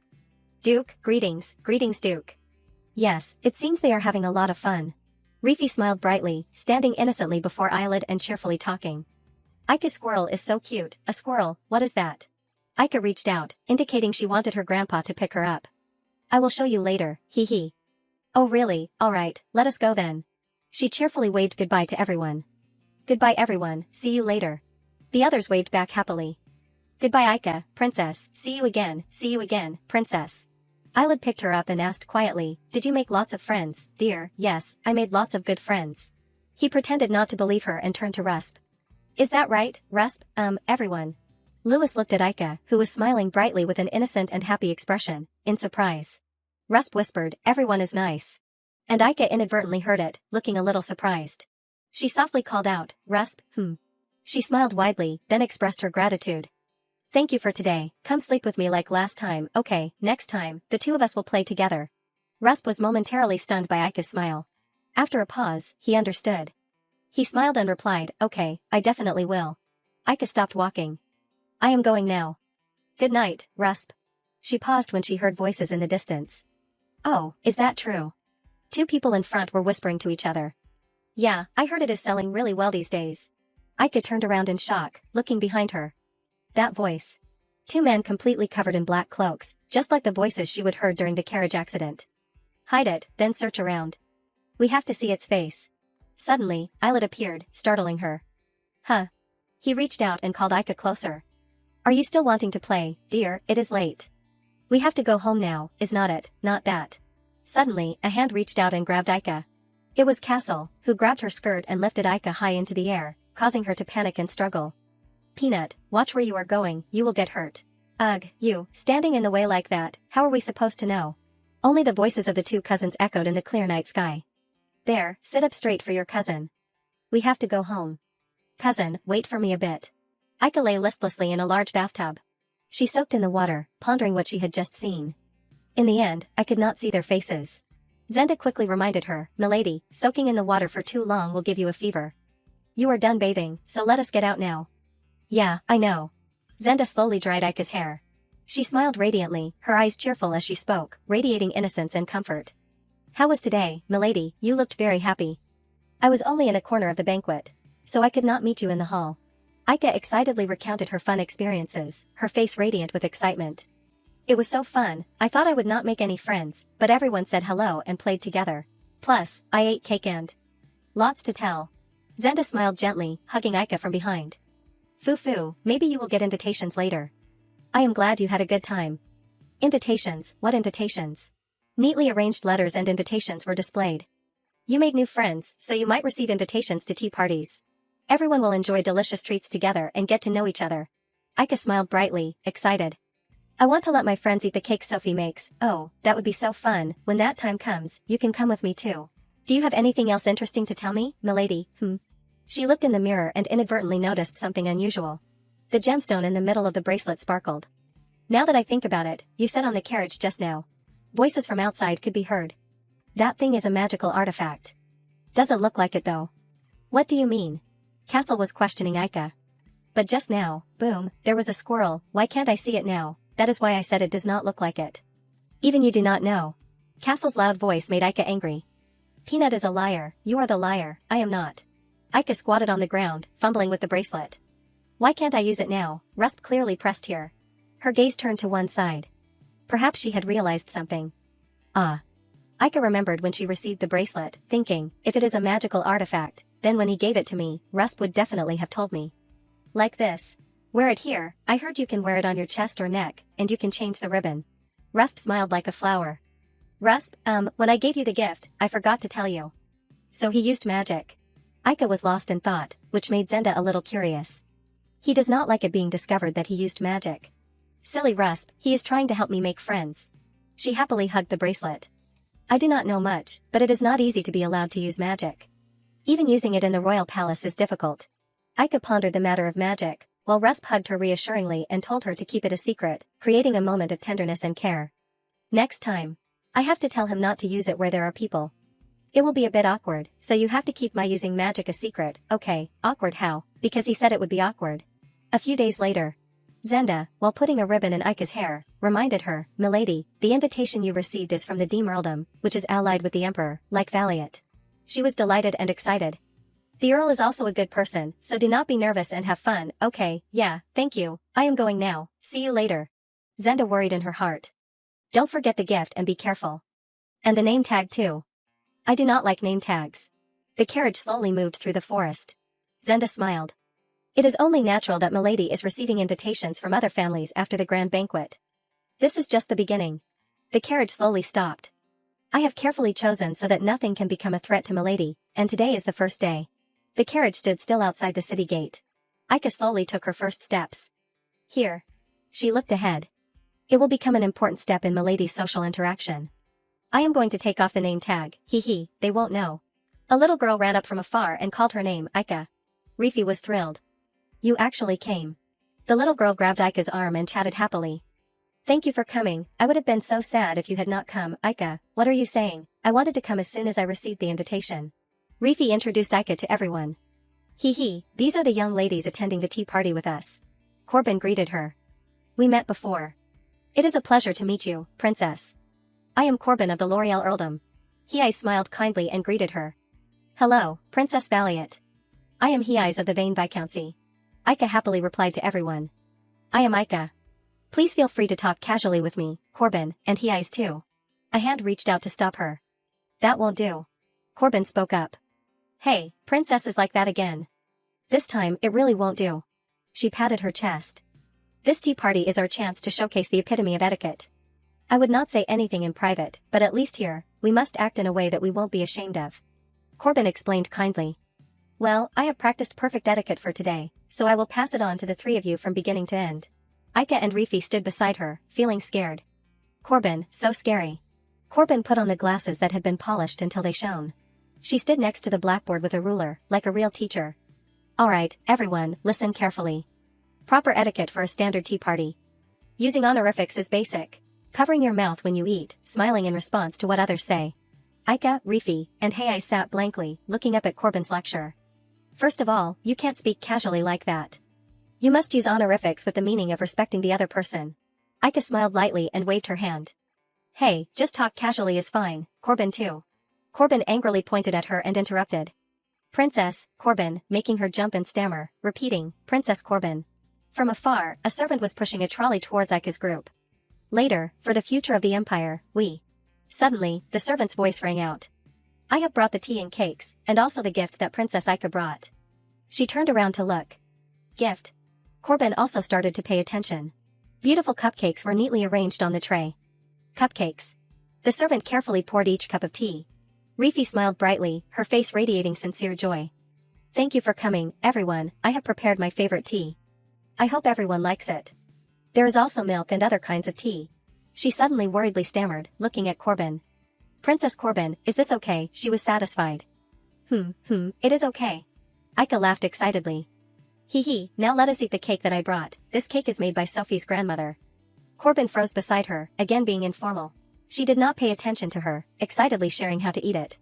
"I will reveal the delicious way to eat it." She innocently picked up a cupcake with her hand. "Hold the cake like this." That completely shocked her. "With your bare hands." Ika opened her mouth wide and took a big bite. "Chomp." While demonstrating, she said, "Put it in your mouth like this. It is much tastier to nibble and eat." "Everyone try it." Rifi was completely in awe. "Looks so good." Meanwhile, Corbin was so shocked she could not speak. "With your bare hands, with your bare hands, with your bare hands." Finally, she could not stand it anymore and reminded her, "What are you doing, Princess? You can't hold the cake with your bare hands." Ika still smiled brightly, inviting her, Rifi, and Hei's to join her. "Don't be like that, Corbin, try nibbling too." "Rifi, Hei's, you guys try chomping." Rifi started to pick up a cupcake and take a big bite. Chomp. Corbin was struck by lightning at this sight. "Princess Rifi." Hei's also joined Ika and Rifi. Chomp. Corbin was completely shocked. Even Princess Hei's. After enjoying it, Rifi and Hei's opened their eyes wide, sparkling, and praised it. Oh, wow Ika, it is so delicious, it is sweet and melts in your mouth. Corbin still tried to remind them. Everyone, you can't talk while eating. Heir tremblingly apologized. Sorry, Princess Corbin. Rifi affirmed, but it is really delicious. Heir's face was full of satisfaction as she began to describe the flavor. Because I ate a big bite, I can clearly feel the butter flavor. Corb. No, Princess Corbin, try it too. Corbin looked at the cupcake on the table, sparkling and tempting. She swallowed hard.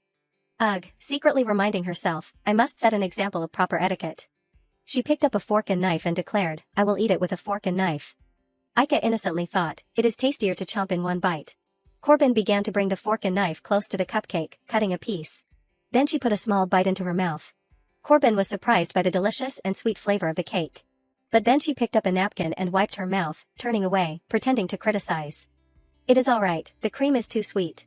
Ika giggled, realizing her true feelings. Right, this is my favorite cupcake, made by Sophie's grandmother. Rifi asked curiously, Ika, is there a way to eat cookies? She happily confirmed and shared, yeah, break them in half like this and dip them in milk. It is so delicious. Corbin heard this and spoke with frustration. Oh my god, the milk is for drinking, doing that will fill the milk with cookie crumbs. While Ika was engrossed in eating, a voice suddenly called out, catching her attention. Isn't that Princess Valiant? It was Rael. He criticized her. No different from the last time we met, huh, she surprisedly said loudly, Uncle. The other girls politely greeted him. Hello, Grand Duke Notium, hello sir. While Ika stared at him suspiciously. This is Rifi's house. Why is that uncle here? Rael coughed lightly, then gave praise. Ahem, good, good. Everyone is acting very properly. However. His eyes narrowed, looking at Ika reprovingly. Little Valiant, why are you here too? It seems the Marquis is letting you run around everywhere now. Ika angrily slammed the table in protest. I am not a kid, I came because I received an invitation from my friend, and you, why are you here? The two began to argue while Heezy looked at them worriedly. Rael mocked her. Ho, always uncle, what is that? You should call me Grand Duke Notium. Didn't your grandpa teach you that? Ika revealed, my grandpa taught me not to do that to bad adults. He got angry. You answer back to every single word. Suddenly, Ika left her seat. She stood in front of Rael, bravely protecting her friend. Who are you planning to get angry with again? Rifi, Corbin, and Heis did not do anything wrong. We are just having fun together. He was flustered, his voice slightly trembling. What? Why would I be angry with you? I came to see Earl Dean today. She angrily reminded him of the last time and warned him. You were angry with Rust last time even though he did not do anything wrong, don't bully my friends. Rael did not give in and argued back. Meanwhile, someone was approaching them. Same personality as her grandfather, only talking about the good side of herself. That person spoke up and asked. What are you doing here, sir? He began to notice the person behind him. Then realized it was Earl Dean. Earl Dean Bruce Dean. Rael coughed lightly to regain his composure. Ahem, it is nothing. Please call me Grand Duke. Bruce smiled kindly. Yes, Grand Duke. Rifi ran to his side cheerfully. Dad. Bruce opened his arms wide, his face full of affection for the little girl. My daughter, are you having fun with your friends? Ika stood blankly, looking at them. That person is Rifi's father. They look just like each other. Bruce held Rifi in his arms. His gaze stopped at her. Ah, the princess has also come. He kneeled on one knee, gently put Rifi on the ground, and greeted Ika with a smile. I hope the princess has a fun time with my daughter. If you need anything, just let me know. She was overjoyed when she heard him say that. Ah, yes, thank you for inviting me. Ika's gaze was fixed on Bruce while he was suggesting to Rael. Grand Duke, let us go to another room. He immediately agreed. Okay. She looked at him and thought, if I had a father. An image of a father happily hugging her appeared in Ika's mind, and she wondered, would I feel like that too? Rael turned back, irritably reminding her, my neck is about to be punctured, stop glaring, I told you I am leaving. Ika angrily denied it. I am not looking at you. The two of them uncomfortably sighed. Humph. Rifi worriedly asked, Ika, what is your problem with the Grand Duke? Heis gently reminded her. That is right. You should not act impolitely to adults. Ika seemed hesitant. That. Time passed gently, the garden was green and peaceful. Ika finished telling her story. That is how it is. All three girls understood. Rifi gently defended Rael. Although he is strict, the Grand Duke is not that bad of a person. Ika frowned and said. I heard from my mom that the Notium family are good people. She remembered when Rust smiled brightly while defending him. Do not hate him too much. He is only like that because he cares too much about me. She compared it to Rifi's words. Rusp also said that. Aika was silent for a moment, then admitted something that made all three girls pause, a little embarrassed. Even so, I was worried he would bully you, so. One of the three girls reached out and took Aika's hand. It was Hei's. She held her hand tightly, smiling brightly and inviting her. Aika, let us eat cookies. Before she could finish her sentence, she could feel the fiery gaze of Corbin behind her. Go. A teacup sat neatly on its saucer. Someone began to speak. But. Corbin asked curiously. I see you are very close to Rusp, princess. Aika looked at her blankly as she inquired, are you two? Corbin asked a question that made her open her eyes in surprise. Are you two dating? The entire garden shone brightly. Her voice echoed. Are you two? Aika stared at her as the question repeated. Are you two dating? While she hesitated, Rifi's curious and slightly expectant eyes were constantly fixed on her. Aika looked down at her teacup, secretly wondering, dating. Is it a closer relationship than we have now? She remembered when she was with Rusp, they both smiled brightly, very happily. When I am with Rusp, I feel cheerful and full of life. Aika remembered when she was angry when she saw Rail bothering Rusp. If Rusp is hurting, I will feel sad and angry, but. Finally, she spoke up. Rusp and I. Aika confidently affirmed. Are extremely close friends. The expressions of the three girls were a mix of surprise and confusion. Yeah. She seriously thought about what she and Rusp would be like when they grew up, and sincerely revealed. I do not know how we will change when we grow up, but I am sure of one thing. Aika asserted with certainty, causing Corbin to cover her mouth in surprise. Rusp is my first friend, and for Rusp, I am too. She smiled, revealing her missing tooth. We are the closest of friends, and that won't change in the future. Rifi looked at Aika with admiring eyes. Oh. Corbin said embarrassedly. Friends like that, I understand. It would be polite to stop here. Let us talk about something else, okay, Rifi continued. Okay. I suddenly feel embarrassed. Aika was confused but agreed. Okay. Time passed, the sky became clearer day by day. Gerard led the carriage to pick up Aika. She smiled and said goodbye. Today was really fun. Rifi replied. I am the one who should say that. The little girl excitedly suggested another meeting. Everyone is learning to embroider. It would be great if we could have an embroidery gathering together next time. Hei's immediately agreed. That sounds good. It would be pretty if we embroidered the same design. Corbin had been silent since then. Aika noticed her and secretly thought. Corbin's expression is not very good. Makes sense, since I did not listen to her. She smiled, assuming. So that is why she is not very happy today. Corbin gripped her skirt tightly. Finally, she shouted and confessed. Today was really fun too. Then Corbin stuttered as she commented. The etiquette of the young ladies still has a lot of flaws, but I will try harder next time. Aika, Hei's, and Rifi were surprised and looked at her blankly. Yeah. She crossed her arms, her cheeks red as she turned her face away, looking a little stubborn but very cute. Only call me Corbin. Aika smiled warmly. She took Corbin's hand. Aika smiled widely.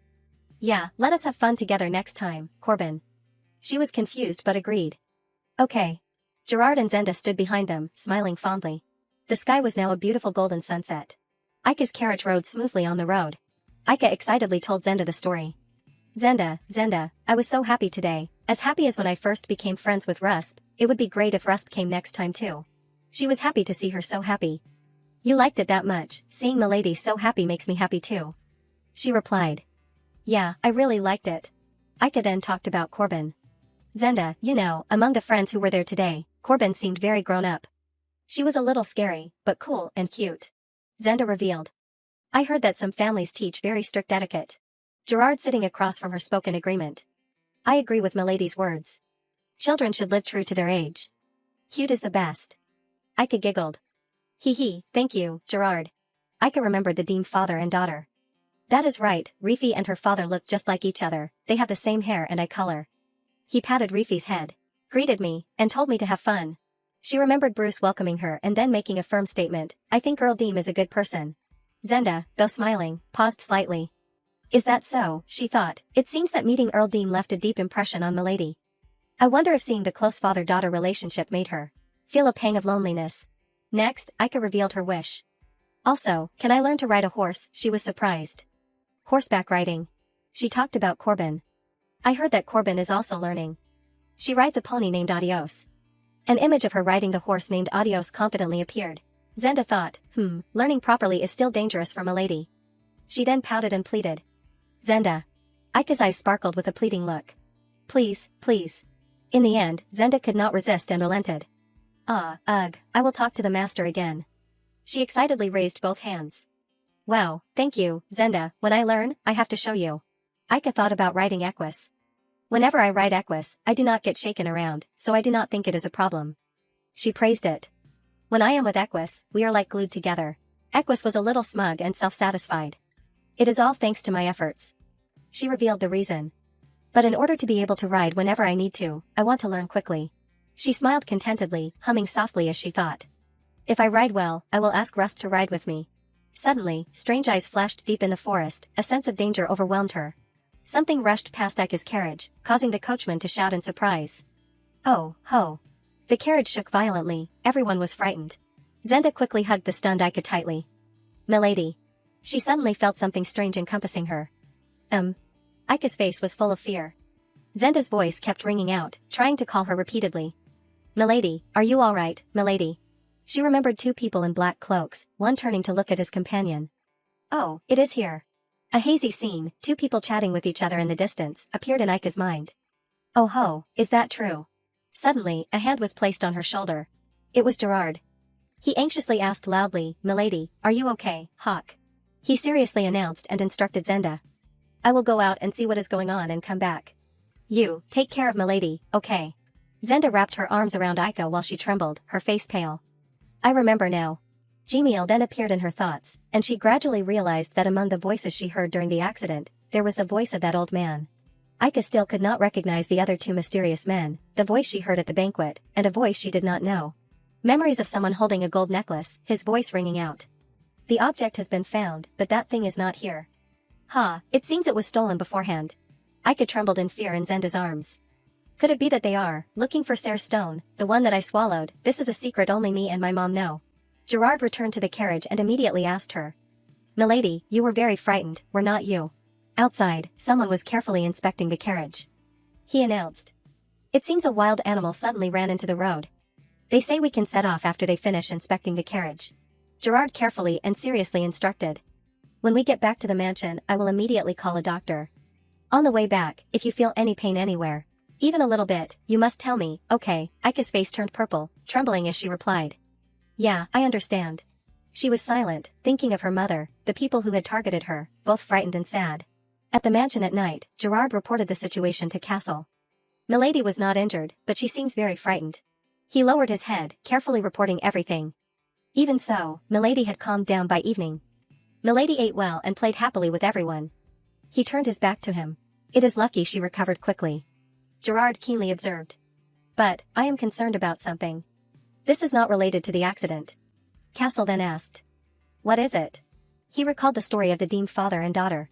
Milady remembered the appearance of Reefy Dean and Earl Dean very clearly.